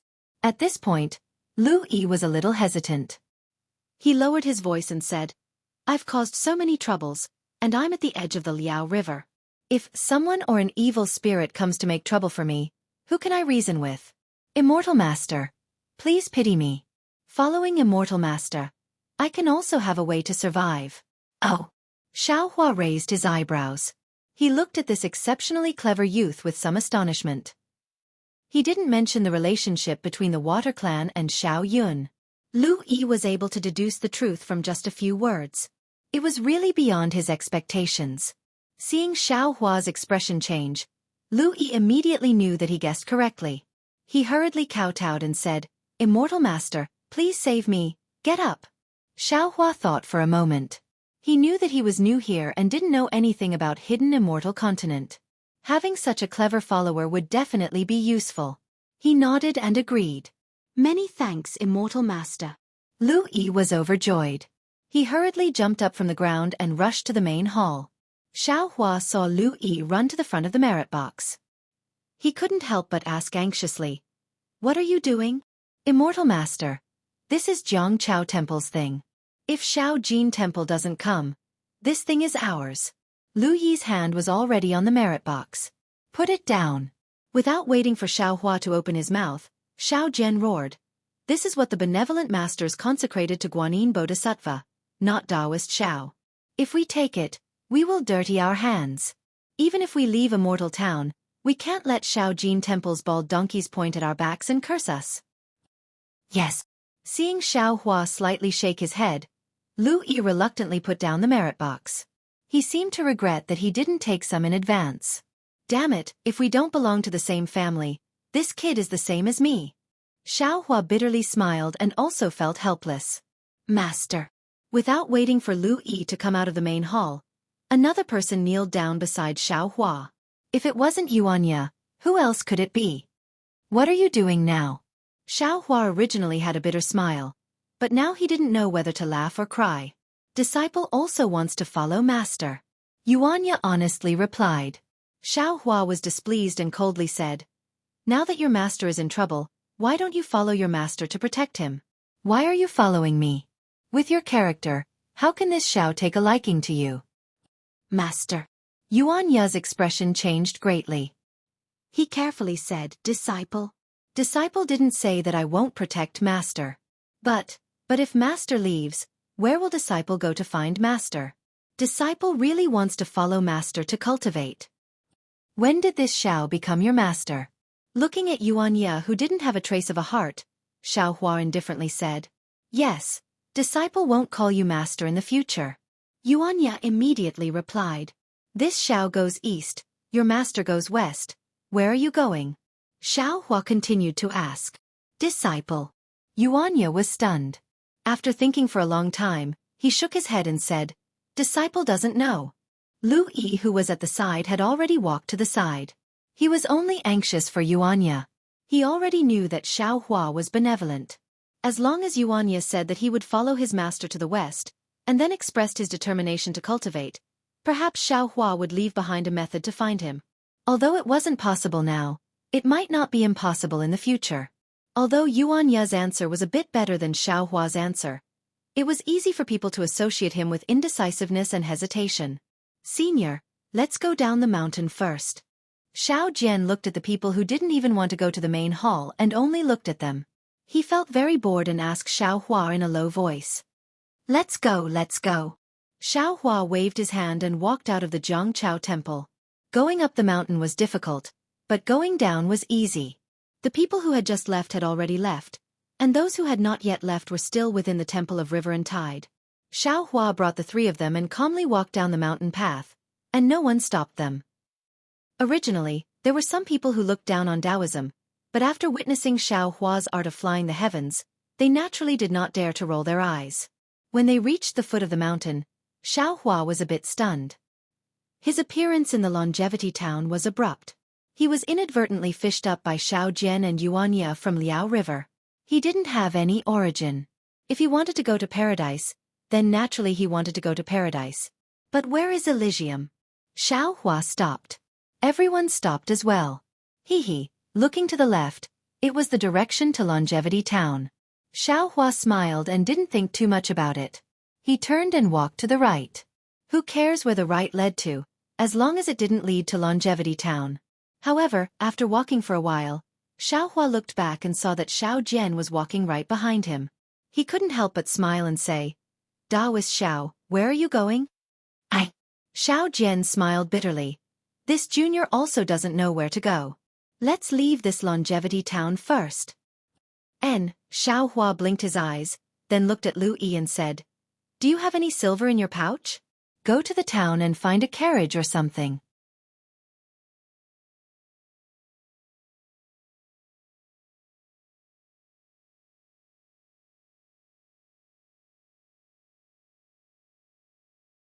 Chapter 32-25. Oh. Lu Yi stared blankly, then immediately understood. He hurriedly said carefully, Good. Immortal Master knows that this little one has used all the silver on me to treat Xiao Yun's illness. I didn't leave any behind. Junior has some here. Hearing this, Xiao Jian took out a few pieces of silver and handed them to Lu Yi. Brother Lu, I'll have to trouble you to find a slightly bigger carriage. Yes. Lu Yi took the silver and quickly ran towards the town. Although the people of Longevity Town would definitely be very flustered after surviving a calamity, with Lu Yi's intelligence, Xiao Hua didn't feel that this would be difficult. Senior, let's go and wait. Xiao Jian seemed to be unwilling to stay in Zhangchao Ridge for a moment longer, and said to Xiao Hua very respectfully and anxiously. Xiao Hua didn't reply, and slowly walked along the main road. Xiao Jian followed beside him, while Yuan Ye drooped his head and weakly followed behind the two. After silently walking for half a cup of tea's time, seeing that there were still many people walking towards Zhangchao Monastery, Xiao Jian couldn't help but spit on the ground and fiercely said, Damn it, I've worked so hard in Zhangchao Monastery for so many years, but I've been biased towards this group of bald donkeys. Just treat it as a gift from me to my son. Then, Xiao Jian saw that Xiao Hua was calmly walking in front without any trace of anger. He quickly walked a few steps and said with a smile, Senior, you're my Taoist senior. Naturally you wouldn't care about this. However, Junior has been here for many years, and has already treated this place as my home. Now that I'm suddenly leaving, I'm really reluctant. Fighting with the heavens and earth isn't as fun as fighting with the monks of Shaojin Temple? Xiao Hua knew that Xiao Jian wanted to talk to him, so he simply opened his mouth and mocked him. Hearing this, Xiao Jian unconsciously rubbed his head and said embarrassedly, "Senior is right. I've fought with these bald donkeys for so many years, I'm indeed reluctant." Hearing this, Xiao Hua didn't reply. He understood what Xiao Jian was thinking, and wanted to see how Xiao Jian would open his mouth. "Senior." After a moment of silence, Xiao Jian said again, "May I know where Senior is going after leaving Longevity Town?" "The Buddhist sect's paradise." Xiao Hua looked into the distance and said indifferently, "What? Senior? Senior wants to go to the nest of those bald donkeys?" Xiao Jian's face turned pale with fright as he hurriedly said, "I heard that the Pure Land is filled with baldies. You are a senior of my Taoist sect, an enemy of the Buddhist sect. If you go there, will you still be alive? Of course, this junior is not doubting your cultivation. It's just that 2 fists are no match for 4 hands. Do you know where Elysium is?" Xiao Hua turned his head and asked Xiao Jian. Xiao Jian shook his head honestly and said, "Junior only knows that the Western Paradise is in the south. When we reach the border of the hidden immortal continent, we just have to cross the eastern and southern seas to reach there. However, as far as I know, the distance from the Longevity Town to the eastern sea is hundreds of thousands of miles. The eastern sea and the southern sea are millions of miles wide. There are many demon beasts in the sea, and they are 100 times more powerful than the water clan we saw today. Senior, if you want to reach the ultimate land of bliss, it will be very difficult." "Sigh, that's right." When Xiao Hua heard this, he nodded inwardly. Xiao Jian was right. If he didn't recover his cultivation, it would be impossible for him to head to the Western Paradise with his current strength. Right now, the most important thing for Ji Hao to do was to purify all the earth crystal Yao milk in his body. Thinking of this, Xiao Hua's eyes brightened as if he thought of something. He turned his head and asked Xiao Jian, "Taoist Xiao, where do you want to go?" "Actually." Xiao Jian clenched his teeth. He turned his head and looked at Yuan Ye, who seemed to be thinking about something, and said, "I won't hide it from Senior. What you said before was extremely right. Junior doesn't have the power to protect himself. Back then, I saved Yuan Ye so that he could protect me. However, after being with Yuan Ye for so many years, Junior has long regarded Yuan Ye as my own nephew. Junior doesn't have any ability. If he wants to follow Senior to cultivate, Junior is also extremely willing. However, Senior also said that if Senior goes east, Junior goes west. Yuan Ye doesn't know how to choose. However, if Senior goes east and Junior also goes east, doesn't that mean Yuan Ye doesn't have to choose?" "Ha ha," Xiao Hua laughed loudly. He shook his head and said, "I can go to the ultimate land of bliss. Can you go too?" "Yes, Junior naturally can't go." Xiao Jian said respectfully, "However, if Senior goes to the hidden immortal continent and Junior follows Senior, won't Yuan Ye also be able to ask Senior for advice? Since Senior can take Lu Gu as a servant, why can't you take Yuan Ye as a servant? Although Lu Gu is clever, he doesn't have a good background after all. He thinks too much in his heart. He can't be compared to Ye's simplicity and seriousness." "Xiao Jian," Xiao Hua smiled. "Actually, you don't have to go east. You just need to let Yuan Ye follow me. Why go through so much trouble?" "Hee hee." Xiao Jian smiled and said, "Following Senior, not only will I have Yuan Ye's protection, I will also have Senior's grace. If Junior doesn't follow Senior, then I would be crazy." "Hee hee." Xiao Hua's mouth twitched. He actually became this guy's bodyguard. Xiao Hua thought for a moment and asked, "Oh right, Xiao Jian, do you still remember Lu Town that I asked you about this morning?" "Lu Town?" Xiao Jian was slightly stunned and immediately nodded. "Yes, Junior remembers. Could it be Senior wants to go to Lu Town?" "That's right." Xiao Hua nodded. "Others don't know about my origin, but you and Yuan Ye are very clear about it. How about this? Yuan Ye?" "Yes." Just when he heard Xiao Jian say that he wanted to follow Xiao Hua, Yuan Ye's eyes lit up as if he was alive. Now that he heard Xiao Hua's call, he hurriedly answered, "If you help me find Lu Town, I can consider teaching you some spells." Xiao Hua said indifferently. Hearing this, Yuan Ye was really ecstatic. Almost without thinking, he knelt on the ground and shouted, "Disciple understands. Disciple will definitely help Master find Lu Town." "When did I say that I want to accept you as my disciple?" Xiao Hua smiled and said, "I just want to teach you some spells." A teacher for a day is a father for life. Yuanya said excitedly. This is the first sentence that master taught disciple. Disciple has not dared to forget it for so many years. A teacher for a day is a father for life, alas. Xiao Hua's heart was suddenly touched. In his mind, he instantly thought of the words he said before his death in order to use the blood curse to entangle Shan Shengzi and Daoist Du Yi. Disciple said. Wrong? Seeing Xiao Hua's gloomy expression, Yuan Ye's heart suddenly tightened and he hurriedly asked. No. Xiao Hua's expression was very amiable. He looked at Xiao Jian and said to Yuan Ye, Tell me, how are you going to help me find Lu Town? This. Yuan Ye's face turned red. If he had to fight and kill someone, it would be an easy matter. But to find Lu Town, he really didn't know how to do it. Xiao Jian looked at Yuan Ye's embarrassed expression and smiled. After a moment, he smiled and said to Yuan Ye, Yeah, in fact, this matter is very easy. You only need to buy a map of the hidden immortal continent. Of course, this map must be extremely complete. All the towns and villages in the continent must be recorded. As long as you search one state at a time, one country at a time, you will definitely find Lu Town that Senior wants to find. Oh. Not to mention Yuan Ye, even Xiao Hua was stunned. Xiao Hua had never thought of using a map. Disciple understands. Thank you, master. Yuan Ye was overjoyed. He turned to Xiao Hua and said, Disciple will help master find the map first. All right. This old man's words always count. Xiao Hua smiled. No matter what method you use, it's fine. Thank you, master. Yuan Ye almost thought that Xiao Hua was giving him a huge opportunity. Xiao Jian. Xiao Hua asked again. Are you sure that there is a map of the hidden immortal continent? Of course. Xiao Jian smiled and said, when every country was founded, they would draw a map of their territory. Every town and village would be recorded in it. These maps would inevitably be leaked out. When people with intentions took them, they would gather them and naturally form a map of the hidden immortal continent. Not only the hidden immortal continent, but also the Western Paradise and Thousand Demons' sacred realm.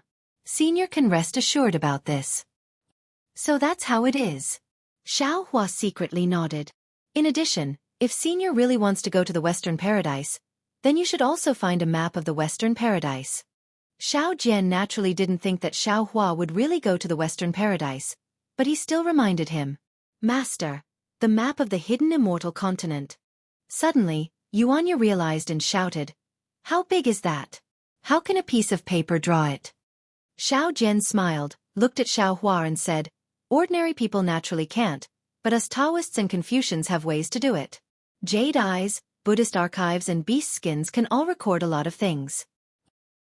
Hearing this, Xiao Hua was somewhat surprised. He had heard Chu Muhuan mention about the Buddhist archives and beast skins in the Western Ocean, but he had never seen them before.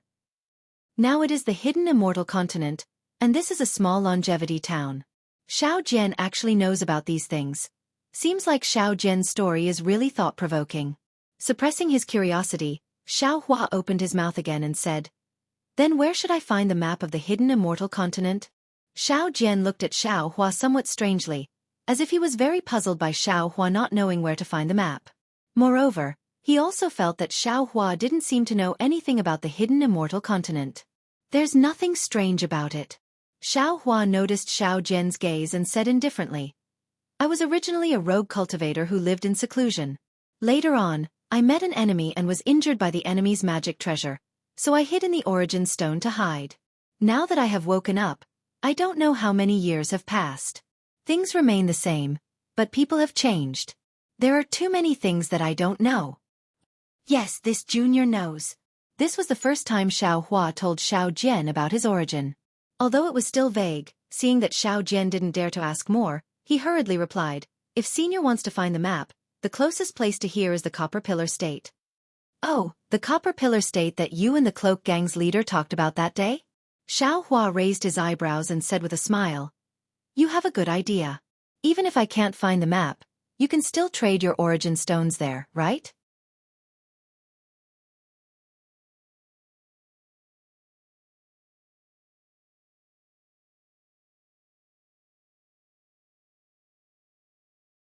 Chapter 32-26. I've made a fool of myself. Xiao Jian said with a smile. I didn't know you were looking for a map. These primordial stones are of good quality and can be exchanged for a lot of things in Copper Pillar State. You should know that. I don't have any cultivation and these primordial stones are useless in my hands. They're even a disaster.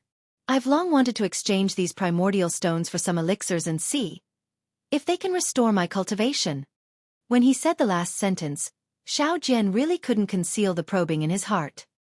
He couldn't help but glance at Xiao Hua. Unfortunately, Xiao Hua still had a smile on his face as if he didn't hear his last sentence. Instead he said, that's good. Since we're all going to Copper Pillar State, let's go together. Yes. Xiao Jian was slightly disappointed, but he still said, thanks to you, I can safely reach Copper Pillar State. Ha! At this moment, Xiao Hua slightly raised his head and looked at the road behind him. He snorted and ordered Yuanya, Yuanya, go and pick up Lu Yi. If anyone tries to stop you, don't hold back. Yes, I understand. Yuanya immediately turned his head and looked into the distance, but there were still a few people on the road. Where was Lu Yi? However, Yuanya still obediently agreed, but his expression was one of excitement, almost as if he was about to jump out of the room. I'll give this to you. Xiao Hua waved his hand and took out the magic wand. I'll give it to you in the future. Really? Yuanya was so happy that he scratched his ears and cheeks. He took the magic wand and rushed into the distance like a galloping horse. Senior. Xiao Jian's divine sense couldn't go too far, so he asked tentatively, did Brother Lu encounter the disciples of the Cloak Gang? Humph. Xiao Hua sneered. Who else could it be? These people are really like ghosts that won't go away. They don't forget to do evil in this time of disaster. When Xiao Jian heard this, he was a little anxious and whispered, Senior, there's nothing to say about Ya's skills. It's easy for him to deal with a dozen Cloak Gang disciples, but if there are too many people, Xiao Hua said confidently, don't worry. Yuan Ya's aptitude is good. Since I've already agreed, how can I let him die? Actually, he doesn't need to go. Oh.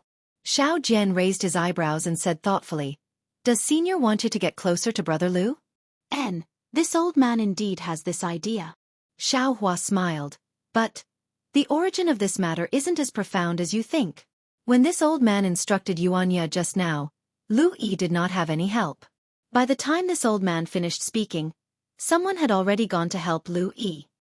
Hee, Junior is thinking too much. Junior is thinking too much.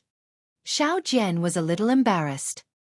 He stood to the side and shaded his eyes with his hands as he looked into the distance. Xiao Hua looked at Xiao Jian and no longer spoke. He treated Xiao Jian differently from Yuanya. Although Yuanya looked like an untamed wild leopard, his heart was very pure. Xiao Hua quite liked him. However, Xiao Jian was different. Not only was he very shrewd, but he was also very guarded and probed a lot. In particular, he seemed to be wearing a mask on his face. He changed it whenever he wanted, which made Xiao Hua feel really uncomfortable. The reason why Xiao Hua kept making things difficult for Yuanya was that he did not want to get involved with Xiao Jian. However, Xiao Jian did not open his mouth to talk about the past, and the matter of him secretly probing Xiao Hua just now made Xiao Hua a little wary. He had just stepped into the hidden immortal continent, and for no reason, he attracted a lot of karma.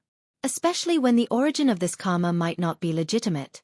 Sure enough, after half an incense's time, some dust rose on the road. In the air, a few sword lights fell. It was Mo Jianli and Zhu Junfeng. When the two of them landed, Mo Jianli bowed and said, Senior Xiao, why did you leave in such a hurry? If Junfeng did not mention it just now, I felt that you would leave without saying goodbye. This junior would not be able to catch up with you even if he wanted to. That's right, Senior. Zhu Junfeng also said sincerely, the result of the bet between Shaojin Temple and Rivertide Temple has not been decided yet.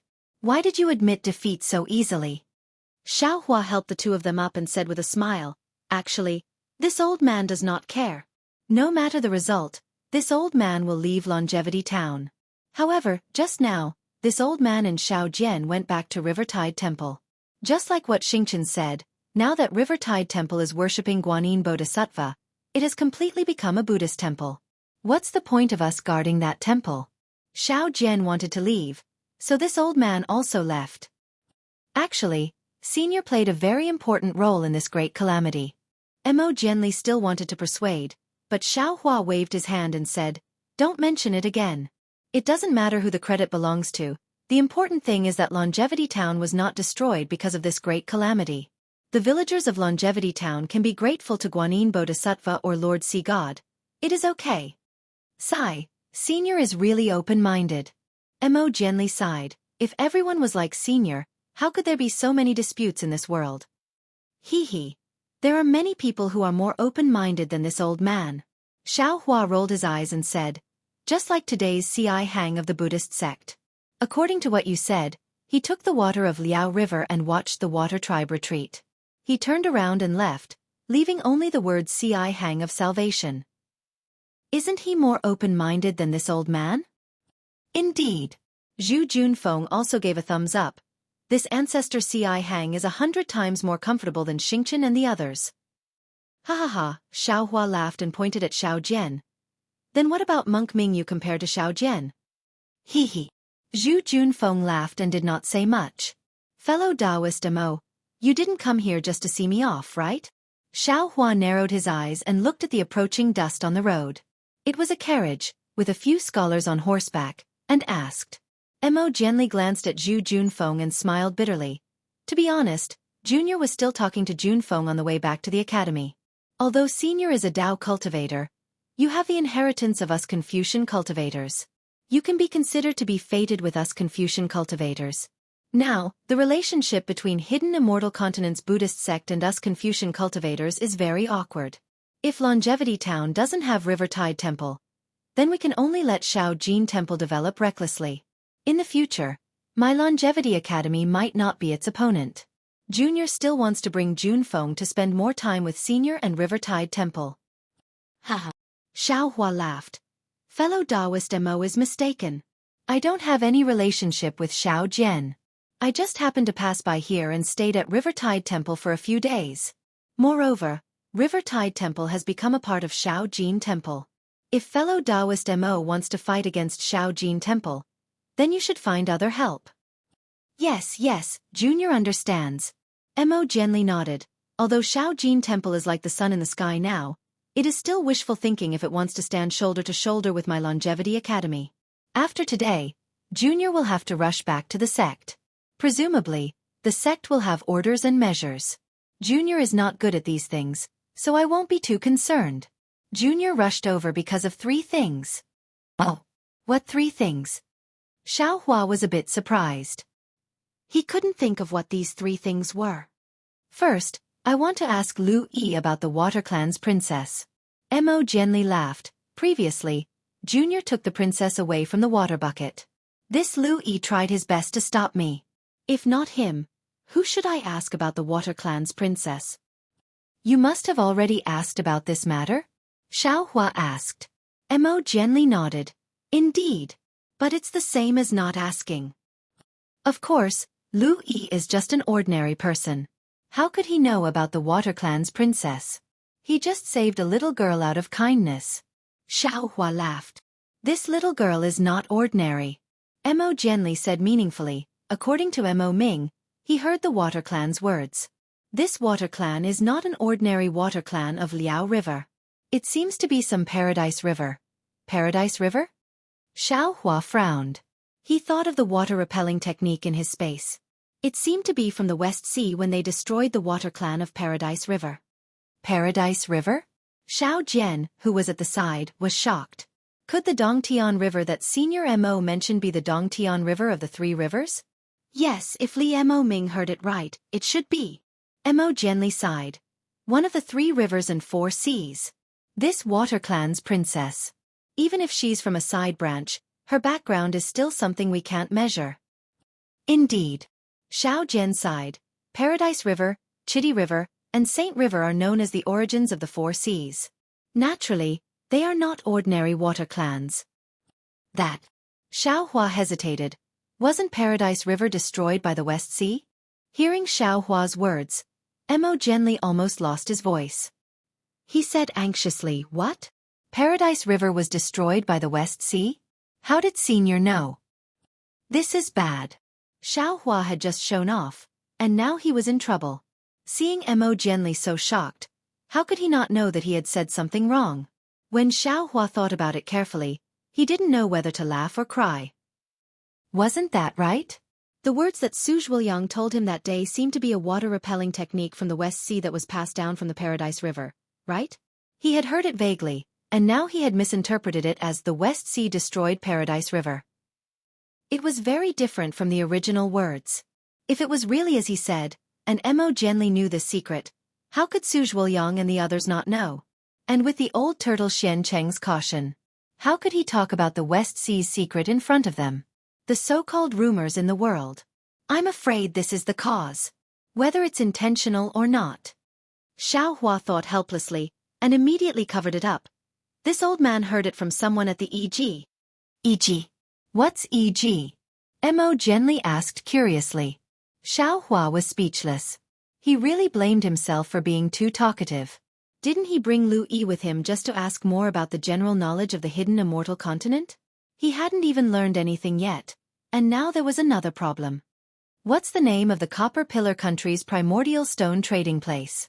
Xiaohua asked helplessly. Oh, this junior understands. Zhu Junfeng said with a smile. So senior called the auction EG. It's really ancient.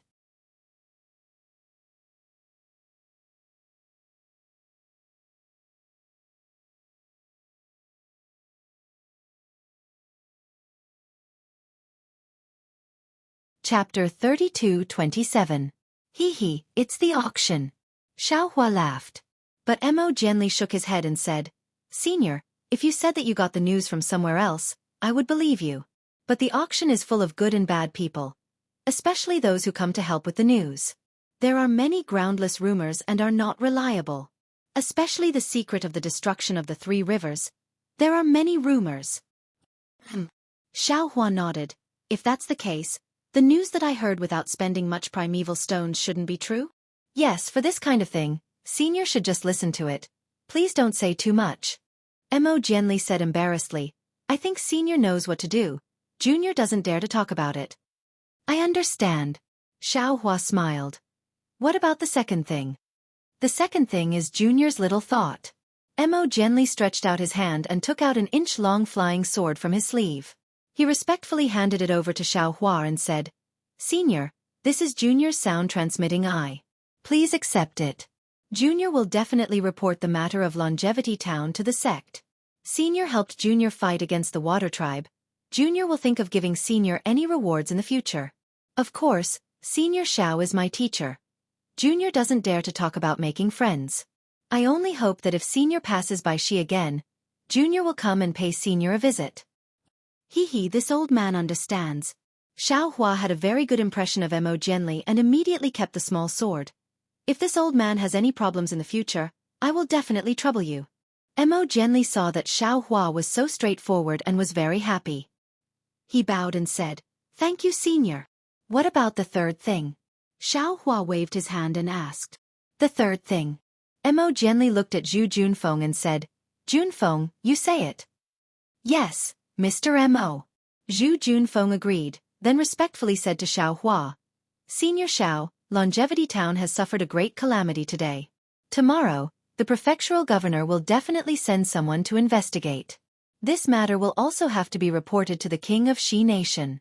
In this junior's opinion, Senior has rendered meritorious service to Longevity Town, and similarly to the Xi Nation. Why don't Senior wait for a few days? It won't be too late for you to leave after meeting the prefectural governor's envoy. Someone from the government? Xiaohua glanced at Xiao Jian and asked curiously. Previously, I didn't see any officials in Longevity Town. During the Great Calamity, they didn't appear either. Why is it so grand after the Great Calamity? This kind of official. It's better not to meet him. Ahem. Zhu Junfeng was obviously very embarrassed. He coughed a few times and said, Senior, you may have misunderstood. Longevity Town was a small town to begin with. The county governor in charge of Longevity Town would not send too many subordinates over. Some of his own people like Li Zhang could manage the town. And this county governor is a disciple of my Chong Yun sect. Therefore, there are many matters in Longevity Town that this junior can make decisions for. Actually, Wasn't the incident of the cloak gang's harassment at the Jiangchao temple previously caused by the government? It's just that you don't know about it. Xiao Hua understood the moment he heard and said somewhat embarrassedly. Turns out that this old man made a mistake. Sorry. It's all right. Zhu Junfeng smiled apologetically. I've already committed too many sins for not being able to eliminate this great calamity. Perhaps the county governor's envoy is here to punish me. At this point, Mo Genli raised his head sadly and looked into the distance. He smiled bitterly and said, although the hundreds of thousands of people in Longevity Town managed to escape, but the Water Clan destroyed all the rice planted along the river. This year, Longevity Town will definitely not have a harvest. The county governor's envoy may punish Junfeng, but the most important thing is to provide disaster relief. If he doesn't do well, it's normal for the villagers to leave their homes. That's strange. Xiao Hua was very familiar with mulberry fields. After hearing this, he asked, the villagers in other places usually grow rice. Could it be that it's farmland or terraced fields in the mountains? How could the villagers of Chongqing Town grow rice, which they rely on for a living, by the riverside? The river overflows easily. Once it's flood season, wouldn't that mean a year's worth of hard work would be wasted? Hearing Xiao Hua's words, not only was Zhu Junfeng stunned, even Mo Genli was stunned. They didn't expect Xiao Hua to know about this. Unfortunately, they only knew about disaster relief. As for farming, how would they know about it? Senior. Xiao Jian opened his mouth. I've been in Longevity Town for many years, right next to the Liao River. I know a little about this. Huh? Mo Genli almost vomited blood. Looking at the two Taoist cultivators, he really wanted to scream in his heart. These people, are they still cultivators? What are they doing every day? They even know about such small things? Tell me about it. Xiao Hua smiled. Xiao Jian pointed at the Liao River in the distance and said, Senior, you should know that the Liao River rises twice a year, and each time, it covers the entire Longevity Town by 2 miles. After the river waterfalls, the mud and other things in the water will remain on the shore, and even the barren land will become fertile soil. The rice in Longevity Town also ripens twice a year. When the river falls, it's planted. When the river rises, it's harvested. However, the Water Clan attacked yesterday. The tide rose 30 days earlier than usual, so the rice on the shore hasn't been harvested yet. Haha, so that's how it is.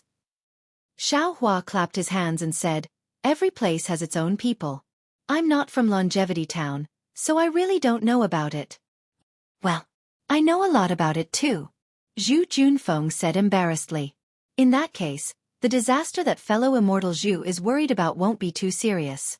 Xiao Hua smiled and said, although there's no harvest this season, the villagers all have some food in their homes. Now that the flood is over, you can plant more rice on the shore.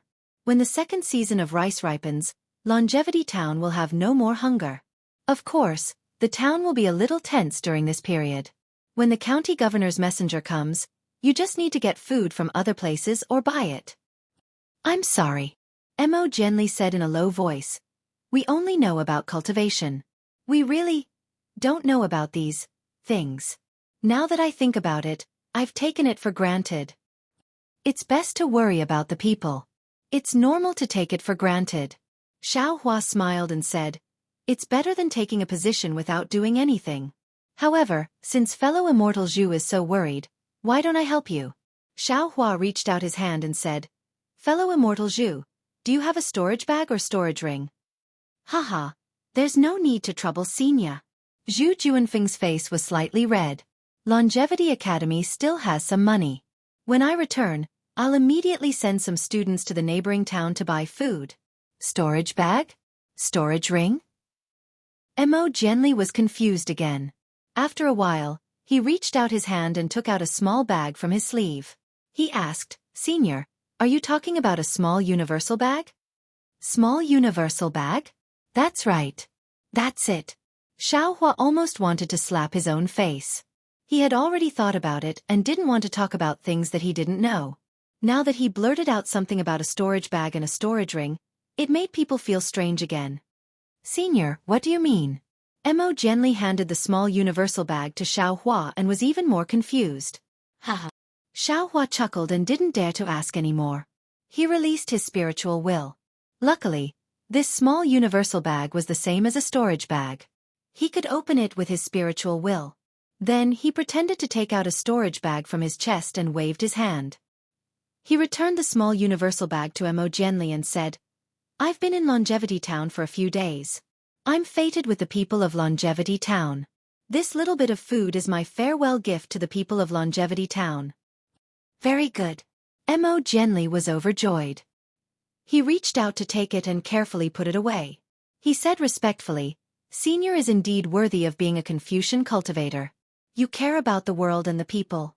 Not only did you step forward in times of danger, but you also worked for the people without any fame or benefits. Although this food can't solve the problem in front of us, Senior's breadth of mind is really admirable." Xiaohua saw that Mo Jianli didn't check the amount of food in the small universal bag. He knew that Mo Jianli was worried about his reputation. After all, which cultivator would carry a large amount of food in their storage bag that they didn't need? Therefore, he didn't point it out. He looked at Lu Yi and Yuan Ye who had already returned. He cupped his hands and said, "Fellow immortal Mo, fellow immortal Zhu, I'll see you off for 1,000 miles. In the end we have to part. I'll leave now. You all still have many trivial matters to attend to in Longevity Town. You and I will bid farewell here. If we meet again, we'll meet again." Junior respectfully sees Senior Xiao off. Mo Jianli and Zhu Junfeng said as they saw that they couldn't keep Xiaohua. Mo Jianli and Zhu Junfeng didn't come here alone.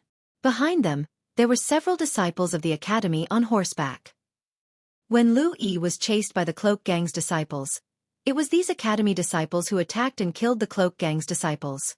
Now that Zhu Junfeng saw that Xiaohua wanted to take a carriage, he naturally gave him a few horses. Then he waved goodbye.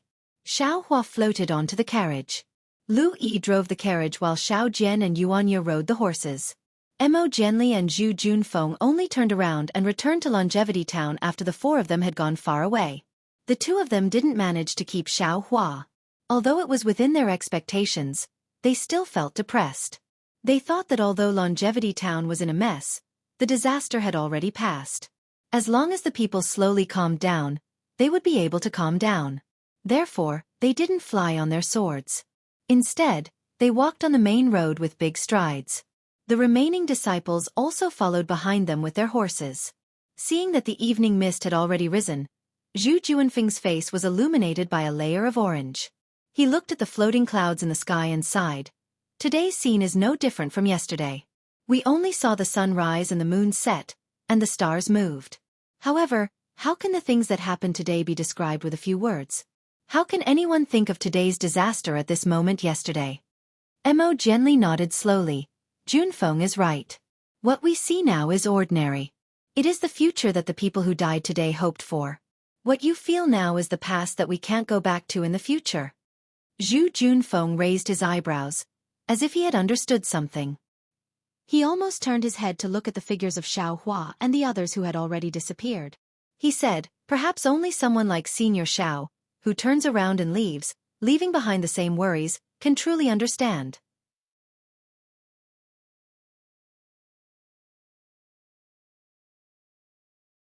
Chapter 32-28. Troubles are created by people. No one can avoid them. Mo Jianli shook his head slightly. Senior Zhao's cultivation is powerful, but he has his troubles too. He has his past that he has never run away from. His cultivation is his. Xiao Jian's cultivation is Xiao Jian's. Our cultivation can only be ours. Ha ha ha, Mr. Mo. Zhu Junfeng laughed and cupped his hands. I've learned. Everyone's cultivation path is different in this world. The Buddhist sect has its Buddhist sect, the Confucian sect has its Confucian sect, and his Taoist sect has its Taoist sect. The Buddhist sect talks about delivering all living beings from torment. The Confucian sect talks about transcending the mortal world. We pursue righteousness, self-cultivation, family governance, and world peace. What about Senior Zhao's Taoist sect? It seems to be to clear one's heart, condense one's nature, and merge with the Tao. Mo Jianli didn't quite understand and whispered. Perhaps. Zhu Junfeng nodded. They don't care about the common people, but I can't. They can all leave freely, but this Zhu cannot just wash my hands of this matter. Just come, let this Zhu see what kind of great power the Buddhist sect has, able to chase away my Longevity Academy from Longevity Town. Junfeng. Mo Genli knew what Zhu Junfeng was thinking. He shook his head and said, "We're just doing our best to help the world. This is cultivation and saving people. If it's purely a battle between the immortals and Buddhas, it's not good. Although it's hard to cross all obstacles, it's hard to find gold after blowing sand. Although the Buddhist sect's appearance is bewitching, only we Confucian sect can help the common people. Junfeng, you're the last true gold. There's no need to complain." Haha, Mr. Mo is right. Zhu Junfeng seemed to understand. He smiled and said, "I've been thinking too much. It's still early to think about the future. I'm sure the sect knows about what happened in Chongqing Town and will have a solution. I'm just thinking about how to make the people in Chongqing Town feel at ease." Indeed, Mo gently nodded and said, "Now that Chongqing Town is short of food, you'd better send the academy disciples to buy food elsewhere to calm the people. The county governor's emissary will probably arrive in 2 days. They'll definitely be escorting food." Zhu Junfeng explained, "The king of the kingdom of Shi is wise. He was able to consider such matters. The county governor and the others will not be negligent." At this point, Zhu Junfeng said curiously, "That senior Xiao Hua Xiao is also very interesting. He doesn't seem like a Taoist expert at all. He actually knows so much about farming, and he's even more of a Confucian cultivator than me. This junior is truly surprised." "Indeed," Mo Genli said thoughtfully. "This senior must be a descendant of the great Confucian scholar, and has cultivated in the mortal world. However, due to some unforeseen circumstances, he decided to cultivate instead. Oh, you can take the food in this small Cosmos sack. I don't think there's much, but it's all senior's goodwill." As he spoke, Mo Genli took out a small universal bag and handed it to Zhu Junfeng. Zhu Junfeng took it and said, "No matter how much it is, it's a timely rain that can save some people. It's 10,000 times better than the flashy Buddhist sect." Ah! Just now, in front of Xiao Hua Xiao, the 2 Confucian cultivators were naturally too embarrassed to check the contents of the small universal bag. Now that Zhu Junfeng scanned it with his divine sense, they almost cried out in surprise. "What's wrong?" Mo Genli was shocked and hurriedly looked at Zhu Junfeng. "Mr. Mo, you can take a look." Zhu Junfeng's expression was indescribable as he handed the small universal bag back to Mo Genli. Looking at Zhu Junfeng's expression, Mo Genli realized that he had been careless. When he looked at it with his divine sense, he was shocked and couldn't help but sigh. Goodness! This is what it means to have a Buddha in every home. This is what it means to have a heart for the people. Although today I saw with my own eyes that Senior Ci Hang of the Buddhist sect almost became a bodhisattva, the compassion in Senior Zhao's heart is no less than Senior Ci Hang's. The food in his bag is basically enough to save 10 longevity towns. Where did Senior Xiao get so much food? Zhu Junfeng was a little confused. I heard that Xiao Jian of the Zhongchao Temple can barely make ends meet every day. And this food seems to be different from what the longevity towns use daily. You can only ask Senior Xiao face to face. Mo gently smiled and patted Zhu Junfeng's shoulder. With this food, the longevity towns will be in chaos even if they want to. Your last worry is also gone. That's right, I will let them see if this food is edible. This disciple will distribute the food.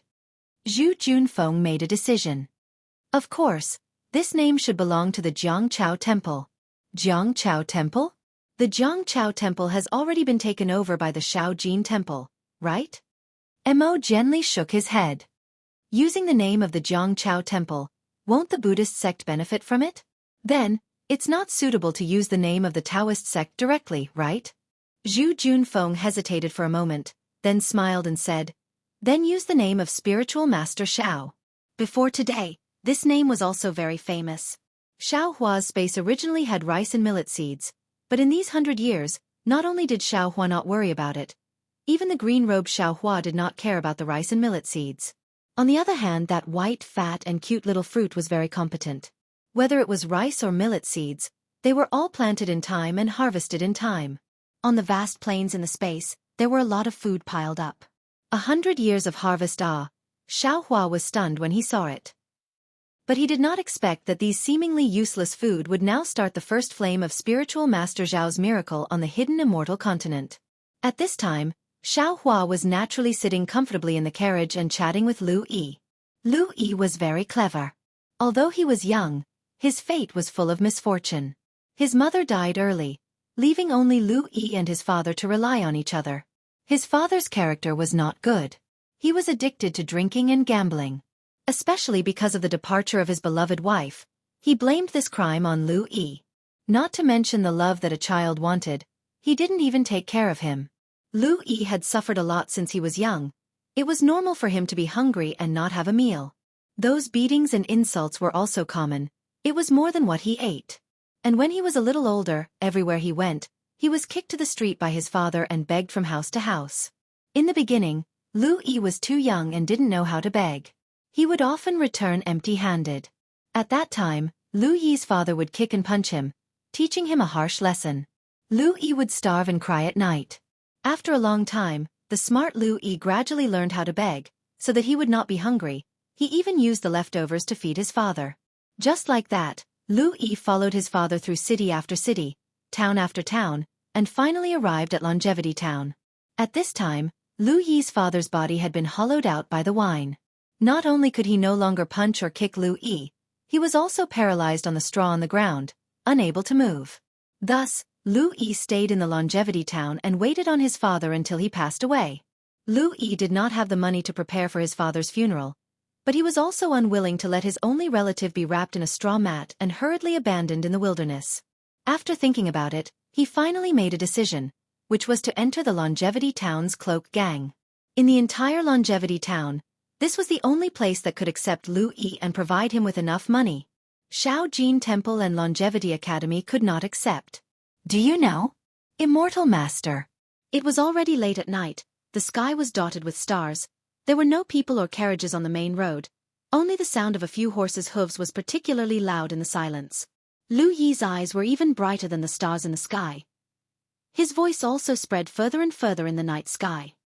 When father beat this little one hated him to death. I always felt that I would be beaten to death by him. I always hoped that he would die sooner.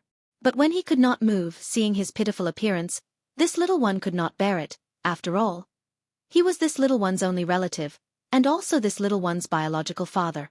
If this little one did not care, he would definitely starve to death in a day. This little one could not ignore it. However, this little one did not like him at all, wanting to return everything he had given this little one back to him. However, when this little one threw the leftovers in his face after he spoke ill of me, this little one discovered for the first time that not only was there no remorse or hatred in his eyes, there was instead a kind of gratification, a kind of peace. This little one seemed to have suddenly understood something. Father, although his character was not good, he still loved this little one. He knew that he would not live for long, but he was also worried about this little one's future, so he began to teach this little one the ways of life from a young age, but his methods were really cruel. So from then on, this little one began to pay attention to father's eyes, as well as the eyes of others. From these people's eyes, this little one discovered a lot of things. In particular, before father passed away, this little one saw that kind of love, that kind of yearning, that kind of reluctance in father's eyes. Although Lu Yi's voice was faint, and his tone was flat, the sound of his rapid breathing revealed the agitation in his heart. After father left, this little one mingled in the cloak gang again, and from the eyes of the gang members, this little one saw the disgust and fierceness that had never been seen in father's eyes before. This little one finally understood that although father had been harsh to this little one since young, he also had no choice. When he hit this little one, he hurt this little one in his heart. That kind of complicated look in his eyes will always be unforgettable to this little one. After father left, there was no more life in this world in this little one's eyes. Although this little one no longer needed to be beaten, this little one really missed those days of being beaten. Although this little one's body hurt, this little one's heart had someone to rely on. As long as I could see father's shadow and hear father's voice, this little one's heart would be at ease. Lu Yi continued, it's a pity that those days have become this little one's eternal memories, and this little one can no longer return to the past. Until one day, this little one saw Xiao Yun on the banks of Liao River. Seeing the panic and helplessness in Xiao Yun's eyes, this little one immediately thought of this little one's childhood. At that time, although this little one felt that life was worse than death, this little one did not panic. No matter how helpless this little one was, this little one still had someone to rely on. Xiao Yun's appearance was so pitiful. Her clothes did not cover her body, and her body was covered with dirty seaweed and many fleas. This little one knew that if this little one did not take care of her, she would definitely freeze to death in the cold winter night. So, this little one brought her back. Although this little one was not a good person, this little one could at least support her and make her a good person.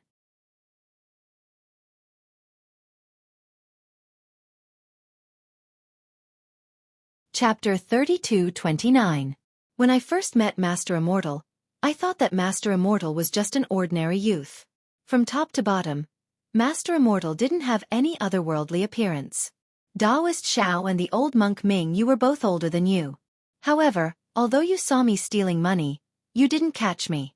Although I was a little disrespectful to Master Immortal, I knew that Master Immortal didn't care. Because I didn't see any disdain or malice in your eyes. There was only a kind of peace and tranquility. It was also this kind of peace that made me feel safe for the first time after my father passed away. Even when you saved me, I only saw a kind of disdain in Master Immortal's eyes. This kind of disdain made me feel ashamed of my inferiority. I knew that Master Immortal was definitely not an ordinary person. When I heard about the miracle of the River and Tide Temple, I immediately had a feeling that I had to find Master Immortal. Only Master Immortal could save Xiao Yun. Only Master Immortal could get me out of the quagmire of the Cloak Gang. Rumble. At this point, a rumbling sound came from Lu Yi's stomach. It had been several hours since the afternoon. Xiao Hua naturally didn't feel anything, but Lu Yi and the others hadn't eaten or drunk anything. Naturally, they were already hungry. Phew. A small black shadow flew out from Yuan Ye's horse and landed on the carriage beside Lu Yi. Xiao Hua looked at it. It was Yuan Ye's usual meat bun. Lu Yi touched it, opened it, and took a big bite. He smiled and said, "Thank you, Brother Ye, for the bun." And Yuan Ye replied and didn't say anything else. His voice was actually trembling. Sigh, Xiao Hua could see clearly that Yuan Ye was biting his lips tightly. Although Lu Yi's life was bitter, he had followed his father since he was young. Yuan Ye did not know who his father and mother were. He only followed the wild animals in the forest as he grew up. His life was even more bitter than Lu Yi's. Xiao Hua looked at Lu Yi's thin back. In the night, it seemed a little thin. Compared to Yuan Ye's muscular waist and arms, it was a far cry. However, Lu Yi's quick-wittedness and calmness were something that Yuan Ye could not compare to.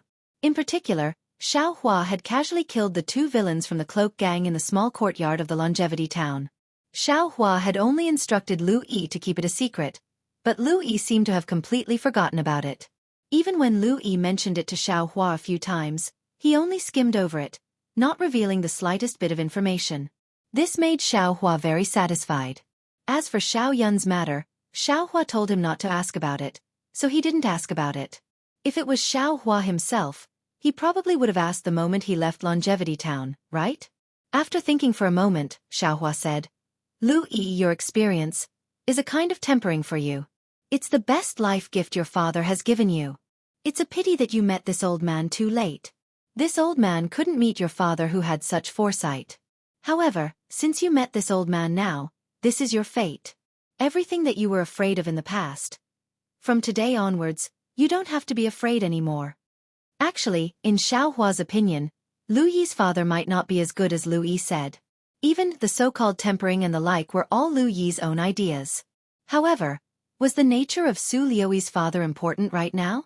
Was the original intention of scolding Lu Yi important? Everyone had their own idols. Their father was the first person they worshipped in their life. Whether good or bad, it would have some influence on them. Since Lu Yi didn't become twisted because of his past experience, why couldn't Xiao Hua become the hero in Lu Yi's heart? Hearing Xiao Hua's words, Lu Yi's body trembled. He resisted an indescribable intuition. Before Xiao Hua could speak, he said in a trembling voice, "Yes, Immortal Master, this little one understands. This little one serving Immortal Master is a great opportunity. In the future, I don't have to be afraid of anything in the world." Hee hee. Xiao Hua laughed. It was easy to talk to a clever child like Lu Yi. However, He immediately said solemnly. But, Lu Yi, you have to know that before anyone has a great divine ability, they can't be free and unfettered between heaven and earth. To have a divine ability, you have to pay a price far beyond what you think. This price is far more difficult than what you think now. What food and clothing, what bullying, in front of this price, it's nothing but grass. As for the specifics, even if this old man told you now, you wouldn't know. Immortal Master. Without waiting for Xueqi to finish speaking, Lu Yi turned around and kneeled on the carriage. He kowtowed and said, "This little one earnestly asks Immortal Master to teach me the heaven-piercing technique so that this little one can laugh proudly in the hidden Immortal Continent and spread Immortal Master's fame." Ha ha ha. Heaven-piercing technique. Xueqi's laughter seemed very loud in the night. This old man here doesn't have any heaven-piercing technique. Lu Yi leaned on the carriage and let the carriage slowly move forward. He didn't speak. "You can get up." Xueqi waved his hand and said, "Since this old man wants to accept you as a servant, I naturally have the intention to borrow your strength. Of course, this old man also won't be stingy. Cultivation techniques. I will also choose some for you. As for how well you cultivate and what your future achievements will be, it will depend on your own ability." "Many thanks, Immortal Master." Lu Yi forcibly restrained his excitement and said in a low voice, "This disciple dares not to cultivate diligently and sully Immortal Master's fame? Hee, you can get up." Xueqi waved his hand and said, "It's still too early to accept you as a disciple. Let's talk about it when you have the opportunity in the future." Yes, this little one understands. Lu Yi was already prepared in his heart. Even if he joined the cloak gang, there was still a test. How could it be so easy for an expert like Xueqi to accept a disciple? He responded and got up to continue driving the carriage. In addition, Xueqi opened his mouth again. He wanted to tell Lu Yi about Xiao Yun's matter. He knew that Lu Yi was a person with deep feelings and would definitely want to know about Xiao Yun's whereabouts. However, when the words reached his mouth, he stopped. He was a very curious person and wanted to ask about everything he encountered. He wanted to get to the bottom of everything. Now that he met someone who could calm down his temper, why must he reveal everything? Why not wait and see? If he didn't say anything, when would Lu Yi ask? This was also a kind of test, right? Immortal Master. After waiting for a moment, Lu Yi didn't see Xueqi continue to speak. He asked curiously, "Do you have any instructions?" "Nothing, just call this old man Xiao Daoist in the future." "There's no need to call me Immortal Master," Xueqi said with a smile. "It won't be too late to call me that when this old man becomes an immortal." See. When Lu Yi heard this, he almost choked. After a moment, he suppressed his heart that was about to jump out of his throat and carefully said, "This little one understands, Xiao Daoist." Xueqi raised his eyes and looked at Xiao Jian, who was standing in front of Yuan Ye. He understood that Xiao Jian's story might be even more than Yuan Ye and Lu Yi's combined. Xueqi's feelings didn't only come from these dozen or so days, from what Xiao Jian vaguely said, as well as the appearance of those two Buddhist sect guards, even more so from when Xiao Jian received the steed from Longevity Academy's disciple, mounted it in an extremely skilled manner, the instant he raised the horsewhip, that surging expression. However, Xiao Jian's shrewdness was really too deep. He knew that Xueqi's impression of Yuan Ye was not bad. Yuan Ye had arrogantly asked to become his disciple several times. Even though Xueqi ignored him, he still vaguely pointed out that Yuan Ye had a master and he wouldn't accept Yuan Ye as his disciple. Yuan Ye couldn't tell, but how could Xiao Jian not? However, he didn't mention giving Yuan Ye to Xueqi at all. Moreover, it was clear that Xiao Jian needed Xueqi's help, but he also wanted to maximize his own benefits. Therefore, Xueqi knew what Xiao Jian was thinking, but didn't bring up this topic. He wanted to see just how Xiao Jian was going to open his mouth and bargain with him. "Xiao Jian," Xueqi said indifferently. "Let's find a secluded and safe place. We'll rest for a bit." Yes, this junior understands. What Xiao Jian was thinking, only he knew. Ever since they left Longevity Town, he didn't say much, only hurrying along. When he heard Xueqi's words, he hurriedly replied. Only when he raised his eyes and looked around, apart from the faint moonlight scattering down on the great path and mountain streams, the sounds of insects and wind by his ears, how could he tell where was a quiet place? However, after riding for a while, a slightly flat slope appeared on the side of the road. Xiao Jian hurriedly pointed, calling out, "Senior, what do you think about that place?" "This old man doesn't care," Xiao Hua said with a smile. "If you all think it's fine, then it's fine." Xiao Jian turned his horse around and looked at Xiao Hua's young face under the moonlight. Although this young man called himself an old man, he didn't feel anything wrong. Thinking back to his previous actions, he was actually that cold to Xiao Hua just because he suspected that Xiao Hua was sent by someone else. Xiao Hua, he was really blind. Different from Xiao Jian's thoughts, Xiao Hua didn't feel anything when Yuan Ye or Lu Yi called themselves an old man. After all, they were still young. However, Xiao Jian was already old. Looking at this face that was much older than him, Xiao Hua knew that he was older than him, but calling him an old man was still awkward. This junior understands. Let's rest here tonight. Xiao Jian turned his horse around and swung his horsewhip. The horse rushed out of the uneven road and rushed up the slope. By the time Lu Yi drove the carriage to the gentle slope, Xiao Jian and Yuan Ye had already dismounted and loosened the reins. They were eating the grass nearby while they waited respectfully. "You all should do what you need to do." Xiao Hua's figure flew up from the carriage and landed on the ground in the distance. He said, "This old man has already placed everything in the carriage that can be used in the tidal river temple." Yes. When Yuan Ye heard this, he hurriedly jumped onto the carriage. Sure enough, the originally empty carriage was already filled with things. Yuan Ye's hands and feet were nimble. He took down the tools from the carriage, then bent down and placed his ear on the ground to listen for a moment. He then took the wooden bucket, iron pot and other things and went to another place. In that direction, Xiao Hua had already used his divine sense to see a stream flowing by. As for Lu Yi, he also obediently ran up the slope and picked up a lot of dry wood under the big tree. Xiao Jian also didn't stay idle. He took the horses from the carriage and sent them to the grassland, allowing them to eat grass. He looked at Xiao Hua who was sitting cross-legged and hesitated for a moment. In the end, he didn't walk over.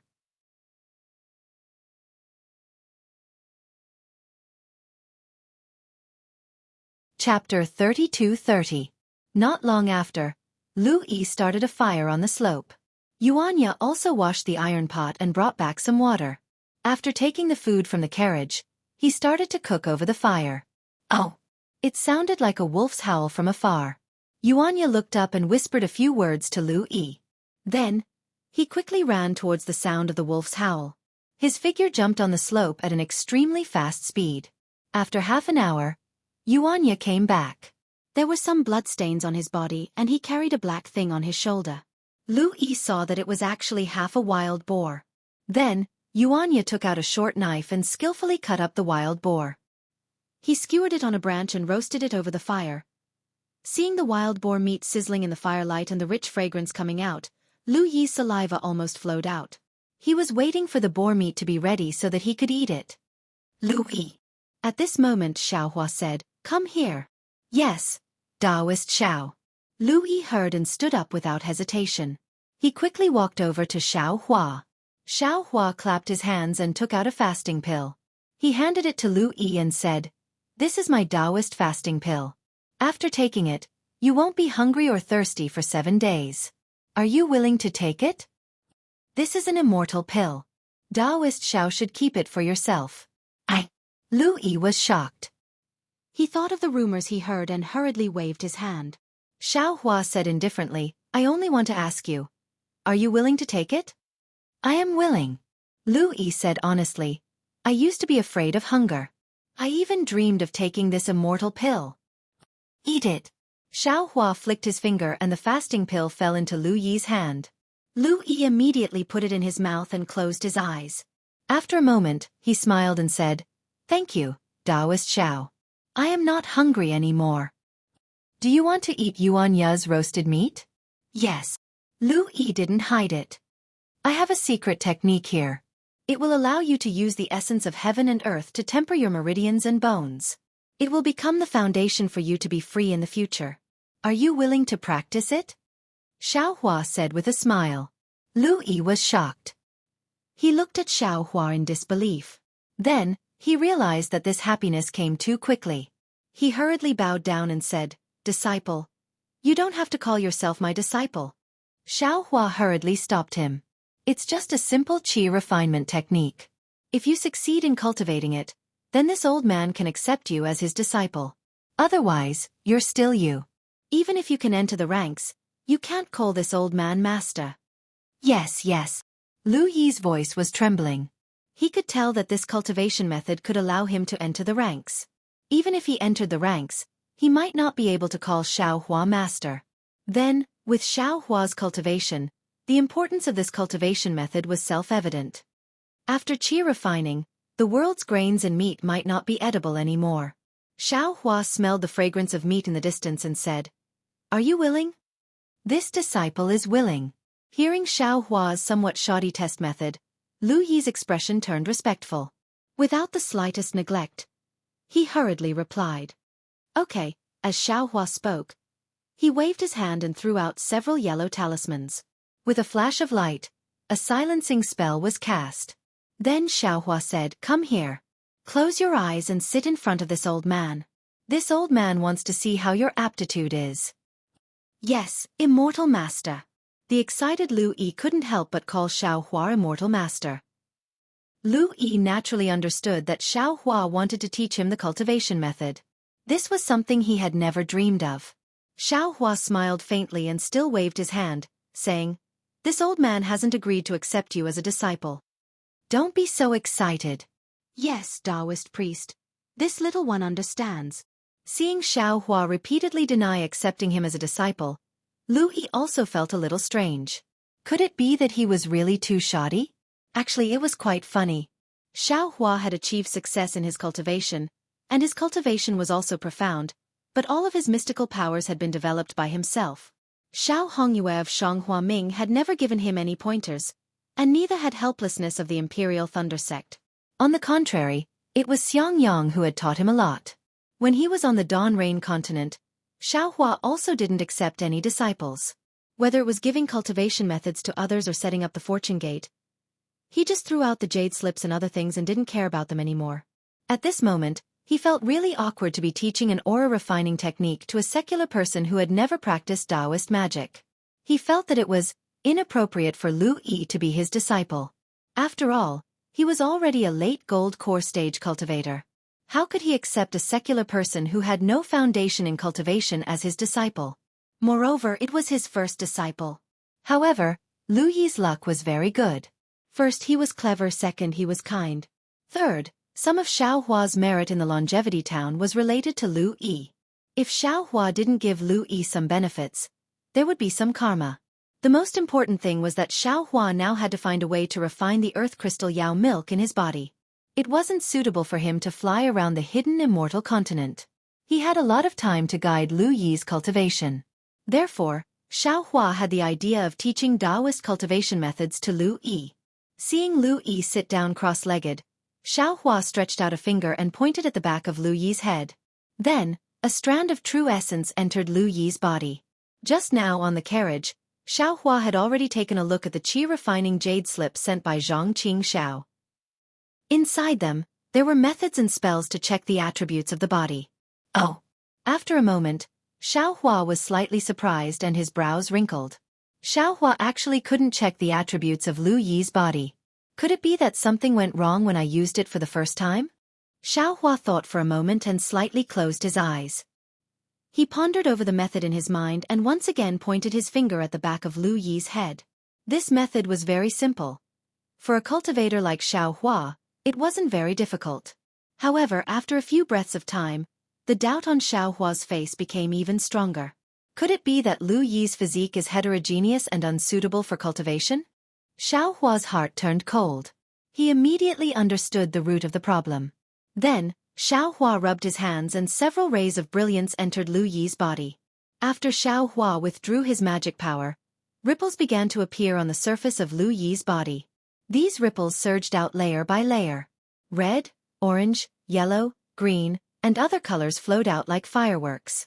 After half a cup of tea's time, they converged into Lu Yi's body. During this time, not a single color could last for long on the surface of Lu Yi's body. Alas, it's really like this. Xiaohua sighed.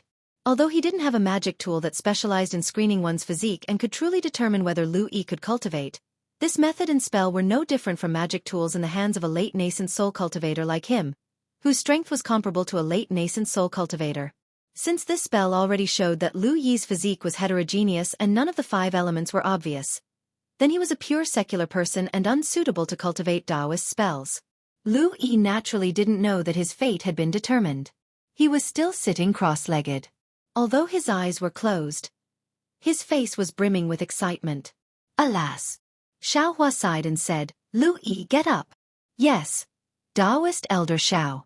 Lu Yi replied and hurriedly got up. He stood there respectfully and looked at Xiaohua with eyes full of expectation. Xiaohua actually couldn't bear it and said, "Your physique. This old man has already seen it. It doesn't seem suitable to cultivate my sex cultivation method. Of course, this old man will take another look." Lu Yi's face sank and an indescribable pain flashed through his eyes. However, he quickly put on a smile and said, "Taoist Elder Xiao, it's okay. This little one is just a mortal. It's normal that I don't have the fate to become an immortal. If this little one hadn't met Taoist Elder, I wouldn't have known that there was a path of cultivation and wouldn't have thought of cultivating." Xiaohua could naturally feel the disappointment in his heart. As the saying goes, the greater the expectation, the greater the disappointment. Xiaohua could only smile and say, "It's all this old man's fault for being reckless. I didn't carefully examine your physique and just casually read it out for you. How about this? Since you can't cultivate the Taoist sect's divine ability, this old man will help you look at the Confucian sect and Buddhist sect. They don't seem to have high requirements for physique. This little one doesn't dare to ask for too much." In just a moment, Lu Yi regained his calm and said respectfully, "This little one only asks to be able to serve Taoist Elder. It doesn't matter if I cultivate or not." "All right." Xiaohua raised his hand and the restriction around him disappeared. He said, "Go and rest." Lu Yi got up and prepared to walk to the side of the fire to rest. When Xiao Jian and Yuanya heard Xiaohua calling Lu Yi over, their eyes were already looking over there. Their ears also straightened. Unfortunately, other than the first few words, they didn't hear anything else. The two of them naturally knew that this was Xiaohua's technique and couldn't help but secretly regret it. However, when they were disappointed, Lu Yi's body actually emitted a faint brilliance in the dark night, attracting their attention again. At this time, Lu Yi left Xiaohua's side and returned to the side of the fire. Although he didn't say anything, his face was filled with depression. After all, he was still a teenager. Although he said he didn't care, how could he not have thought about it after pondering for a long time? "Brother Lu." Without waiting for Lu Yi to sit down, Yuanya handed him a piece of roasted wild boar meat and said in a low voice, "Did the Immortal Master teach you a supreme divine ability?" Yuanya was originally this boring. This time it was okay.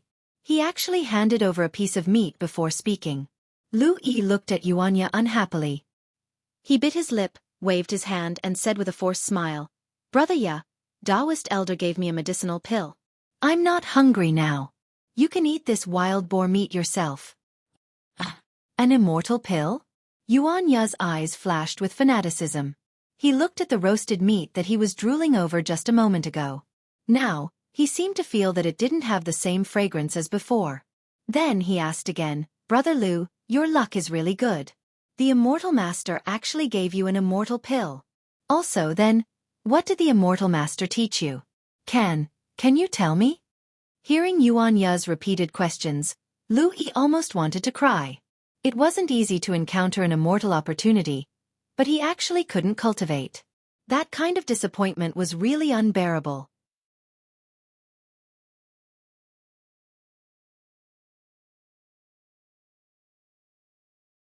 Chapter 32-31. Little brother. My aptitude is not good enough, I can't cultivate. Lu Yi said word by word, tears almost rolling in his eyes. Ah! Yuanya was startled and hurriedly said with a smile, "It's okay, it's okay, it's okay if you can't cultivate, it's not bad to be able to accompany Immortal Master. Look at me, I want to accompany Immortal Master, but Immortal Master doesn't want me." At the end, Yuanya muttered to himself, I don't know what my aptitude is like." It seemed that Yuanya's words of comfort to Lu Yi were not the main point. The main point was the last sentence. Lu Yi curled his lips and slightly lifted his finger, saying in a low voice, "Whether your aptitude is good or not, Little brother doesn't know. Look at this Taoist Xiao. Yuanya looked in the direction of Lu Yi's finger. Xiao Jian, who didn't say anything just now, was already holding a piece of roasted wild boar meat in his hand.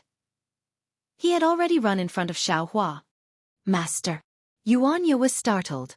He almost lost his voice and said in a low voice, He knows that immortal Master Xiao doesn't eat the food of mortals. He. Lu Yi laughed and raised his hand, wiping away the tears that overflowed from his eyes. But immortal Master is still a human, not an immortal. Although immortal Master doesn't eat, as a junior, you must have the attitude of a junior. That's right. Xiao Hua was still a human after all. Seeing Xiao Jian holding the fragrant wild boar meat and carefully asking him if he was willing to try this delicacy, he could only smile and wave his hand, saying, You can eat it later. This old man doesn't eat meat anymore. This junior knows. Xiao Jian looked at the roasted meat in his hand and said with a smile, Roasted meat is Ya's specialty. This junior couldn't help but want to let senior have a taste. After all, senior greatly increased the face of our Taoist sect yesterday. This junior has nothing to show respect to you. It's nothing. Xiao Hua heard this and didn't point it out. He smiled and said, You saved this old man. This old man is just giving you a reward. Xiao Jian's face turned slightly red. He immediately thought of his face when he saw Xiao Hua and said with a smile, That day, this junior lost his composure. Please forgive me. Xiao Hua said with a smile, What you did was normal. What crime is there? It's fine as long as I don't blame you. Xiao Jian smiled embarrassedly and casually glanced at Lu Yi in the distance. He said, Senior, you really have the ability to see through people. Brother Lu is a clever person. If he can cultivate my Taoist cultivation technique, he might be of great help to you. His physique isn't suitable for cultivation. I'm afraid I can't teach him the basics of cultivation. Xiao Hua didn't hide anything. His physique is not suitable for cultivation? Xiao Jian finally brought up the topic of cultivation. He was secretly delighted, but he still asked curiously, I remember that when this junior was cultivating as a child, there was no such thing as a suitable physique? That's right. Xiao Hua slaps his own forehead and comes to a realization. Right now, it's the hidden immortal continent, not the daybreak continent. This world's spiritual energy, perhaps, is different. Are people's aptitudes also different? Before this Xiao left the dawn rain continent, the heaven and earth spirit chi seemed to have changed. Many disciples of the cultivation clans had their bloodlines awakened, and the cultivation sect's method of selecting disciples was no longer useful. Perhaps this Xiao's physique inspection technique is also no longer useful? Xiao Jian. Xiao Hua looks at Xiao Jian and says, Close your eyes and sit down. This old man will take a look. Yes. Xiao Jian's voice is somewhat trembling. He hastily sits down and very skillfully crosses his legs. His two hands form a seal and place in front of his chest. The seal that Xiao Jian formed looks somewhat unfamiliar to Xiao Hua, but there is no doubt that this seal is the Tao Sect's seal. In the past, Xiao Jian indeed cultivated Tao Sect's cultivation technique. It's just that because he was unwilling to talk about it, it caused his cultivation to be crippled, right? Xiao Hua ponders for a moment. His hands rub again and several rays of light enter Xiao Jian's body. Then, similar rays of light appear on the surface of Xiao Jian's body. Sure enough, Xiao Hua inhales a breath. He knows that his guess is correct. Xiao Jian's physique is also a mixture of the 5 elements. It's not a cultivation physique. Since Xiao Jian can cultivate, then Lu Yi can also cultivate. There are only 2 questions left. One is what kind of cultivation technique Xiao Jian cultivates. The second is the hidden immortal continent's chi refinement cultivation technique the same as the dawn rain continent's? Senior. When the rays of light on the surface of his body disappear, Xiao Jian opens his mouth and says, Senior, what did you discover? Your physique is also not suitable for cultivation. Xiao Hua says indifferently. Xiao Jian is anxious. Senior. You didn't discover anything else? No, Xiao Hua shakes his head. Then he asks, What is your cultivation technique? Can you tell this old man? Sorry. Xiao Jian slightly shakes his head. Junior. Cannot tell senior. Xiao Jian's answer is not out of Xiao Hua's expectation. He thinks for a moment and asks, What kind of test did you go through? Did you choose different cultivation techniques according to the results of the test? Junior does not need to go through the test. Xiao Jian replies, but Junior has seen different cultivation techniques. Among them, there is one that is effective for Junior. Junior chose that cultivation technique. Oh, Xiao Hua hears, slightly nods his head and says, "Call Lu Yi over." Yes, yes. Xiao Jian sees Xiao Hua avoiding the topic and is somewhat helpless. He agrees and turns around to leave. Xiao Jian. Xiao Hua suddenly speaks. Xiao Jian is overjoyed and hurriedly turns his head. Senior, what instructions do you have? These are a few sweet dates. They are very good to eat. You and Yuanya can have one each. Xiao Hua says, and with a wave of his hand, 2 fist-sized red dates appear in his hand. He passes them to Xiao Jian. Xiao Jian is really disappointed, but he still respectfully accepts and thanks Xiao Hua. Xiao Hua quickly returns to the side of the fire.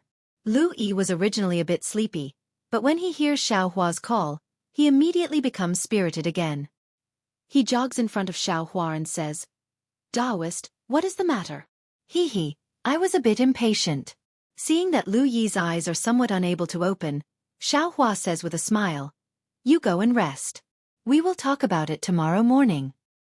Yes, Lu Yi is very clever. After hearing Xiao Hua's order, he immediately takes out some bedding from the carriage. After giving it to Xiao Jian and Yuanya, he also lies down with his clothes on. In a moment, he enters a dream. In the dream, he rides a flying sword and gallops between heaven and earth. A trace of a smile also hangs on the corner of his mouth. The fire is extinguished. The night is deep. Even the faint wolf howls from a moment ago can no longer be heard.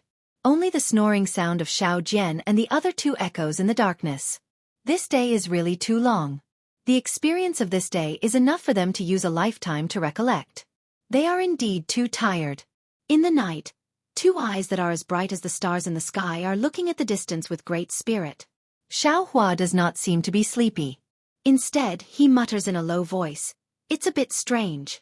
Could it be that the cultivation method of Hidden Immortal Continent's Taoist sect is really different from Dawn Rain Continent? But if it is not a 5 elements physique, how can one sense the spiritual energy between heaven and earth? How can one draw spiritual energy into the body? Perhaps the cultivation method of Hidden Immortal Continent is unique and can let ordinary people sense the spiritual energy between heaven and earth? This is also not very possible. The Taoist sect of the 3 continents has already declined, and the Taoist sect of Dawn Rain Continent is at its peak. Why can't the Taoist sect of Dawn Rain Continent find a way to do it? Also, the spiritual energy of Hidden Immortal Continent is exactly the same as Dawn Rain Continent. At least this Xiao did not discover any difference. All cultivation methods and secret techniques can be used here. Even the spiritual energy of heaven and earth here is denser than Dawn Rain Continent. I can only look for some Taoist Qi refining cultivation methods first. Let's see what the so-called foundation establishment, consecration, fusion, heart-stirring, spirit stillness, and other realms are all about. Xiao Hua's gaze looks at Xiao Jian's figure not far away, and says with a smile, "Since you don't let this Xiao see, then this Xiao can't see? How can there not be Taoist sect cultivation methods in a place where there are vitality stones transactions? Now you want to provoke this Xiao's curiosity again and again, want this Xiao to take the initiative to ask about your story. But why should this Xiao enter the trap? Since you don't want to say, this Xiao will naturally not mention. This Xiao will also not take the initiative to check your meridians and dantian. Your enemy is an entire country. No matter how powerful this Xiao is, it is impossible for this Xiao to be the opponent of an entire country right now." When Lu Yi wakes up, the sky is already bright. He wipes away the saliva at the corner of his mouth with a very red face, then looks regretfully at Xiao Hua, who is already using the Big Dipper God fist in the distance, secretly hating himself for waking up too late. About 10 zhang to Lu Yi's left, Yuanya has already assumed a posture and is practicing with Xiao Hua. It looks like he also has the appearance of a master. Lu Yi habitually touches his stomach. Sure enough, it is as Xiao Hua said, the intense hunger that he usually feels when he wakes up in the morning did not attack him today. He still feels full like yesterday. Looking around, it seems that other than flying in the sky and burrowing into the ground in his dream last night, everything is like a dream. Lu Yi, Xiao Hua calls from afar. Follow this old man's movements, see if you can learn it. Yes, this little one understands. Lu Yi is overjoyed. He hurriedly stares at Xiaohua's movements, his hands and arms dance at the same time. After half a meal, Xiaohua asks, Lu Yi, do you have any special feeling? Special feeling?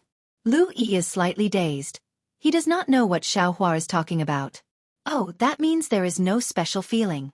Xiaohua looks at Lu Yi's blank expression. He knows that he did not really practice the Big Dipper God Fist. He says again, You stop, this old man has something to say to you. Yes, Lu Yi hurriedly stops his movements. He stands there very respectfully. But Yuan Ye, who is about 10 zhang, looks at Xiaohua. He opens his mouth to say something, but when he sees a flash of brilliance around Xiaohua and Lu Yi, he can only see Xiaohua's mouth moving. He can no longer hear Xiaohua's voice. Yuan Ye closes his mouth again. Inside the silent restriction, Xiaohua frankly and sincerely says to Lu Yi, This old man has never accepted a disciple before. You are the first one. This old man has never had the experience of teaching other people a cultivation technique from the beginning. Therefore, yesterday's test seems to have some problems.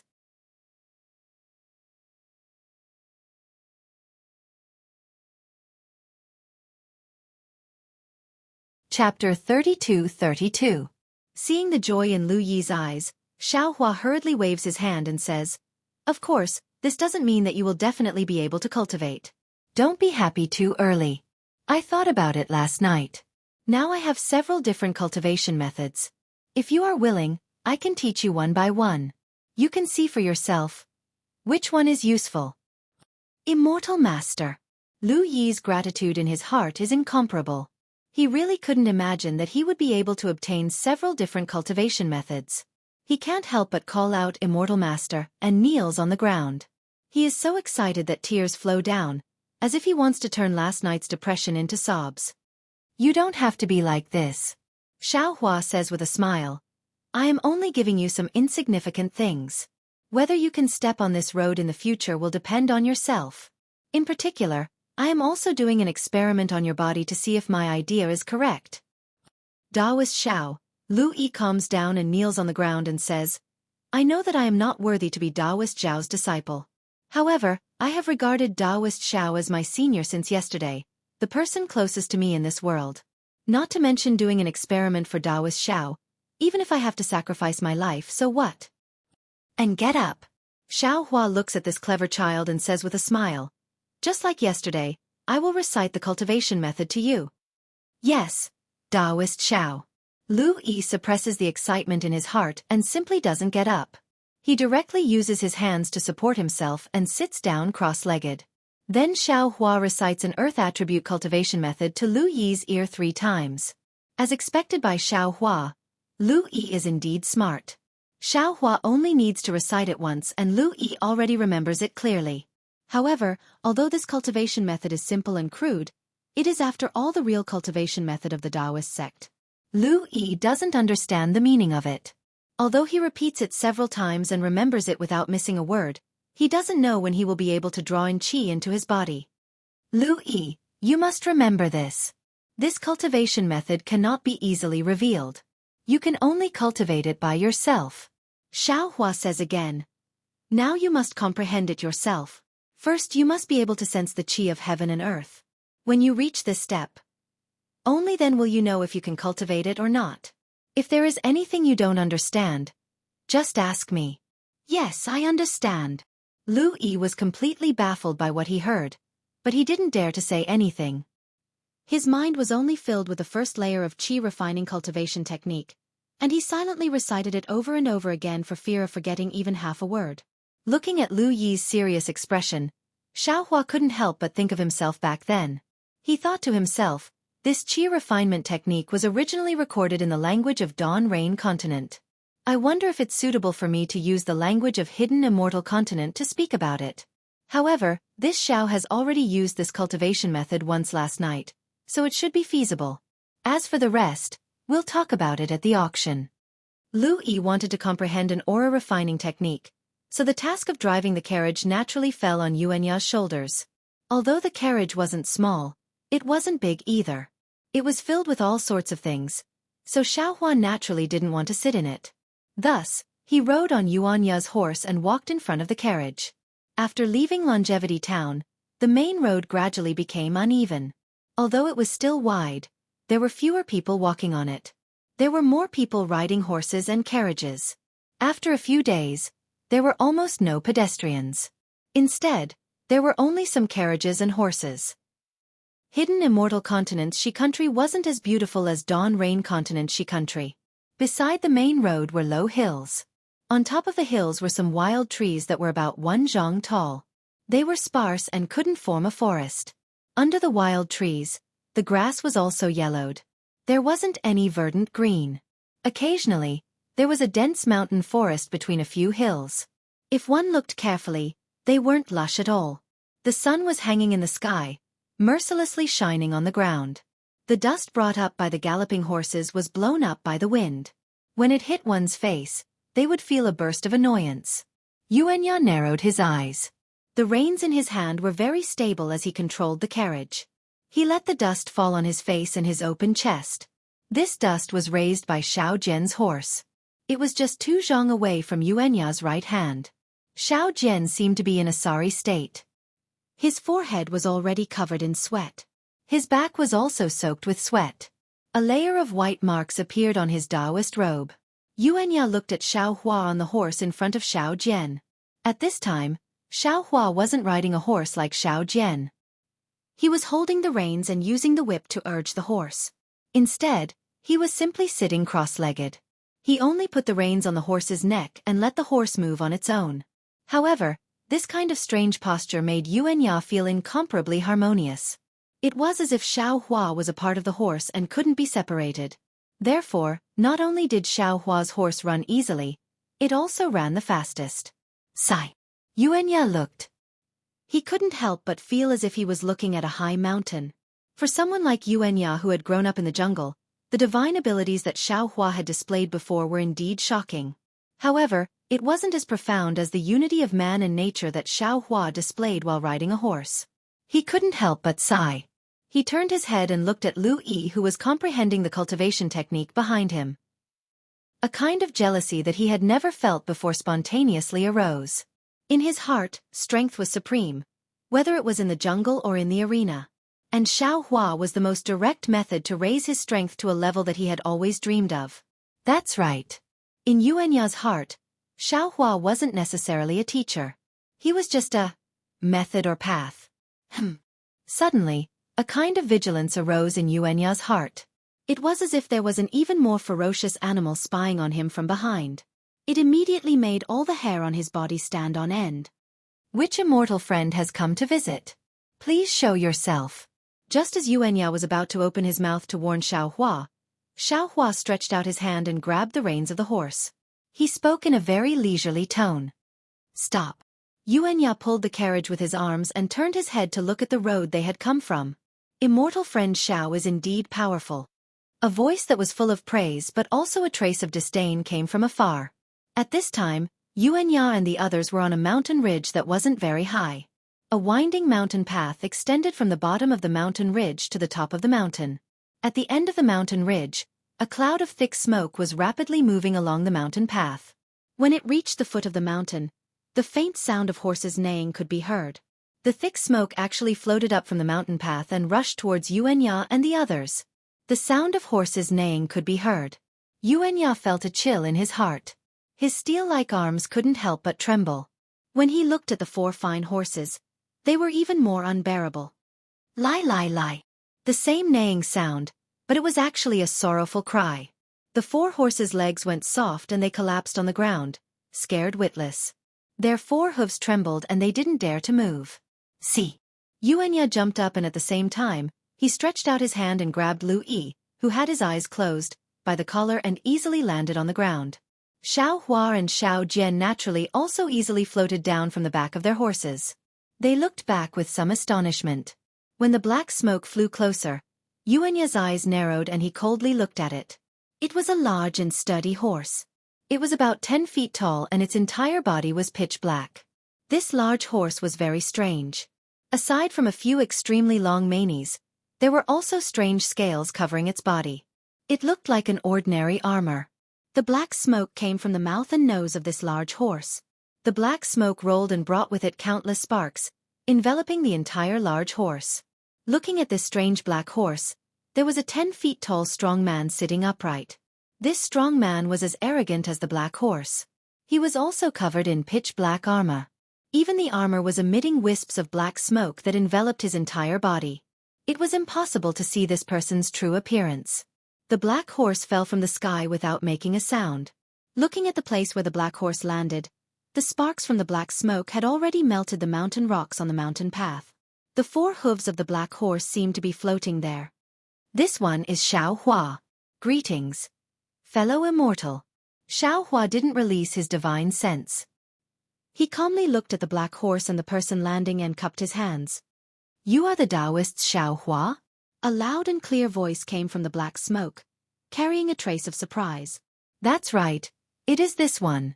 Fellow immortal has chased me for so long from the immortal town. How should I address fellow immortal? Xueqi nodded and said, hee hee. That person coldly laughed. The black smoke on his face scattered. His body slightly leaned forward and said in a low voice, this old man was sent by the small gold temple to kill you. With that, taking advantage of his body slightly leaning forward, that person stretched out his hand and actually took a 10 feet long snake spear that was as thick as a duck egg from a hook on the black horse. His 2 legs clamped on the black horse. The black horse jumped up from the ground. Black smoke and sparks filled the air. At the same time, that person waved his hand. The 8 feet long snake spear was like a bolt of black lightning that streaked across the sky. It carried the power of the person and the horse as it pierced towards Xueqi. Ah! Yuanya suddenly froze. His originally slightly squinted eyes instantly shrank to a point. He didn't know what others were feeling. He only knew that when the person on the horse waved the 8 feet long snake spear, waves of sonic booms came from the spear. The pitch-black lightning attracted all of his attention. His mind couldn't dodge even if he wanted to. Yuanya believed that if he was facing this spear, there was absolutely no way he could dodge it. There was no other way but to die. Buddhist sect's bald donkey is really hateful. Yuanya's heart was filled with hatred. He looked at Xueqi with extreme worry. Whoa! A sound like a gust of wind came out of nowhere. Then there was a loud bang. Yuanya felt a burst of pain in his ears. Then a wave of air rushed out from not far away. In an instant, his body was lifted up and he was sent flying towards the side of the mountain. Lie, lie, lie. Without waiting for Yuanya to stabilize his body, an even louder horse's mournful cry sounded. The black horse that was previously incomparably arrogant seemed to have been struck by lightning. It trembled violently and quickly retreated. There was even more black smoke and sparks coming out of its mouth and nose. However, the black smoke around its body was blown away by the wave of air just now, revealing 4 slightly trembling hooves.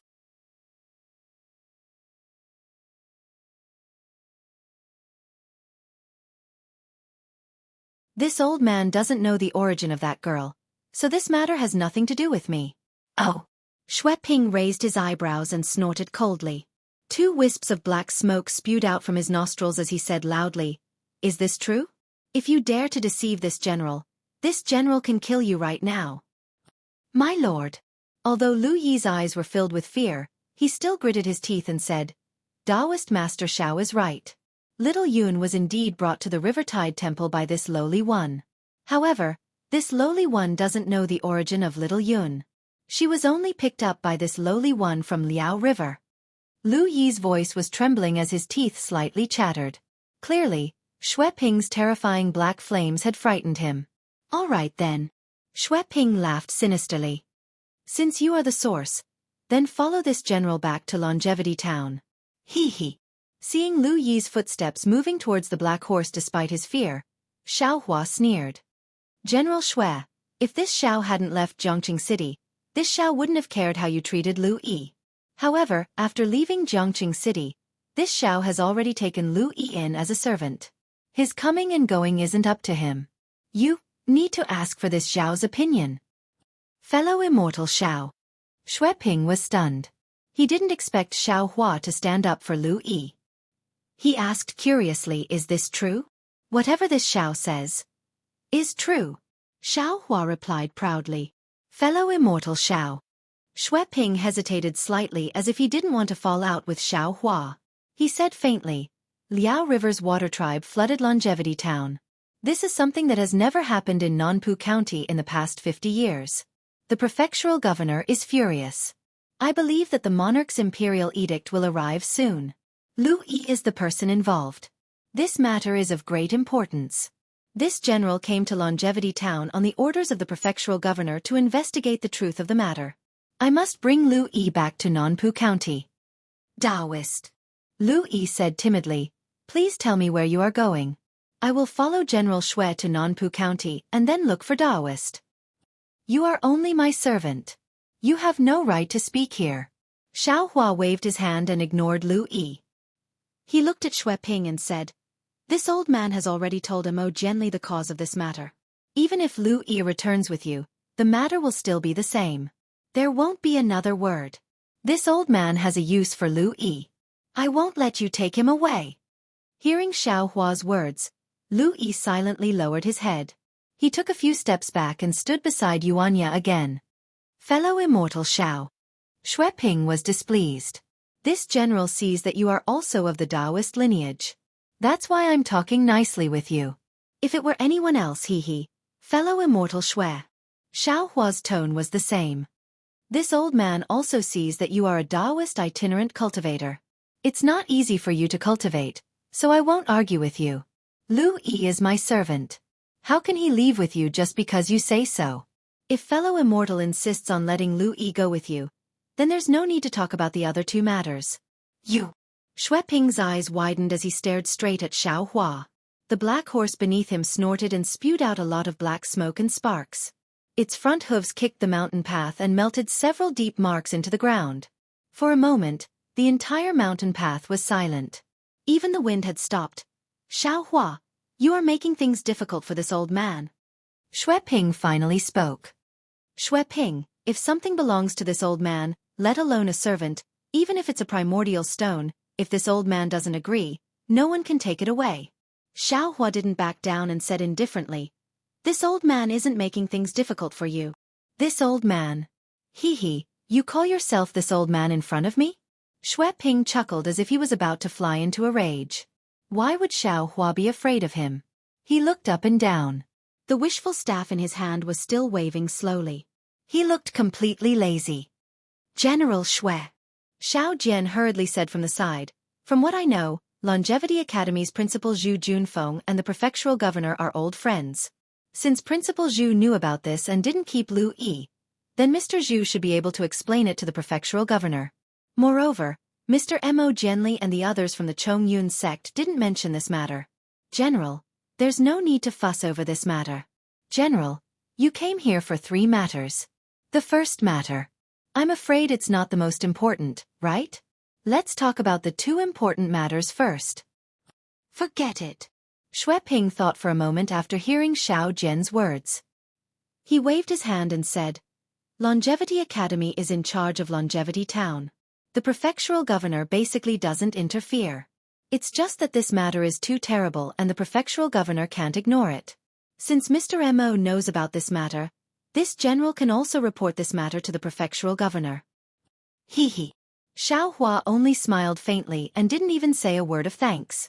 Since Xueqi was given a way out, he said, of course, this general isn't afraid of fellow immortal Xiao.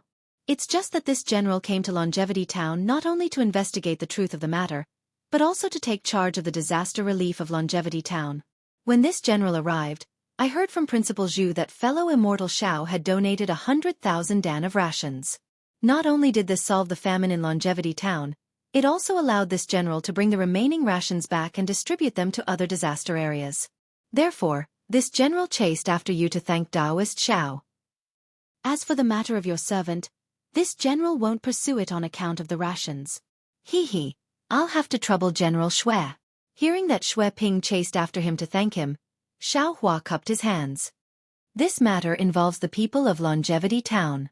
This Xiao is duty-bound, so there's no need to thank me. 100,000 dan of rations. Xiao Jian was so shocked that he couldn't close his mouth. On the other hand, Yuan Ya and Lu Yi didn't have any concept of 100,000 dan, so they didn't have any reaction. Xueqi touched his black armor and took out an inch-long vermilion jade pendant. He threw it to Xiaohua and said, This is a reward personally issued by my Nanpu Prefecture's prefectural governor. Fellow Immortal Xiao has contributed to the people of Longevity Town and donated rations. You can receive this reward. Also, this item has some uses in my country of Xi. Alright, Xiao Hua glanced at the ordinary jade pendant and nodded, keeping it in his pocket. What's the third matter, General Xue? Xueqi glanced at Xiao Jian and the others on his left and transmitted his voice.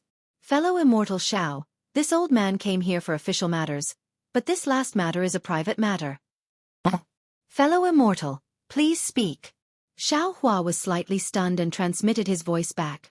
This old man will first ask, does fellow Immortal Xiao hold a position in other countries of hidden immortal continent? Xueqi asked somewhat urgently. No. Xiao Hua seemed to understand Xueqing's thoughts and shook his head slightly. This Xiao is a rogue cultivator. I like to be a free cloud and a wild crane. I don't like any restrictions.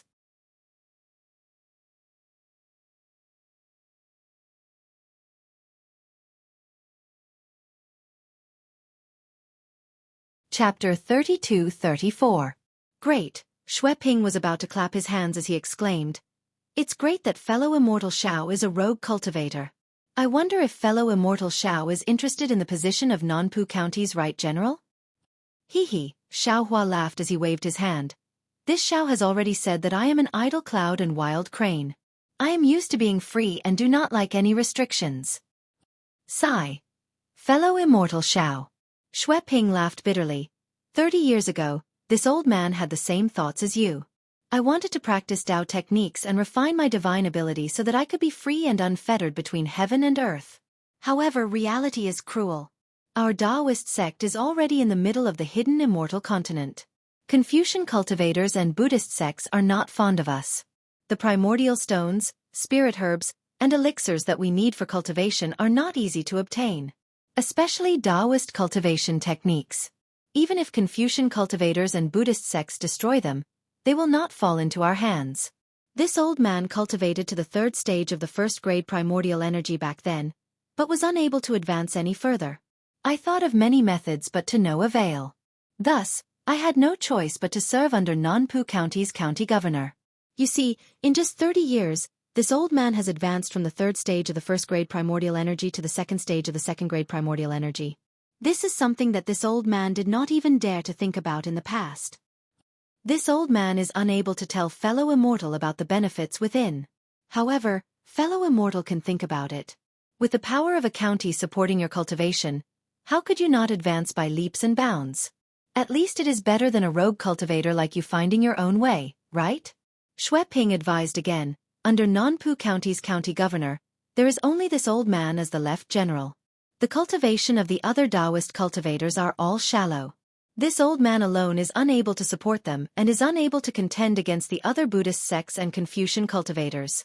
When this old man arrived at Longevity Town, I heard Zhu Juanfeng's words and knew that fellow immortal's strength is immense and that you have the courage to defeat 10,000 men.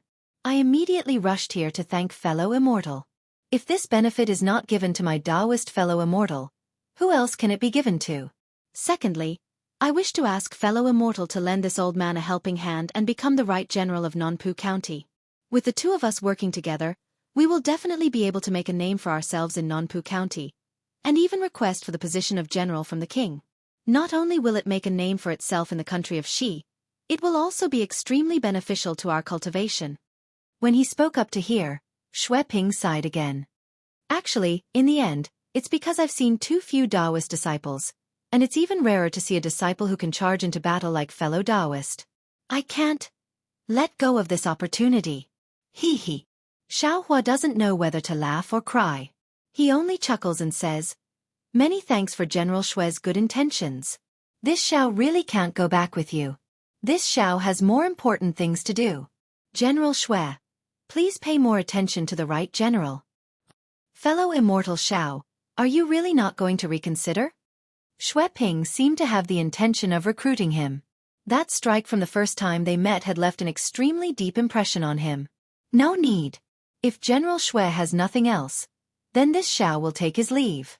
We will meet again someday. Xiao Hua cupped his hands and said, "Fellow Immortal Xiao." Seeing Xiao Hua's resolute reply, Xueqi knew that he couldn't keep Xiaohua, so he hurriedly said, since fellow immortal isn't willing to be the right general, then this Xue doesn't dare to force it. However, this Xue has something to ask fellow immortal for help next year. I wonder if fellow immortal is interested? Xiaohua frowned and immediately thought of the treasure hunt in the West Sea. He looked at Xueqi and smiled bitterly. General Xue, could it be that you've discovered another lost treasure somewhere? Ah, fellow immortal. Xueqi was shocked and asked curiously, fellow immortal knows? What does this Xiao know? Xiaohua waved his hand and said, this Xiao isn't interested in treasure hunting. General Xue should find someone else. Sigh, fellow immortal, do you think this old man doesn't want to find someone else?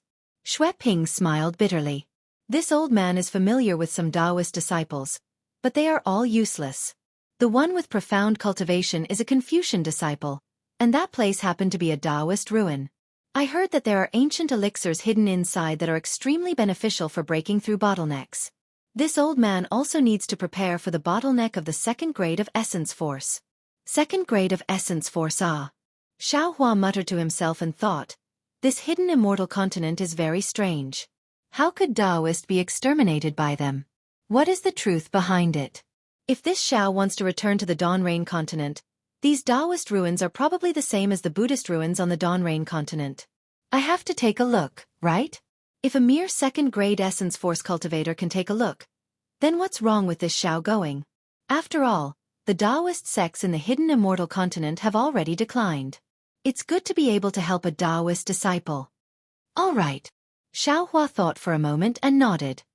This Xiao can lend you a hand. However, this Xiao also has a matter to trouble General Xue. Please speak. Xueqi didn't find it strange at all and smiled.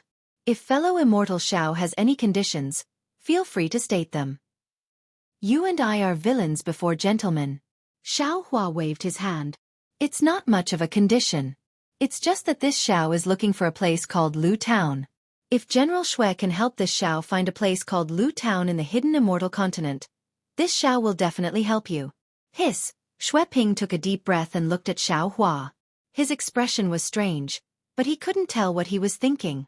After a moment, he sneered again. Fellow immortal Xiao, are you making fun of this old man? If you don't want to go, you don't have to go. Why make such a boring condition? Who knows how many countries there are in the 9 great provinces of the hidden immortal continent? Who knows how many villages and towns there are? How can this old man find the Lu town you're looking for in the vast sea of villages and towns? Sigh, it's really not as simple as this Xiao and Xiao Jian thought. Xiaohua sighed in his heart and spoke again. General Xue is wrong. This Xiao isn't lying.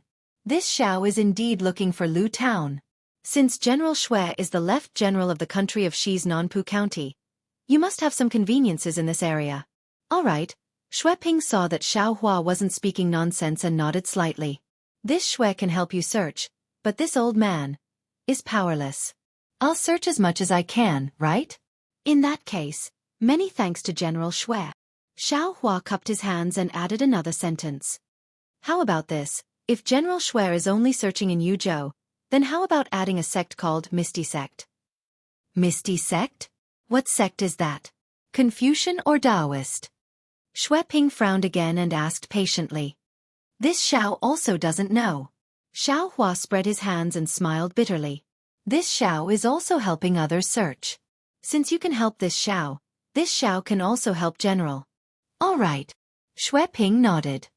If it's only Yuzhou, this Xue can give it a try.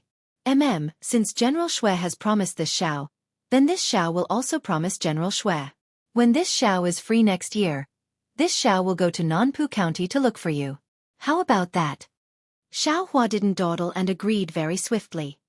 Great. Xueqi clapped. With fellow immortal Zhao's help, this matter will be settled. As he spoke, Xueqi took out a pitch-black token from his armor and handed it to Xiaohua. Fellow immortal Xiao, this is this old man's token. When you come to Nanpu County next year, you can use this to find this old man.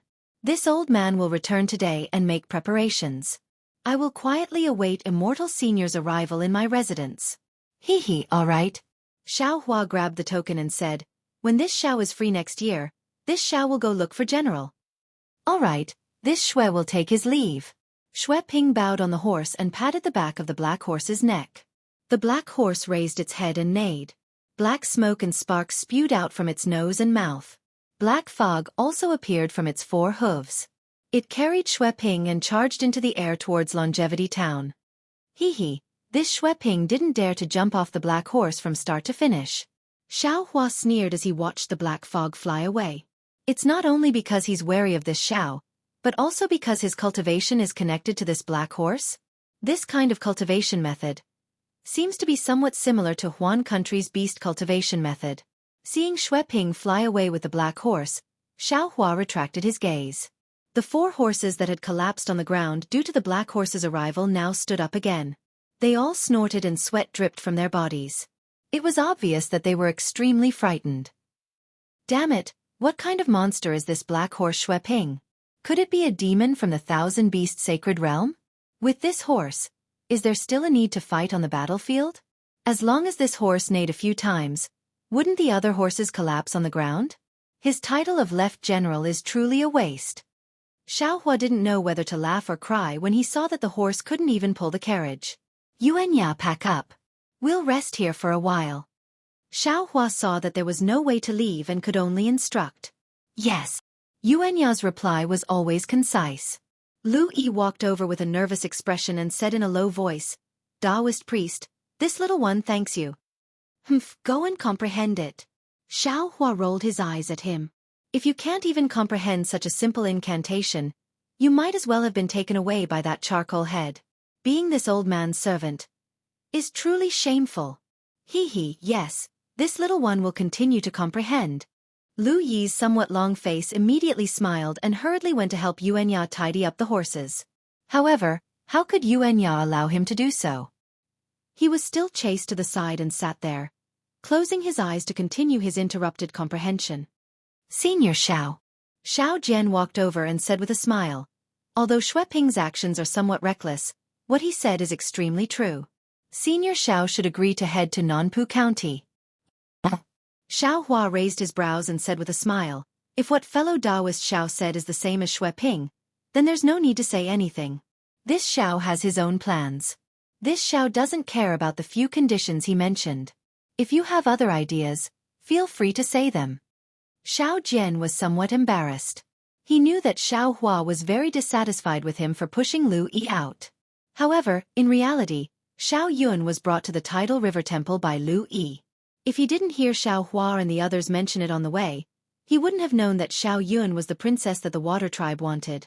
Xiao Hua was obviously dissatisfied with Xiao Jian, and Xiao Jian himself felt wronged.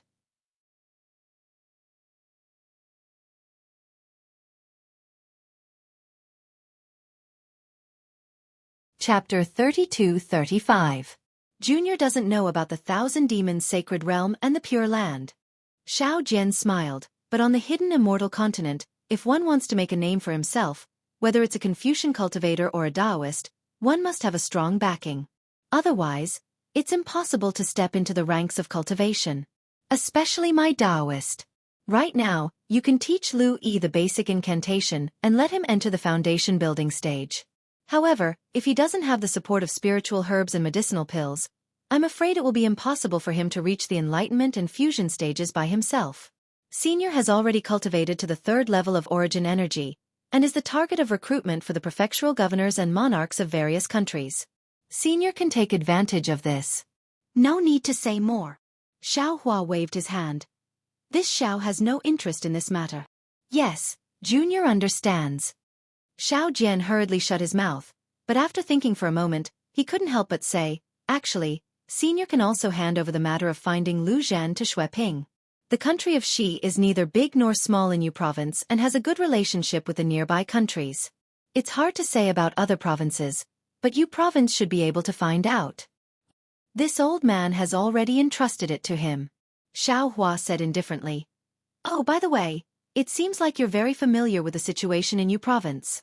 Yes, Junior did a lot of homework in this area back then. Xiao Jian's eyes flashed with joy. He finally got the words he wanted to say. Oh, then let this old man ask you. Xiao Hua seemed to be interested. How many Taoist sects do you know? How many Taoist rogue cultivators do you know? This. Xiao Jian didn't expect Xiao Hua to suddenly ask this and was somewhat caught off guard. However, he hesitated slightly and smiled bitterly. Senior, you know that Taoist sects are not allowed to be established on the hidden immortal continent. How do you want Junior to answer? Hiss. Xiao Hua was slightly surprised. To be honest, for the past 10 days, he had been trying to find out the specific situation of the Taoist sects in the hidden immortal continent. However, until now, he hadn't seen a cultivator with a cultivation level that could directly talk to him. Not to mention Xiao Jian. Even Xueqi just now was only at the foundation establishment realm. Their strength determined their vision. They wouldn't give Xiao Hua a real answer.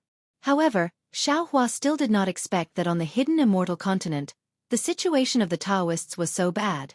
Of course, this situation was much better than when the Buddhist sect and Confucian cultivators were on Dawn Rain continent.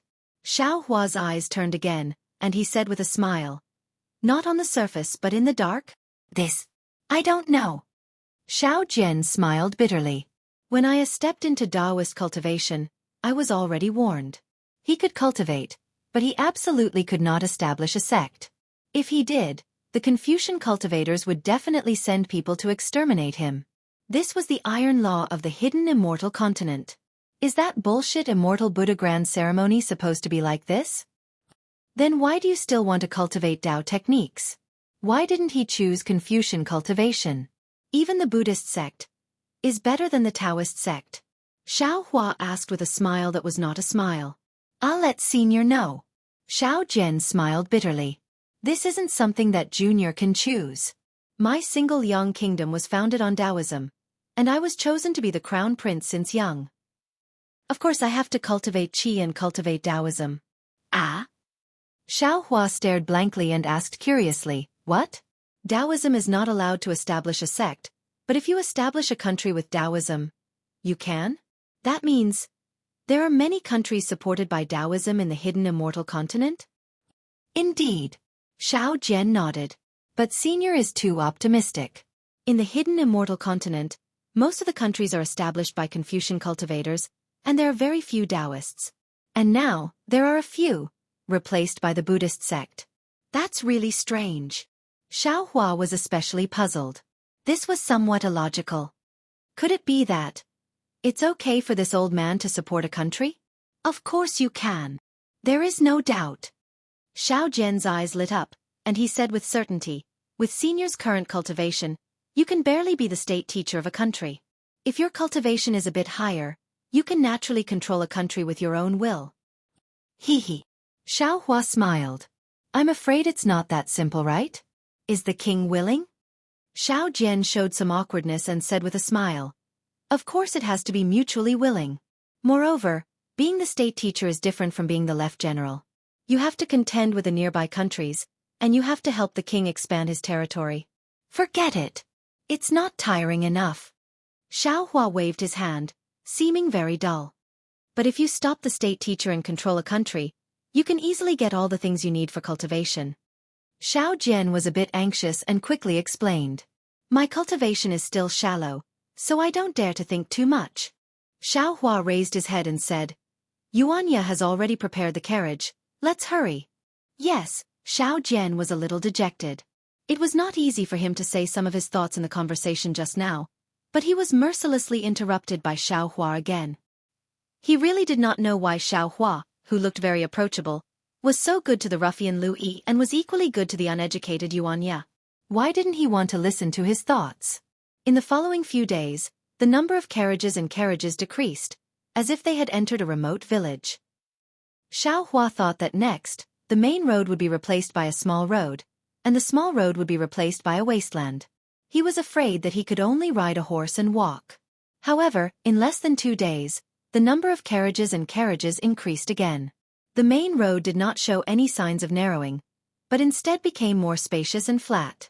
While Xiao Hua was feeling a bit strange, before he could ask Xiao Jian, he saw that several li away in front of him was a large and magnificent river. Above the river, there was a stone bridge that spanned across both sides.